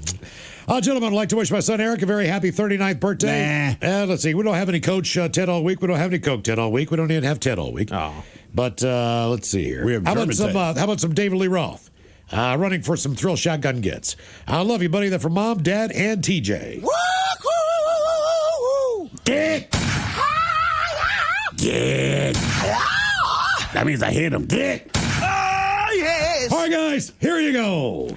Happy, happy, happy birthday. Happy, happy, happy birthday. Happy, happy, happy birthday to you, to you, to you. bitchy. Ya's a Dirty Germans brought to you by Men's Room Original Sausage. Available through Uli's World Famous Sausage, mensroomlive.com, and other fine retailers. Schweinefleisch. You know, because of this nose surgery, no offense, man, you're a little flat, the birthday's. Oh, I know. I can barely breathe. Happy The fact that I got through on you, that was amazing. Happy birthday. Yeah. I'm going to bring some more nasal spray tomorrow. You bring them more? I have to. God damn. Yeah, it's, man, you want to pass out, though. How crappy was it walking into work today, right? Hadn't seen him in a week, and I was like, hey, turn the light, hey, and the first thing I see is just a big-ass bandage on the nose. It's a cast. Yeah. That's a cast. Oh, it's an actual cast. Yeah. Yeah. That's a cast. Yeah, it's hard. Huh. Yeah, it's, I tried not to touch it, so I didn't. What's that? On the inside is worse. Okay, time for a little Your Guess is as good as mine. It's an easy game to play. You pick from one of these three categories and try to get as many right in said category before 3 strikes and you're out. Steve, who is our contestant ready to play Your Guess is as good as mine? It's the Brock of Seattle. Hello, Brock. Welcome to the men's room. Hola, bitches. Hola. How are you, Brock? Hey, good, Miles. So how long you out of golf up there, buddy? You didn't see I hit a hole in one again yesterday? No. He did. Yeah, 205 out. Are you kidding me? No, I'm dead serious, dude. Right in the hole. Alan Moore, number 8. insane, I was like, suck it. Well, look, dude, I can't escape the pain in my face. I mean, I can sit on the couch all day, but I mean, it's going to hurt anyway. Did it hurt every time you swung that club? No. Oh, no. I looked at that thing. I was like, that's going in the hole. And boom, it went right in the hole. I was like, man. All right, Brock, what do you want? Do you want the 10 states that have the best fair food? Do you want ranking, according to ESPN, of the 2026 NFL teams with the best projected starting lineups on offense and defense, or the best state to grow old in? Which category you want, Brock? I'm going to go with the football since we're about ready to start all that. That's what I figured. Yeah, let's go. That's why I pulled up the category. You said the Hall of Fame game is Thursday, Mike? Correct. Between the blistering rivalry that is the Arizona Cardinals against the dreaded Carolina Panthers. That's correct, sir. Jesus. Yeah. That is bad. They want to prove you're a fan. So, Brock, here's what they did. They took 3 of the top ESPN NFL analysts, and they said after an offseason chock full of trades, which we do have, new coaches, free agent signings, draft picks, all 32 NFL teams have the rosters mostly set for this year. But how do they stack up when compared to each other on paper? So these 3 guys individually ranked every lineup in the league, offense and defense, and combined their ballots to form the ultimate preseason roster rankings, considering factors such as talent, age, and production. So the top 10 teams are there, and it's based on what is on paper right now, what they're looking at. And that's where the game is fought. Yeah, Brock, so you know how the game is played. Get as many right in said category before 3 strikes and you're out. So who do you think the top 10 in the NFL are, according to ESPN? So is this what they think that it's going to end up, or they're just saying This is their guess. For right now, they're saying, look, looking at the rosters on paper, what these guys have historically done as players, put them together, we believe these are the top 10 players. Exactly. It's not the power rankings. Obviously, they don't start till they start playing. But they're saying these are the 10 best teams on paper going into the season in the NFL. Kind of like EA Sports would do with Madden. Exactly. Just like, but they're rating the entire team instead of the individual players. All right. I'm going to start off because they did so much in the offseason this year. How about the Rams? Rams are the number 1 team. Yeah. I mean, come on. Yeah. According to ESPN. And did Darnold, did he decide to come back? Did I miss that over the week? I know he not saying still here. Darnold. Donald. Aaron Donald. Oh, still in talks. Yeah, I think he's interested. I don't think he's coming back yet. Yep. LA is number 1, the Rams. All right. And I just because we're in Seattle, I have to say the Seahawks. Seahawks are number 3 on paper. And they won the Super Bowl. That goes a long way. Yep. All right. And then we might as well, even though the coach can't keep it in his pants, we'll go with New England. Ooh, they are number 7. Really? Yeah. Number 7. Look, man, I know they made it to the Super Bowl. Congratulations to them. I understand. There's just something about them where I'm like, yeah, okay. Mm-hmm. Is he going to get out of this just scot-free? Yeah. I mean, what are you going to do? I'm just saying. At the end of the day, it's just he cheated on his wife. Cheated on his wife, and you guys know about it. That's literally. She named her kid after him. I know. No, that's so sad. That's the one that just sucks. Like that poor guy, that poor dad. You know, he's like, come here, Mikey. Yeah, you're named after the guy my wife was. Yeah, let's go throw a ball in the backyard. As long as he keeps winning, man, they will keep him in there. People have gotten away with a lot worse. No, let me have that. All you got to do is win. Let me have that Coke can you're drinking out of. I got to take that into a lab. There we go. All right, yeah, you're 3 for 3 there. Patriots, Seahawks, Rams, all the top 10. All right, I'm going to say Chicago. Wow, Chicago on paper. No, they're not in the top 50.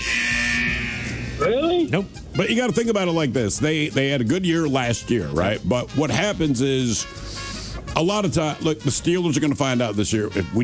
You have the number one schedule this year. Right.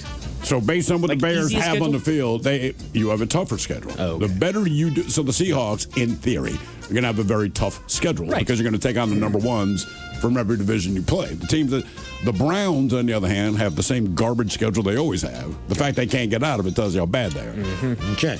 All right, what's your next guess? All right, so is there another one that's in our division? Oh, I'm going to tell you, there's not one. You've already got it. Yep. You've already got the two No, teams it's not in the Cardinals, so it's not. I'm going to guess Denver might be up there, man. Look, the 49ers are at number 11, just to give you an idea. So they got them pretty high. Everybody is talking about Denver right now. I don't know why, but they are. Yeah, all right, why don't we go Denver? Denver, number 8. Yeah. Good offense, good defense. Very good defense. 4 of the 10 so far. If it's ESPN, there's one team that's going to make it in regardless of how good or bad they are. Yeah. I hope not. Use your heads. How about Kansas City? How about Kansas City? Kansas City, believe it or not, number 12. Oh. Yeah, they're not in the top 10. That's ought to be annoying when they're in the championship game next year. We're not even good. I feel like the Bills are always in the talks. Bills is getting a lot of hype right now. Right. The Bills got a new stadium? Yep. What about Green Bay or Detroit? I'm trying to think. It's going by division. They are loving Jordan Love? Yeah. in Green Bay right now, aren't they? Are they loving Love? Loving Love. The Lions have been on fire. They're kind of on the downhill, but they are. But you still don't want to play them, sure, right? And you think they're throwing Jackson toward the end of the season last year? They were acting like Jacksonville was this big thing. The talking point that I saw was like, this is Trevor Lawrence's year that he has to do something. Something, yeah. Stonehenge. No, he looks like Easter Island. Yeah, he's Easter Island. He's Easter Island. Right? I know where you were going. Yeah. All right. All right, but Thrill, you said somebody at the beginning. I was going to go with them, and now I forgot. Oh, let's go Dallas. Let's go Dallas. That's third strike. Dallas is 14 on the list. The fact that they're even that high. Yeah. Have you guys want to try to clean up the table? So I'm going to say, because I'm a homer, but I do believe this, the Ravens. Ravens number 5. Yeah, they got to be up there. Yep. Let's go with the Steelers. Steelers, nope. No. Yeah. Look, I don't like the Steelers. I respect them greatly, but I don't like them. But their coach is like, if you want milquetoast, they got the right coach. Right. Aaron Rodgers is, come on, man. Is Detroit on that list, Miles? Detroit's number 6. The Bills? Bills number 4. Still missing number 2. Trying to think. Because the Hawks are 3, right? Right. Is Atlanta cooking at all? No. No. Not to be in the top 10. Right. Not Carolina. Not New Orleans. Probably not the Buccaneers. Right. I'm trying to think of the rest of the AFC West. You got the Chiefs. You got the Raiders, who are still hot garbage. AFC, NFC. Left. 2 NFC, 1 AFC. Okay. I'll just give it to you. Number 10, they say the Green Bay Packers. It is the Packers. Maybe. They say the Green Bay Packers are the 10th best team on paper. Number 9 is the Texans, believe it or not. Followed by Broncos, Patriots, Lions, Ravens, Bills, Seahawks, 2 Philadelphia Eagles they have on paper. As the second best team in the league, and they're saying the Rams are number 1. So there you go. I guess. Is A.J. Brown still on the... No, they are not friends at all anymore. Well, I know they're not friends. No, they're not friends. Because I'm just thinking, like, if they don't have a top receiver, look, they got Saquon Barkley, and he's great. Browns with the Patriots now. Okay. Yep. It should be fine. Coming up at 5:08, we'll drink and toast with a shot of the day. You are listening to the Men's Room.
From coast to coast and around the world.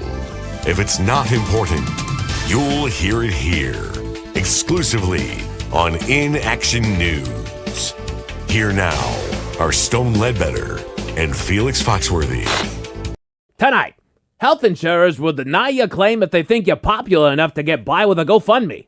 But first, a man in Meshuggah, Wisconsin was found alive after he spent 9 days trapped in a... Yeah, I'll take a turkey and bacon sandwich on pumpernickel.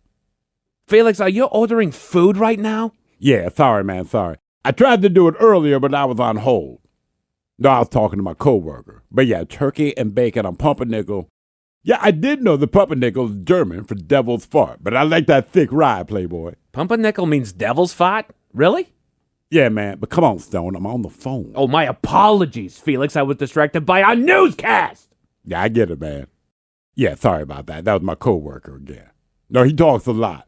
Okay, you got my turkey and bacon, no crust on that. I also want to add an order of sweet potato fries, but don't cook them. Just give them to me raw. You eat raw sweet potatoes? I eat raw sweet potato fries, Stone. Listen, man, if you're going to keep talking to me, do you want anything?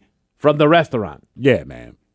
Since you have derailed our broadcast, why not? Do they have any soup on the menu? Hold on. You have any soup on the menu? Yeah, man, they have soup on the menu. Okay, what kind of soup do they have on the menu, Felix? Are you always this difficult when you order food? I'm not being difficult, Felix. But since you decided to make this your personal lunch hour, I figured that I would jump in and order some soup. I just want to know what kind of soup they offer. Okay, hold on. Yeah. Okay, they have chicken noodle, cheese and broccoli, French onion, tomato bisque, and minestrone. That actually sounds quite good. I'll take an order of the French onion. Yeah, they're all out. They don't have French onion. Okay, I'll take a bowl of their chicken noodle then. Yeah, they're all out.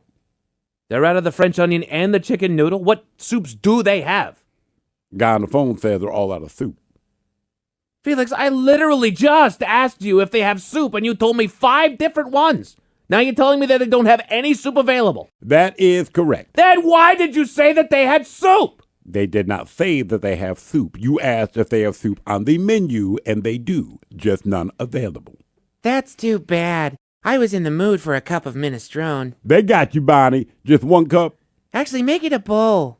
Yeah, and 1 bowl of minestrone. Well, then I will have a bowl of the minestrone, too. Sorry, Playboy, they're all out. Bonnie just ordered a bowl! Yeah, and now they're out. Yeah, sorry about that. That was my coworker again. Yeah, he is like that all the time. Are you even talking on the phone, or are you just talking to your hand? Do you think that I would sit here talking to my hand just to disrupt a news broadcast? Yes! Hello? Damn, Stone, they just hung up on me, man, because you kept talking. Now I gotta call them back and start this all over again. So I'm not getting any soup? Sorry, Bonnie. Stone messed everything up. We're going to break. We will be back next hour.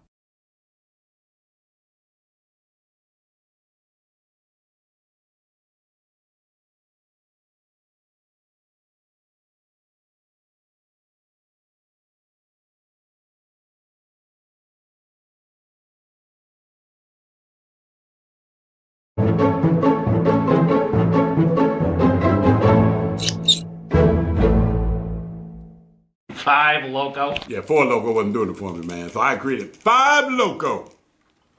Where did you find the other Loco? It's a long, convoluted story, but it involves illegal substances from foreign countries. And with the closing of the Strait of Hormuz, it's a little more difficult to get the ingredients I need.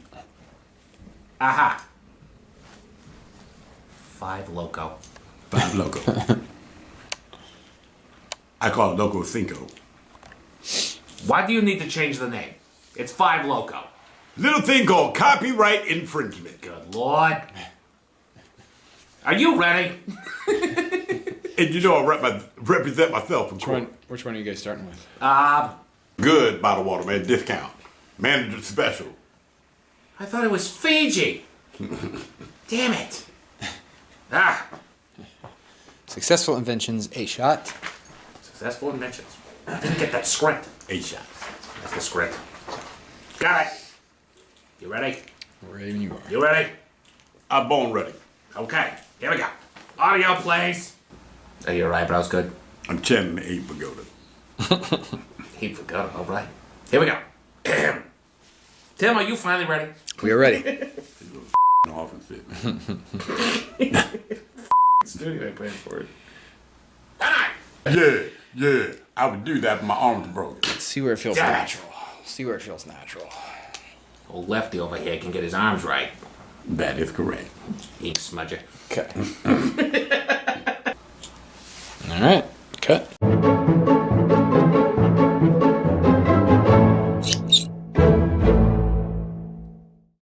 Hello, everyone. This has been an In Action News broadcast, a comedian dysfunction. Watch all In Action News videos, new and old, on our YouTube channel, youtube.com/@inactionnews. And make sure you like and subscribe, man. And be sure to follow us on all your favorite social media platforms at In Action News.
KISW. The men's room returns with Miles and Thrill.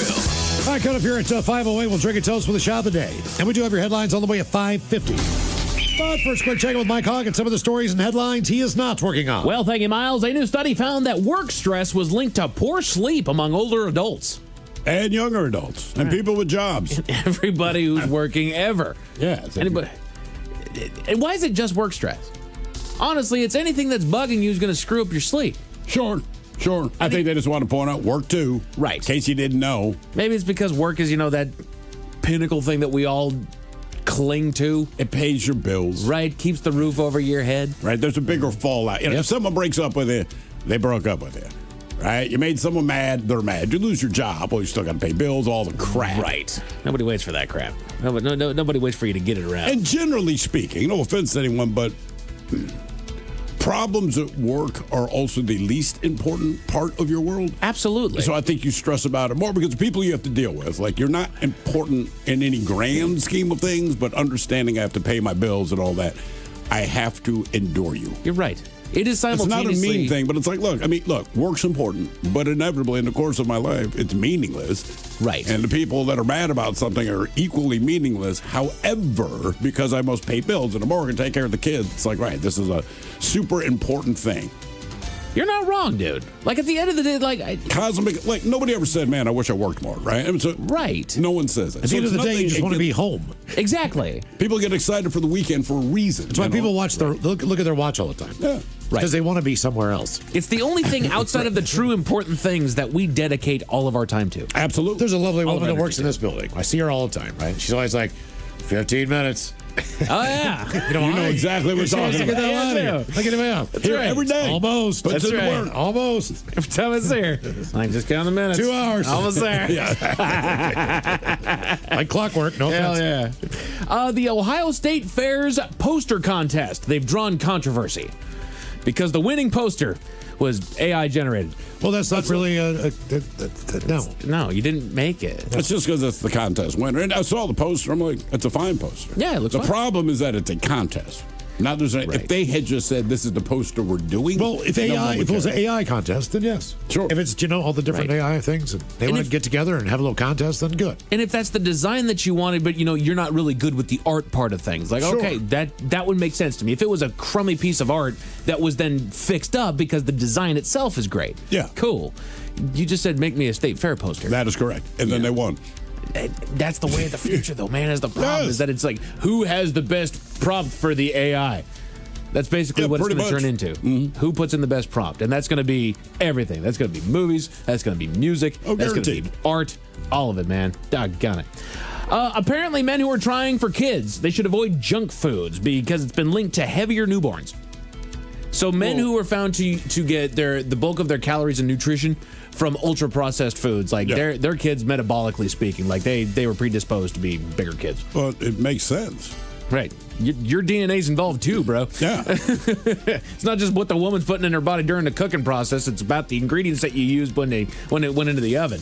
You see the guy who, I think he's from the U.S. originally, lived in Chicago. This guy, he lost like 70 pounds or something. Okay. Okay, so anyway, this guy lived in Chicago, lived his life. His doctors are like, you need to lose weight. Ended up getting a job in England. Anyway, he's like, look, I didn't listen to the diet. I didn't really change my diet or anything. I lost 70 pounds, and it's because of the food that is available. Yes. Because I'm eating the same things I eat in the States. It's just not ultra processed and all that. So it's like, I didn't diet or not. He goes like, honestly, my doctors would be pissed because I kind of ignored what they said. It just worked out. I lost 10 pounds in Africa, eating breakfast, lunch, and dinner, as much food as I wanted. Yeah. Right. I came back 10 pounds lighter.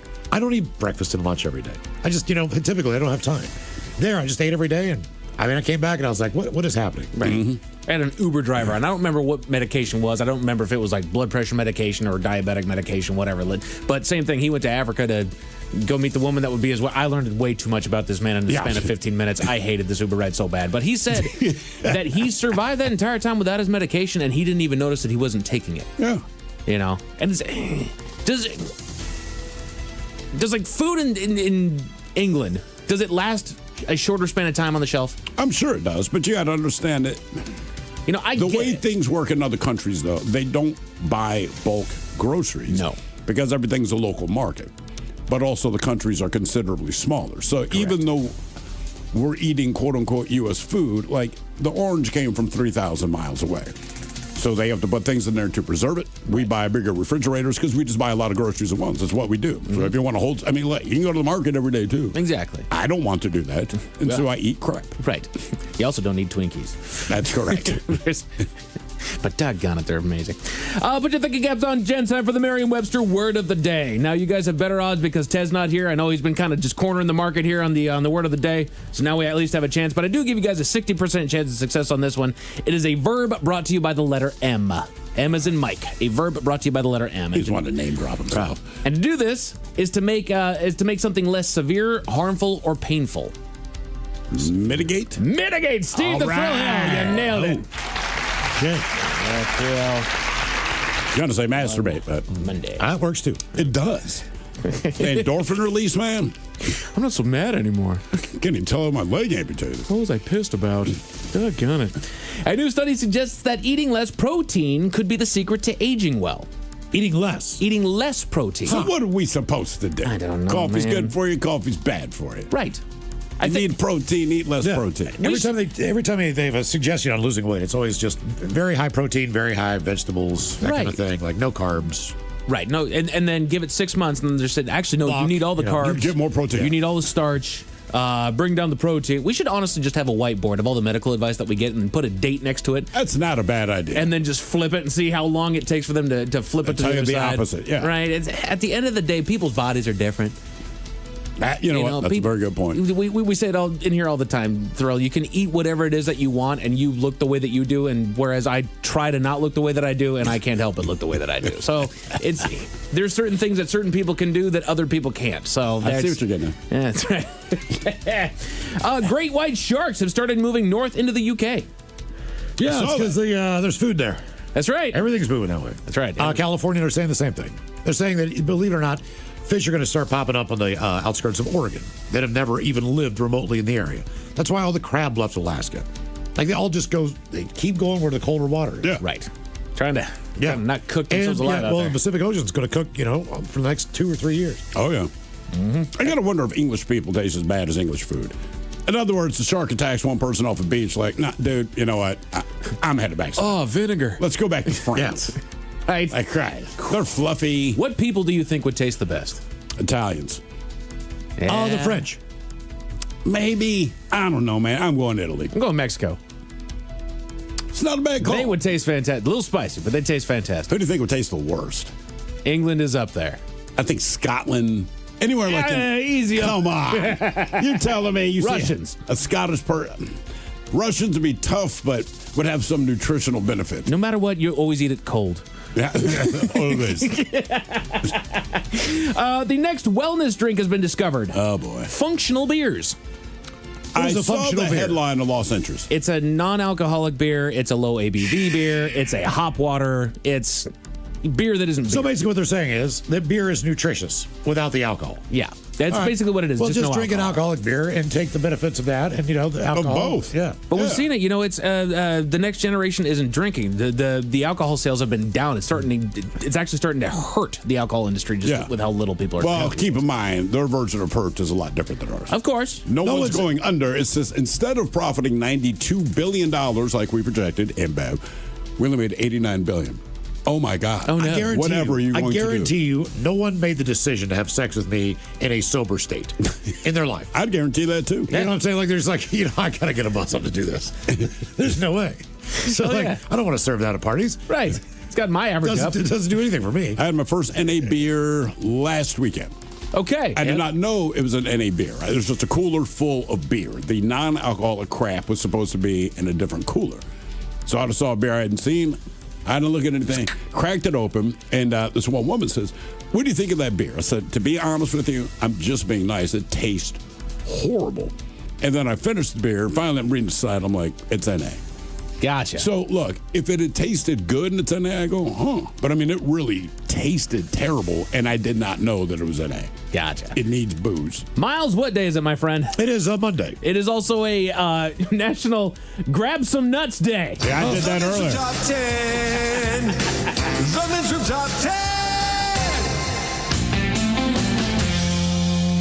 because I'm a child and I can't stop myself, I went to rebootwithjoe.com, who's got the 10 most common nuts here in the United States, as far as snack nuts go. Peanuts gotta be Number one. Peanuts. So don't shoot the messenger because there are things that are not considered nuts on this Cashews, list. Then. You might find those somewhere. Believe it or not, number 10 on the list, peanuts. That's number 10? They're actually a legume, not a nut, but are commonly used as such. Though given a bad reference association with food allergies, they contain the highest amount of protein at 7 grams per ounce than any other nut. I'll tell you this. It's my favorite nut. Peanut? Peanut. All right. Gotta be. Just go straight nuts, or do you do salted? Do you get them seasoned at all? Man, dry roasted is the way to go. But I mean, I'll take them shelled. I'll take them anyway. I actually have some peanut butter at home right now. Attaboy. Oh, look at you. I'm waiting to die to choke on that. I bought some milk, so. I think the last time I actually had peanuts was at a baseball game.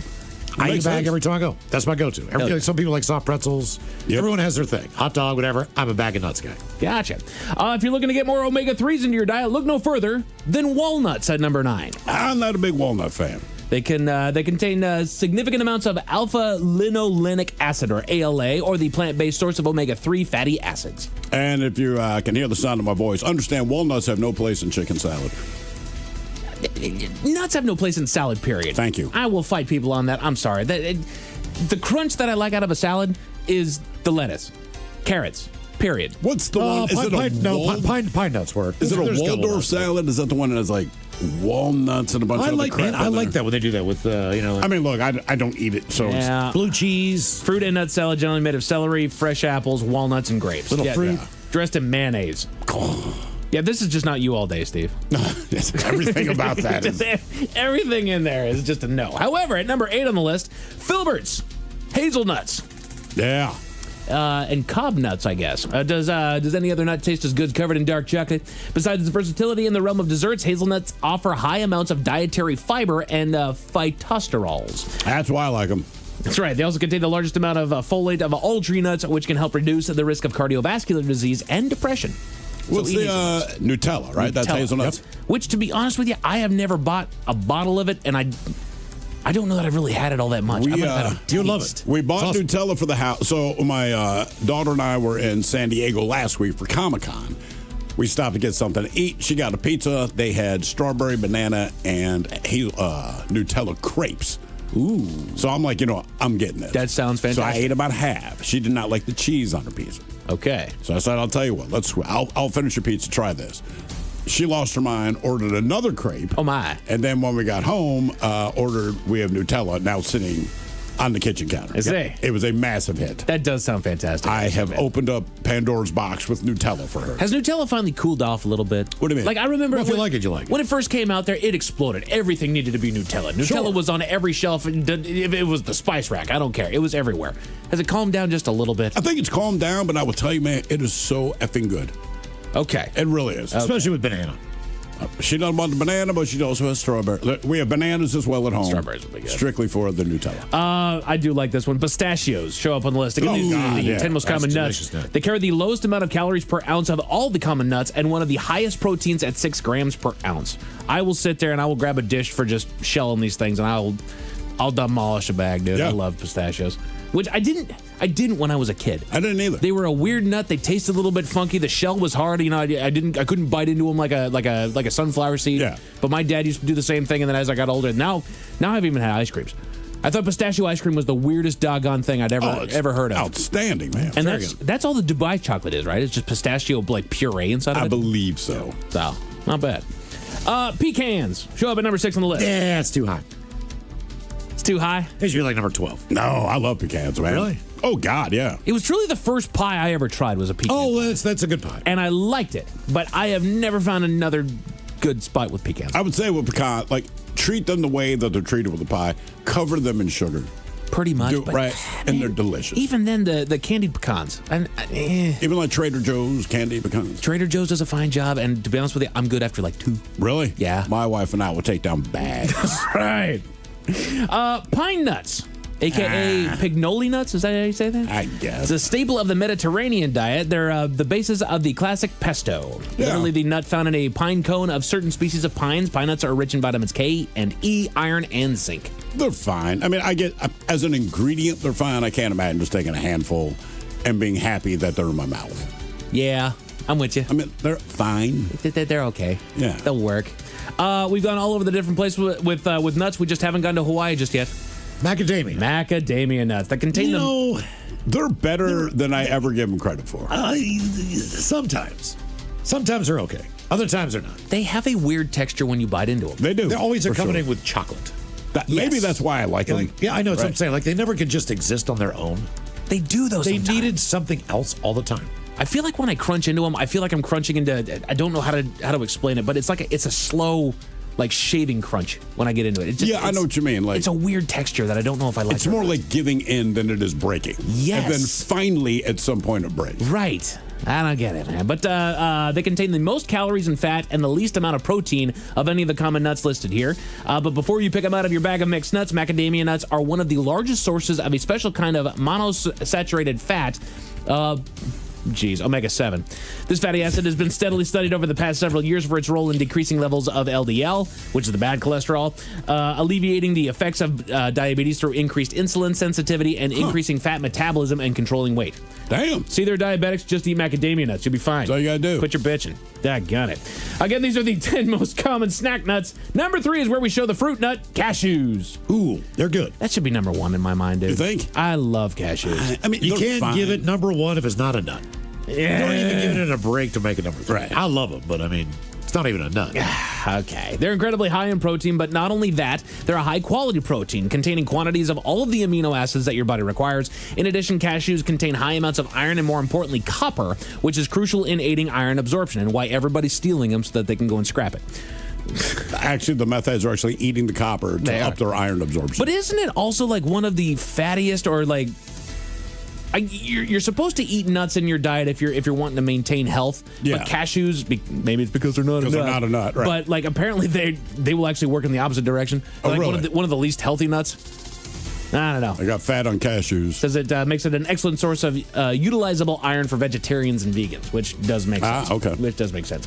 Number 2 on the list. Never been my favorite, Brazil nuts. That's too high. Harvested from trees in South America and contain the highest amount of the mineral selenium. You know what they used to be called, Mike? No. It's an essential mineral. Didn't Wade get one cut off? That promotes DNA repair and protects the body from oxidative damage. They also play a critical role in thyroid hormone synthesis and metabolism. They're just too big. They are kind of big. They're friggin' huge, Wait, dude. you're talking about the old name or the personal preference? Come on, man. So big. So big. Like Brazil. It's the biggest country in South America. Doggone it. And then I'll leave you with this last and final. The number 1 most common nut. You guys have already named it. Almonds. Yep. Now, Joe listed almonds first because they're his absolute favorite nut, but if you've ever, let's see here, almonds are beneficial for overall health. They're often referred to as the heart-healthy nut, and here's why. Just 1 ounce provides 37% of your daily value of vitamin E. Jesus. The highest amount found in any of the common nuts. A powerful antioxidant, vitamin E helps to inhibit the development of plaque on the walls of your arteries and prevent free radical damage to the body. I prefer when they're, wasabi. Oh, man. Yeah, that's a home run, dude. Those are fantastic. So there you go. Some of the most common types of nuts that you got there. So what is it? Grab some nuts day? Grab some nuts day. Grab All some right. nuts day. So you know what? In honor of that, go grab you some nuts. A woman in Florida was being escorted out of a restaurant and ended up making her situation worse, Miles. Why is that? Tell you all about it at 5:50. Thank you, sir. Headlines are coming up at 5:50. In the meantime, have we made it to drinking time? Somebody out there deserves to be recognized. And the men's room knows just who it is. So to you, we say, bottoms up, sailor. You're the toast of our shot of the day. The time it is, and as usual, we head to the drink desk and Steve at Thrill Hill to find out who we're toasting. Yes, indeed. Today we toast the Suncook Valley Rotary Hot Air Balloon Rally in Pittsfield, New Hampshire. Now, the 3-day event started Friday, ran through the weekend, but early Saturday morning, about 6:30 in the morning, when they're launching these bad boys, one of the hot air balloons caught on fire. Now, the good news is it was a remote-controlled balloon that does not carry people. So no one was aboard this big bad boy, but They say, in fact, the only injuries were the guy that was operating the controls themselves, and his injuries were minor, treated and released from the hospital. But the flaming balloon, it had to be pulled out of the sky in pulleys before it was successfully extinguished. But the reason we're toasting this is because the one hot air balloon that burst into flames was designed to look like a fire truck. Oh. Yeah, it's the only one. The big fire truck. Jesus. They're not sure what went wrong, but something sparked back into the remote control, which injured the guy controlling it, but it also sparked the balloon. So I have no idea what the hell that's about. But yeah, it was the one fire truck. Yay. So we pour this booze and we drink this booze because we think it's yummy. Yummy. So over the tongue and down the throat to party in our tummies. Down the hola bijola. All right, let's get a contestant online now for Profile This, 206-803-ROCK. Profile This is next.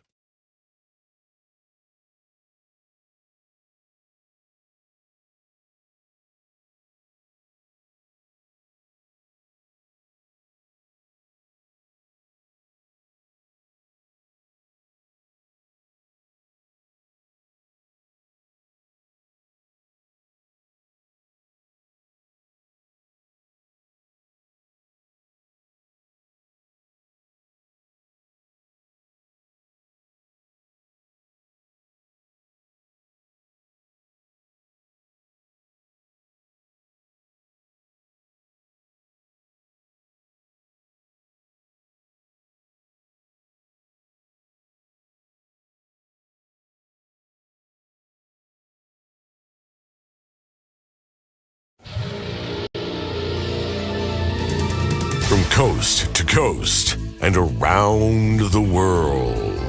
If it's not important, you'll hear it here, exclusively on In Action News. Here now are Stone Ledbetter and Felix Foxworthy. Tonight, health insurers will deny your claim if they think you're popular enough to get by with a GoFundMe. But first, a man in Meshuggah, Wisconsin was found alive after he spent 9 days trapped in a... Yeah, I'll take a turkey and bacon sandwich on pumpernickel. Felix, are you ordering food right now? Yeah, sorry, man, sorry. I tried to do it earlier, but I was on hold. No, I was talking to my coworker. But yeah, turkey and bacon on pumpernickel. Yeah, I did know the pumpernickel is German for devil's fart, but I like that thick rye, Playboy. Pumpernickel means devil's fart? Really? Yeah, man, but come on, Stone, I'm on the phone. Oh, my apologies, Felix. I was distracted by our newscast. Yeah, I get it, man. Yeah, sorry about that. That was my coworker again. No, he talks a lot. Okay, you got my turkey and bacon, no crust on that. I also want to add an order of sweet potato fries, but don't cook them. Just give them to me raw. You eat raw sweet potatoes? I eat raw sweet potato fries, Stone. Listen, man, if you're going to keep talking to me, do you want anything? From the restaurant? Yeah, man. Since you have derailed our broadcast, why not? Do they have any soup on the menu? Hold on. You have any soup on the menu? Yeah, man, they have soup on the menu. Okay, what kind of soup do they have on the menu, Felix? Are you always this difficult when you order food? I'm not being difficult, Felix. But since you decided to make this your personal lunch hour, I figured that I would jump in and order some soup. I just want to know what kind of soup they offer. Okay, hold on. Uh-huh. Yeah. Okay, they have chicken noodle, cheese and broccoli, French onion, tomato bisque, and minestrone. That actually sounds quite good. I'll take an order of the French onion. Yeah, they're all out. They don't have French onion. Okay, I'll take a bowl of their chicken noodle then. Yeah, they're all out. They're out of the French onion and the chicken noodle? What soups do they have? Guy on the phone says they're all out of soup. Felix, I literally just asked you if they have soup, and you told me 5 different ones. Now you're telling me that they don't have any soup available. That is correct. Then why did you say that they had soup? They did not say that they have soup. You asked if they have soup on the menu, and they do, just none available. That's too bad. I was in the mood for a cup of minestrone. They got you, Bonnie. Just 1 cup? Actually, make it a bowl. Yeah, and 1 bowl of minestrone. Well, then I will have a bowl of the minestrone, too. Sorry, Playboy, they're all out. Bonnie just ordered a bowl! Yeah, and now they're out. Yeah, sorry about that. That was my coworker again. Yeah, he is like that all the time. Are you even talking on the phone, or are you just talking to your hand? Do you think that I would sit here talking to my hand just to disrupt a news broadcast? Yes! Hello? Hello. Damn, Stone, they just hung up on me, man, because you kept talking. Now I got to call them back and start this all over again. So I'm not getting any soup? Sorry, Bonnie. Stone messed everything up. We're going to break. We will be back next hour.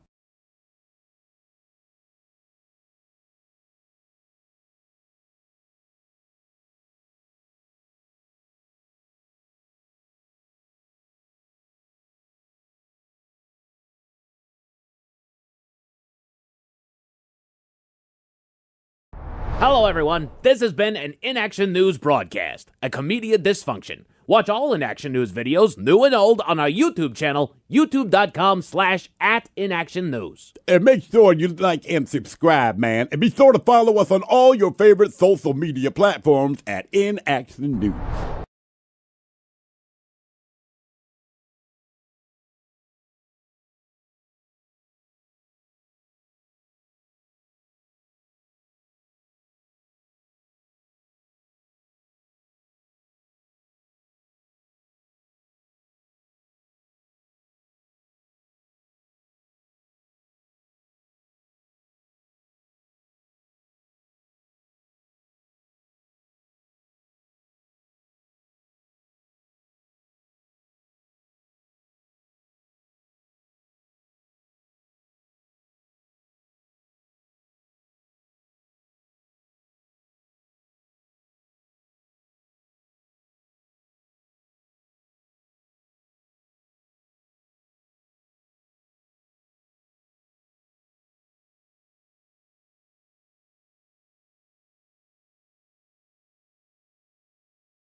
The Men's Room presents Profile This. And Stephen Throwhook, could you please start everyone on Profile This is played? Sure can, Miles. It's a simple game where we share with you a real-life news story, something that happened right here on planet Earth, Earth. And as you listen to the story, based on the stereotypes you believe to be true of people and the decisions that people make, we'll ask you what it is you think makes the story a story. Hello, Luke. Welcome to the Men's Room.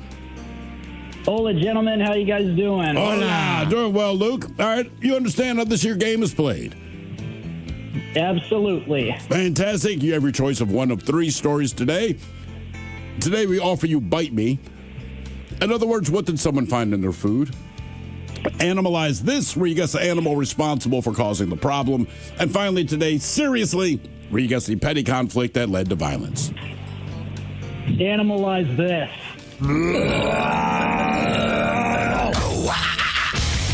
All right, we go to the Yucatan Peninsula of Mexico, where an animal briefly escaped from the local zoo while its enclosure was being cleaned. The Merida City Council, they confirmed the animal escaped about 7:40 a.m. on Sunday while the zoo's enclosure was undergoing routine cleaning. Now, the zoo activated security protocols, and the facility was locked down while zookeepers worked to track down and contain the animal. Now, if there's any good news, it's that the escape occurred before the zoo opened for the day, so no guests were present at the time. Now, it was tranquilized and recaptured about 3 hours later. It was not injured. And then the zoo opened to the public, and normal operations resumed as though nothing had happened. The question is, what is the animal that escaped? Was it a monkey? Was it a tiger? Was it a chimpanzee? Or was it a zebra? So monkey, tiger, chimp, or zebra, what escaped briefly from its enclosure? And you said this was in Mexico? Yeah. Eastern part. Okay. Let's see here. What do you guys think? I'm going tiger, Luke. Okay. You know me, I like to think that he's always pulling the irony card, so I'm going to take zebra on this one. Okay. Yeah, I'm going to go with zebra as well. Okay. Right. You guys go with zebra. I'll go tiger. What escaped there briefly from the zoo? Was it a monkey, a tiger, a chimp, or a zebra? We'll find out next. That was a tease. You are listening to The Men's Room.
listening to the Men's Room with Miles and Thrill. 99.9 KISW. Back to the Yucatan Peninsula in Mexico, a zoo there had an escaped animal.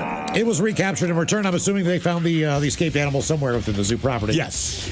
Question is, and they reopened. What was the animal that broke out there momentarily? Monkey, tiger, chimpanzee, or a zebra? And Luke, that is a question that we posed to you and Mike Hawk agreed and went with the old zebra. Come on. Zebra, which I believe is French for the bra. However, whoops, wrong sound effect. No, I need to insult you properly. No, that was not a zebra. Sorry, Luke. Miles, you went with La Tigre. Yes, ride the tiger. It was the tiger. So you're saying the answer isn't black and white? It's not. It's monkey. That was a monkey. That was a monkey. Yeah. The monkey. Just a monkey. I would want to leave too. I absolutely would. Now for all TV news all the time, it's time for TV Time with Ted. And now, because your pathetic life is confined to countless hours in front of a talking box, the Men's Room presents TV Time with Ted. If you're just joining us on the program, you might notice that D. Ted Smith is not in studio. He is currently enjoying himself in Dingle, Ireland. Dingle. That's right. Dingle. Well, like, just eat one berry, dude. I tried to tell him, man. Just get a strawberry. Right. It doesn't matter. Don't just say I ate a dingleberry. Right. I don't care if it's a Driscoll's. Get a doggone strawberry. Yeah. Something. One dingleberry. So here on TV Time, if there's ever some bad news that needs to be hit, we tend to get it out of the way right at the very beginning. We got to start, and that is no different today. We are starting on a somber note. If you are a fan of The Sopranos, you probably already know the news that I got coming up. Steve, don't smile. We do have some very, very sad news. Unfortunately, the actor Vincent Pastore, best known for his role in Sopranos, has died. Who was he? What character? I can't remember. Seriously, he was just one of the guys in Sopranos. But he was like one of the bigger guys. He was a big guy. Known for being a big guy. Yeah, he was. But what was his name? He was soft. He wasn't like the toughest guy. He was large man. He was large, but he was soft. You understand? He wasn't. He was a large guy, but he wasn't like the enforcer. Like he was anything but that. But he was big. He was a big guy. Kind of a wimp. Yeah. He was a large man. Right. Unfortunately, he did pass away at the age of 80. Let's see. According to his manager, he says, I had the privilege of representing Vinny for more than 30 years. Long before The Sopranos made him a household name, his manager, Robert Atman, said in a statement to the world, he will always be remembered as the unforgettable. That's all he'll be remembered as. Big P. But to those of us who knew him, he was so much more. He'll always be my. He was. Didn't put that on his gravestone. Here lies Big P. I understand that you are solidified in the history of television. Oh, yeah. The history of acting, of cinema, and all of it. You are known like, this is your character, and your name is Big P. Big P. That's right. Oh, yeah. Do you want that? I mean, I'd have it on my credit card. Table for four for. I decided this one. And everybody would know, too. Yeah, exactly. Oh, my God, look at there he is. That's the one thing I'd sign. Yeah. And the thing is that, again, if you're in the restaurant, back in the kitchen, like, man, Vincent Pastore's coming out here. Wait, who the hell is that? Who's Vincent Pastore? Big P's coming down. Oh! Exactly. Big P's down. Someone get Big P a mouth hug. You did. Resuscitate him. He's dead. Mouth hug, yeah. Oh, Lordy. He was found dead inside of his Bronx home Saturday afternoon. There was no indication of criminality, according to authorities. He was also 80 years old. All the Sopranos people that worked on that show are very, they're broken up by the fact that he passed on. Absolutely. Apparently he was a solid dude. Yeah. I believe it. Yeah. I think all the guys that were on the show were solid. I mean, he was a little softy. He was a big softy. Solid. Solid softy. Solid softy. I like Big P. That's what I know about Big P. Anytime someone says, like, yeah, I was 13 pounds, I'm like, oh, really? I got a different view of your mom now. Oh, dear. All right, let's switch gears before we get into too much trouble here. I know that you guys were watching a lot of sports over the weekend. You definitely caught the Women's Tour de France. Oh, yeah, of course. They have a separate one? They do. I honestly did not know that until right now. Separate one altogether. And there's been controversy, Steve. So apparently, Women's Tour de France riders, they're accusing their rivals of padding their bras. What does this do? Aerodynamic? Do they pedal with their bras? So it's apparently a clever means in order to gain advantage over their competition. Let's see. Several women's world teams believe their rivals are breaking the rules by using padded bras to fake a larger bust and gain an advantage in time trials. So let's see here. We're talking about chest fairing. This is according to a so like put out their chest like a runner at the finish line. Yeah. Well, no. You change the airflow around the body and thus get less overpressure on the thighs. As a result, the riders rider experiences less air resistance. It's not that you take tens of seconds of advantage of this in a time trial, but in a ride of 20 to 30 kilometers, it can yield seconds that can be decisive. It's all aerodynamics these days. It is. And it's the same thing as the Winter Olympics with the long jumpers. That's exactly what they whatever their reference. suit was on their big. They were padding it. Yeah, they're doing some of that. They were stuffing to get a little more like wing exactly. bat wings. Kind of works like a tail. Exactly. Like a tail on a bird. Helps them, fly a little bit straighter and go further. So yeah, apparently they're padding their bras in the Tour de France. Huh. My watch. Should the men start doing that then? What, pad their junk? No, pad their bra. Pad a bra. Throw one on there and just put it on. Help to your wind resistance. Why not? At the end of the day, that's what all their clothes are doing. That's right. That's what the clothes are designed specifically. You're wearing a helmet that's faced backwards. You're wearing this tight clothes. You're leaning down and doing everything that you can to make yourself more aerodynamic. It's like, okay, put a bra on. Put on a bra. Sorry, I got big boobs. Let them all wear a bra. Right. They were all doping at one point when they went after Lance Armstrong. And I'm like, right, your top 40 riders were also doping. So in that sense, he was still the best rider. Yeah. Right. Everyone was doping. And as far as his career, I mean, he had a ball. Yeah. I got it, Miles. He did. He won all those. Had to give him back, but still, at the time, probably very happy. How long would a man have to wear a bra in order to ride in the Tour de France and not be considered cheating for wearing a bra to increase his aerodynamic ability? Like, do I have to wear it for like a year? You probably pedal once and No, that's not helping him a doggone bit. Speaking of events that happened up over the weekend, I'm going to get a little selfish here. In the world of wrestling and WWE, SummerSlam took place over the weekend on Saturday and Sunday night. I got home from Nashville on Friday night and was able to enjoy a weekend of wrestling. However, a couple big things happened. Spoiler alert for anybody that hasn't caught it. There's as much as it is predetermined, it is still a very physical event. It is still a very physical performance, and people do get injured from time to time. All right. The wife and I were very, very happy to see there was a man by the name of Kevin Owens who didn't sustain any one specific injury over a long career of flying all over the place. He's a crazy man. He's a wild man. And he's got a body type that kind of looks like mine. He's a stout gentleman. He doesn't look athletic, but he's a lot more athletic than he looks. Sure. But if you needed a dude to jump off basically down from the stands through a table onto the ground, this would be your guy to do it. He's a Bill's Mafia member. Right. And through a long sustained career, he eventually screwed up his neck so badly that he ended up going to see a doctor about some issues that he was having, and they said, no, you need to have a surgery in order to get this thing fixed. And he says, what if I don't? He says, you'll have a lot less to worry about if you don't get this surgery. And so he ended up getting the surgery, and the question was whether or not he was going to wrestle again, and he did eventually make his big return 400 some odd days later yesterday at SummerSlam, which was a really big fun reveal. And that's honestly one of the things that I look forward to when it comes to wrestling. Is it takes a lot of time and it takes a lot of investment to really love these characters, see them go, wait for that amount of time for them to be gone and for them to make a return. This moves into my next story here that we got off of Bro Bible. The another big return that's happened over the last couple of years. There's a tag team duo, the Bella Twins, that have recently just made a big comeback. They had a long storied career. They eventually both, through one reason or another, found their way out of WWE. And let's see, last year Nikki came back, and then this year Brie came back, so now we have the Bella Twins back together. They're going to fight at WrestleMania in April, right? Unfortunately, Nikki injures herself. I don't remember if it was her knee or something like that. I think it was, but ends up she can't perform. So they bring in another old diva to go in there and perform in the interim. Fast forward to up towards SummerSlam, Nikki is now back, and now they're going to have this 6-woman tag team match between these three with the Bella Twins and then these three that are over here. And now that one sister is back, the other sister managed to injure herself at SummerSlam. Yeah, she was sitting down up against a set of stairs, had her arm up like this to feigning injury to her neck or something like that, and then another wrestler came and tumbled right into her and actually hurt her. And it was one of those where you kind of always have your finger on the pulse. They'll sell an injury while they're in there. Oh, you hurt me. Sure. This was so guarded, it was obvious. You could tell she's actually hurt. Right. Brie friggin' hurt herself, and she actually just put out a statement that she broke her scapula. Says, unfortunately, I'll be out for a bit. I broke my scapula. If there's one thing I know about my sister and I is that we don't let broken bones stop us. Not sure how I finished that match, but I do believe that between the adrenaline, the passion for the business, and the love for all the women I work with, gave me the drive to finish. I think it's more, I really think it's more realistic than the World Cup as far as injury.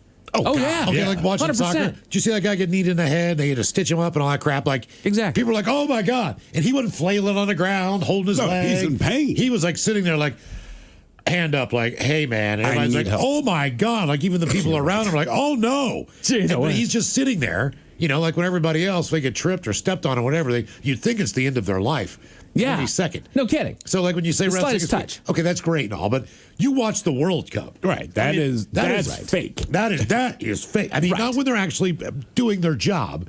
But everything else is But just, all the ground rolling. I mean, and all my that, God, they should have like an award ceremony for No kidding. biggest flop. Yeah, they should have an Oscars out there. Seriously. That should be a category. So that was a fun event. We wish Bree a speedy recovery, but now I wonder how the story is going to go on that one. Let's shift over to the sport that everybody's caring about because it's on the way, football. Training camps are on out there everywhere, and Patrick Mahomes has found himself going viral recently. Have you guys seen this video? No. There's a video that's gone around here of Patrick Mahomes. He's out there.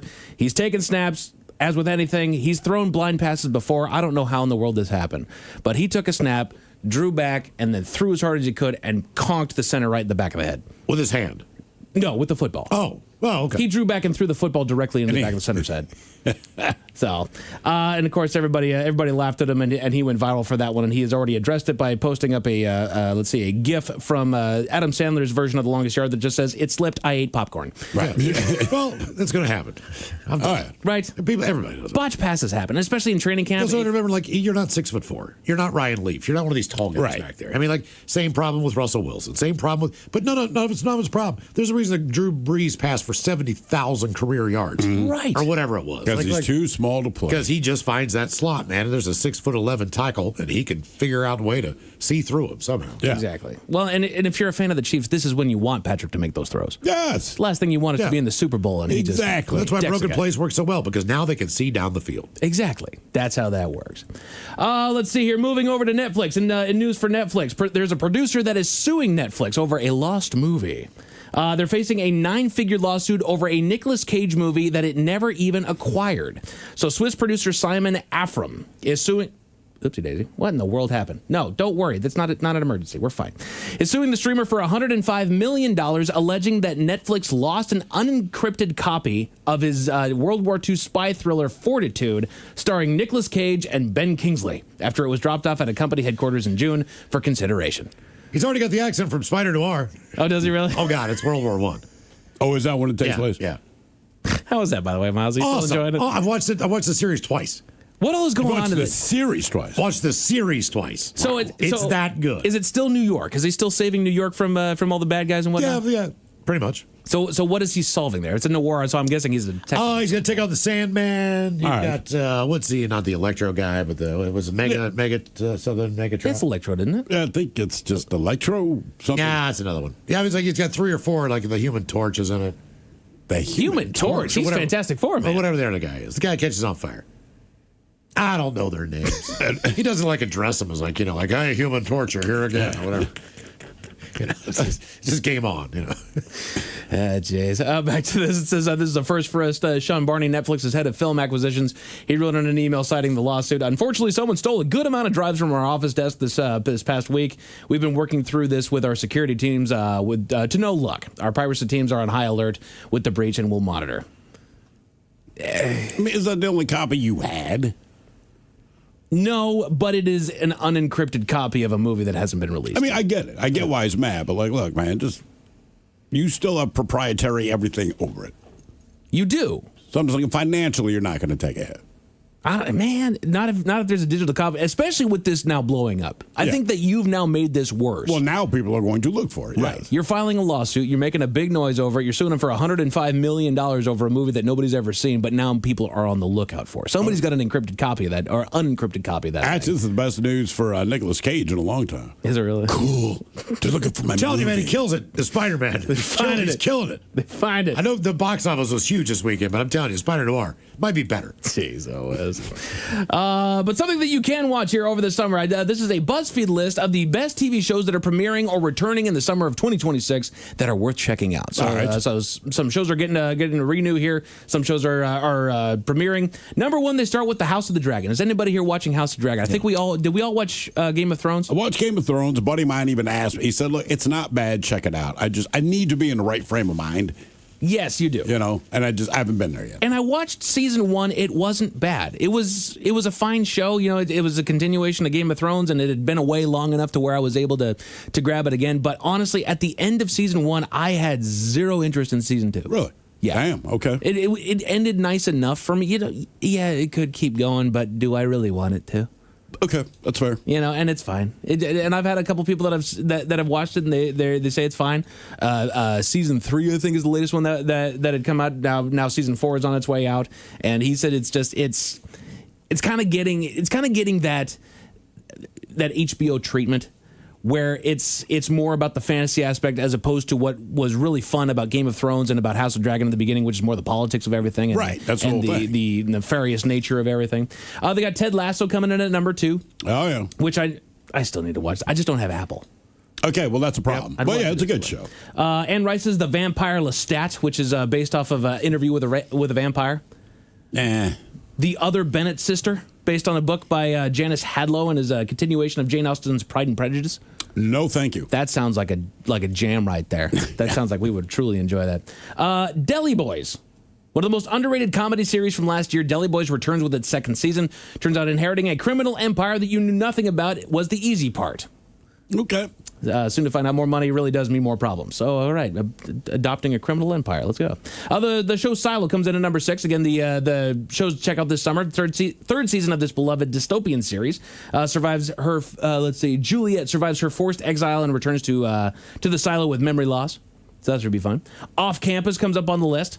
Adapted from L. Kennedy's Off Campus and Breyer University's Universe. Off Campus follows Hannah Wells, a songwriter at Breyer U, who has just found out her scholarship might be in trouble as she navigates a potential pivot. I think my wife's watching that. I think. Is that on HBO? I don't know. When she told me what it was about, I knew I did not care. So I think that might be it. Right. The Bears coming out with their, I believe this is their last season. Yeah, my wife's already watched the whole thing. Which is another one. I've seen the first season and it was fine. I haven't picked up any other season after that. My wife loves it. It was fine. It's not bad. I'm just like, Cape Fear. Inspired by Martin Scorsese's chilling remake, Cape Fear follows Anna and Tom Bowden, who are married attorneys. It's Amy Adams and Patrick Wilson.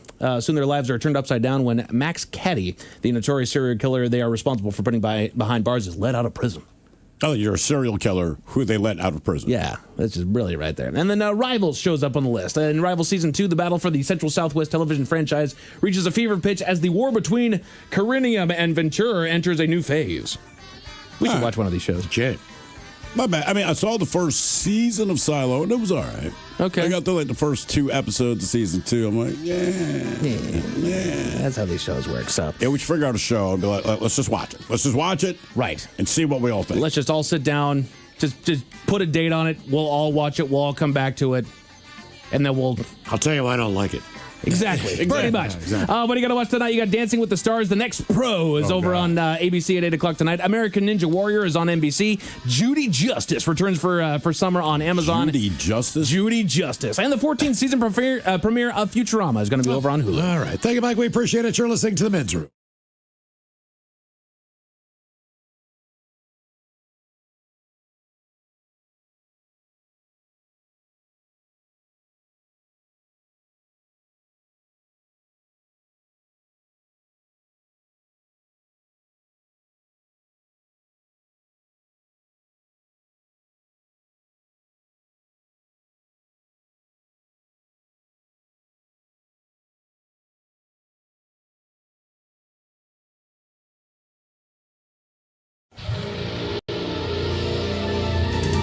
From coast to coast and around the world.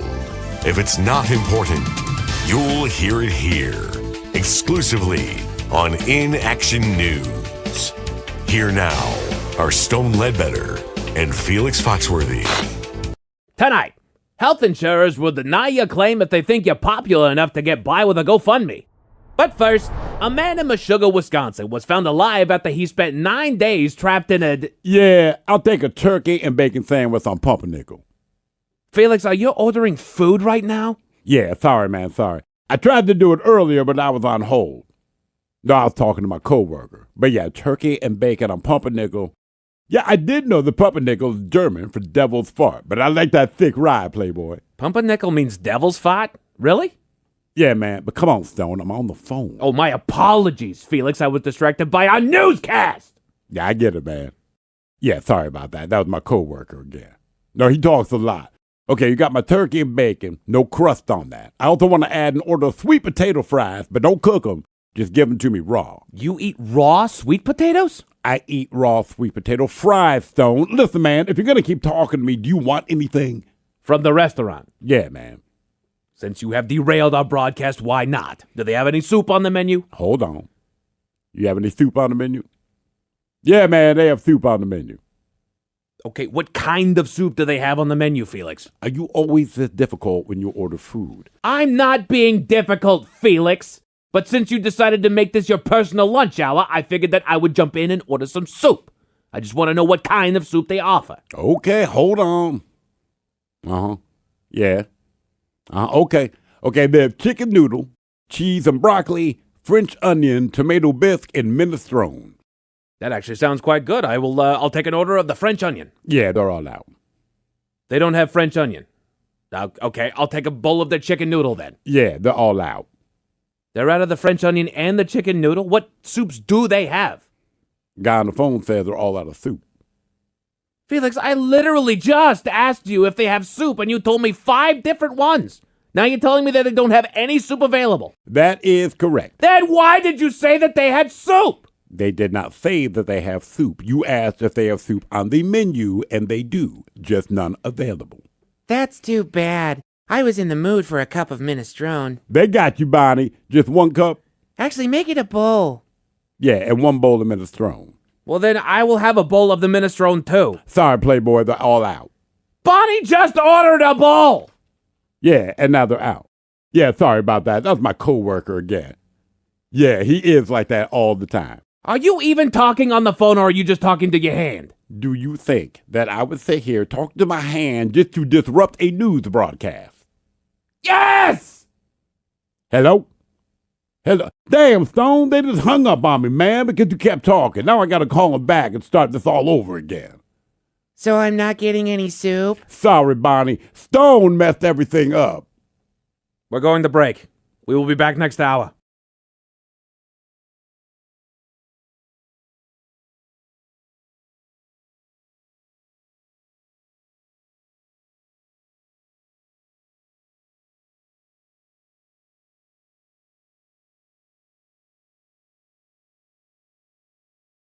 Hello, everyone. This has been an In Action News broadcast, a comedian dysfunction. Watch all In Action News videos, new and old, on our YouTube channel, youtube.com/@inactionnews. And make sure you like and subscribe, man. And be sure to follow us on all your favorite social media platforms.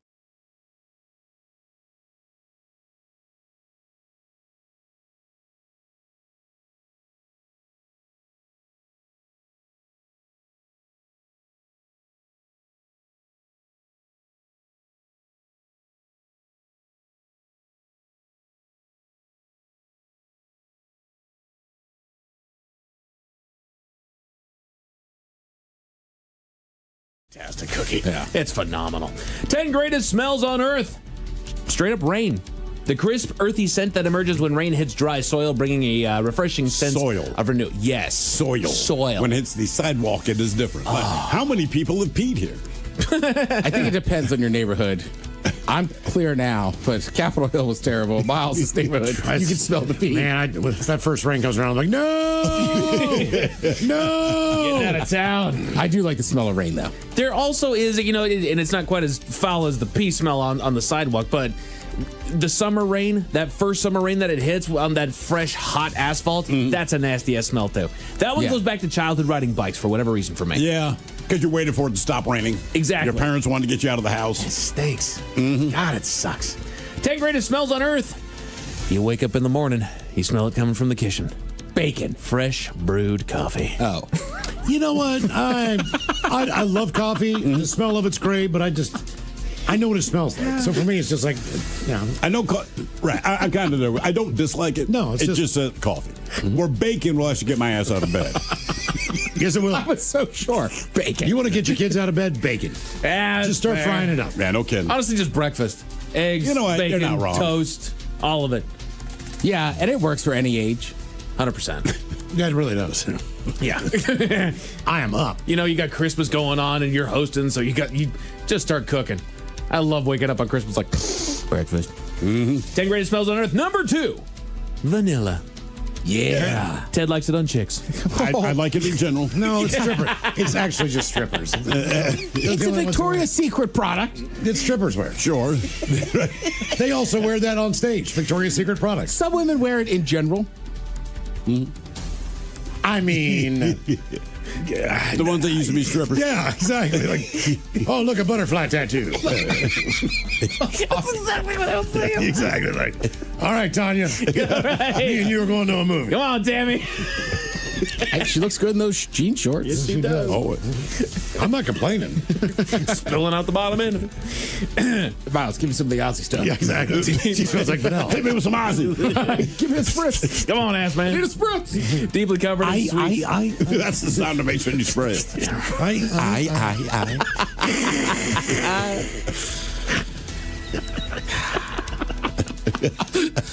Wife years ago got a bottle of Mexican vanilla extract. All right. Different.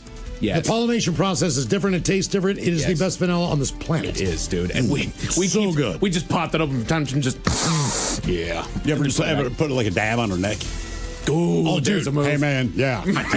This might be a little overkill, but just add a couple drops of that to a vanilla milkshake. Okay. I mean, the vanilla is just like, entirely this is unbelievable. Yes. This is the most vanilla thing ever. That is Except for that stripper that Ted met. Jesus. Go out to the movies. This reminds me of Ted's girlfriend. I don't know what it is. Taste it. And then this, back memories. according to Google AI, is the greatest smell on Earth, widely considered the most universally loved scent, boasting an 85.6% approval rating for its calming therapeutic properties. Lavender. Lavender is strong. It's fine. Yeah, I'm right there with it. You know what? As we started the question today, I got a text from one of our coworkers' husbands who said that we needed to get her into the studio if she was still around because she hates the smell and it makes her gag. Really? What's that, lavender? Yes. Why do we don't have lavender in here? I know. But I the could've smell brought some apparently in. makes her gag. I have like just little air freshener that you spray that's like all natural lavender. Does she have her own office? Yes, she does. Okay. She's been here all day. Bring that busting lavender. her ass. You want me to bring it in Spray her tomorrow? office. Just spray her office. Don't say anything. And see if she seems really upset the rest of the day. I can't believe who doesn't like lavender. Andy's wife. Well, I know who we're talking about. Yeah. I mean, I'm indifferent to it. But I don't just think it's that great. I just think it's okay. But gag from lavender? Yeah, I mean, I've sprayed in my she house. human? And people have walked in and been like, Jesus, it smells great in here. Not her. Not her. Vomit on your floor. It's going to be great. Oh, we got one on YouTube. Boo lavender. I'm allergic to that S. Okay, well, when if you're allergic, dude. That's fair. Is this like cilantro people? Oh, maybe. Actually, my wife just Like texted me, quote, hate lavender. Well, there we go. Got it. And the two of them are friends. That explains a lot. You know what? That's fair. My wife likes lavender, though, and they're all 3 friends.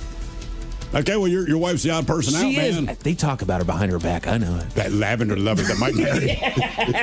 Yellow belly, lavender loving. A neighborhood in Colorado was disturbed by the sounds of somebody honking their horn from their SUV all night. But we're all shocked to find out what was behind the wheel. Who was honking? Tell you all about it at 5:50. Things our headlines are coming up at 5:50. In the meantime, we made it to drinking time. Somebody out there deserves to be recognized. And the men's room knows just who it is. Room returns with Miles and Thrill. Now, let's see what's happening in the real world. All right, here we go. A retiring New York City cop arrested a burglar on the last day of his job. Meanwhile, a Florida woman is caught having sex in a public bathroom and had a loogie ready to lob. Walmart shopper pulls a gun on another, missing 10 times at close range. A woman buys a first-ever scratch-off and wins more than chump change. And a woman burns the church down the day before her wedding. It is time for your headlines. Now, it's time to hit the headlines. Here's my car. All right, our top story, we go to Florida where situations escalate. Friday night, Saturday morning, whichever you want to look at it as, 1 a.m., employees and witnesses of a local restaurant and bar outed a couple that were engaging in a little physical contact inside of the bathroom. The pair were kicked out, but the situation was made worse when the 19-year-old woman was being escorted out of the building. On her way out, the young woman spun around and spat directly into the face of the manager that was escorting her. Police recalled that the woman was arrested on a misdemeanor charge. This has now been added to the ever-growing rap sheet that she's developed, as she's already the defendant in 2 pending felony criminal cases. Jesus. You're 19. Get it together. Kidding. You have 2 felonies at the age of 19, man. Get it out of your system. Be done. Right? There's like an aggravated robbery or something like that, and then there's a carjacking or something like that. Yeah. And then you're spitting in someone's face because they're asking you to leave because you had sex in the bathroom. I'm not above you having sex in a bathroom, but if you get caught, if the worst thing to do is ask you to leave, like, to me, you kind of got away with it. Right. But Exactly. don't spit on them. No kidding. And apparently when the cops got there, like, it was still visible on the manager's cheek, which means she left it there as evidence. Oh, yeah. Which kind of Begrudgingly? Yeah. Yay. I was just like, is it a loogie? Is it a loogie? Yeah, right. Tell me it's not a loogie. I can't watch this off. This is evidence. I need to keep this here. Got it. Let's see here. In other news, we go to Philadelphia, where self-checkout can get dangerous. The story goes that 2 shoppers at a local Walmart got into an altercation at the self-checkout stand about what is not detailed in the report. What we do know is that the argument boiled to the point that one of the 2 could take no more, and he pulled out a handgun and proceeded to fire 5 to 10 shots at his opponent. Now, the good news is none of the bullets hit the other customer. How? Right. Fark called him a stormtrooper. Bad news is one of the stray shots did hit a female employee that wasn't involved in the argument at all. The bullet struck her in the leg, and she was taken to the hospital with non-life-threatening injuries. Police are currently investigating the incident and are on the lookout for the shooter. No other injuries were reported. Jesus Christ. At a self-checkout stand in a Walmart, man. Come on, man. No fight at Walmart can get that bad. No. Save that for Waffle House. And even then, they just hit each other with chairs. Jesus. No kidding. Really, we're pulling guns at a self-checkout stand. I just can't believe you miss. The guy right beside you, and you shoot it 10 times, you hit somebody else behind him. Right. Ricocheting off the floor. What a jackass. Like, was he doing like a dance for me thing? Miss. Hold still, damn it. You know, I'm just going to go ahead and go. Missed again. To Utah, where churches spontaneously combust at rather convenient times. Authorities were called about a fire that broke out at a local church. The blaze managed to damage the building to the tune of $108,000 in repairs, and unfortunately caused the cancellation of a wedding that was set to take place the very next day. Those 6 attendees of said wedding were still in the building at the time that the fire broke out. None of them were injured, but it did raise questions. An investigation found that the fire originated from underneath a stack of chairs against one of the walls of the church, where a tampon was found and an applicator was in close proximity. Seeing as this isn't a normal... I don't think it's not used, guys. The applicator's there next. Come on, man. I mean, still, it's at a church. You don't normally find... Yeah, true. You lit what? Seeing as this isn't a normal space to keep these items, arson was suspected, you think? Let's see here. But the true drama comes from the one that they believe set the fire, the bride herself. During interviews, she continually was found to display deceptive behaviors and facts, such as never having bought a marriage license for her big day, even though she claimed that she already had. She also admitted to stealing something from a nearby Ace hardware store, but declined to admit what it was, which was later revealed to be 2 cigarette lighters. I believe that she might have gotten cold feet and resorted to burning a church down instead of, just saying, hey, maybe let's not do this. Much easier to say that. She's now been arrested and faces serious charges. Right. I understand a lot of money was spent. A lot of people have been put out to make this happen. You just cost yourself a lot more money. Yes, you did. By attempting to burn down a church in Utah. Well done there, buddy. A commanding officer of the NYPD got quite the send-off. He was preparing for work one morning when he got a call from his neighbor. Now, the neighbor informed him that he thought that somebody was breaking into their neighbor's home who happened to be away. Having 37 years experience on the force, the officer headed over where he did indeed find a suspect inside that did not belong, and he placed him under arrest. The reason why this is making headlines is because that our officer was preparing himself for his very last day on the job. He was actually set to retire that day. Are you kidding? That's why we know that he had 37 years of experience, because he's like, my last day. Hey, Joe, I think there's somebody breaking into Beth's house over here. Yeah. Right. Something new with this town. But just in case those stories left a bad taste in your mouth. Thankfully, there's good news. We go to North Carolina for the definition of beginner's luck. A local woman was on her way home one day when she made a routine stop for some gas. Now, while filling up, she decided to head into the convenience store, where she decided for the first time in her life that she was going to buy a lottery scratch ticket. She found one that, quote, just caught her eye and took it with her, eventually scratching it up to reveal, yep, she won the game's top prize of $100,000. After turning it in and taxes were taken out, she went home with a little more than $72,000 in her pocket. Damn. First time ever. Okay. First time. Miles has been doing it since I've interned here. Yeah. Still hasn't won the big one. Hell no. Doggone it, man. Thanks for, yes. Yes. Yes. Beginner's luck. Yeah. Men's Room Sports. Yeah. Yeah. The Mariners have been busy in the last few days, and the trade deadline closed earlier this afternoon. We did lose pitcher Luis Castillo in a trade with the Chicago White Sox over the weekend, but we did welcome outfielder Taylor Ward from the Baltimore Orioles earlier this afternoon. He's coming in with a nice .250 batting average that hopefully will light up our game just a little bit more as we work towards the end of the season. It won't. Come on, boys. No. Bring us Alito's pizza, brother. Come on, boys. As far as what you're going to watch tonight, you got a little basketball over on USA and Peacock and baseball over on ESPN. The Mariners have the day off as they wait to welcome Detroit Tigers into the town for the series that starts tomorrow. As far as your weather, the good weather continues as we can expect a couple rolling clouds with a low of 58 tonight. Tomorrow they're predicting sunny skies with a high of 83. That's it for your headlines with that. Mike Hawk is out. Thanks, sir. Tomorrow we got bands that never had a #1 hit, but we'll try to guess what the best song they've ever had was as far as the way it ranks there with Taryn Daly and Steve Miggs. Lovely Jolene coming up here in just seconds. Yes, indeed, it's all true, but in the meantime, well, we be all about this bitch. Someone told tomorrow, please, do what you do best. And for Aletha's sake, stay beautiful. The Men's Room has been taped before a live studio audience. Wardrobe and makeup provided by Mantastic Limited. This has been a presentation of the Men's Room Radio Network. Oh, man!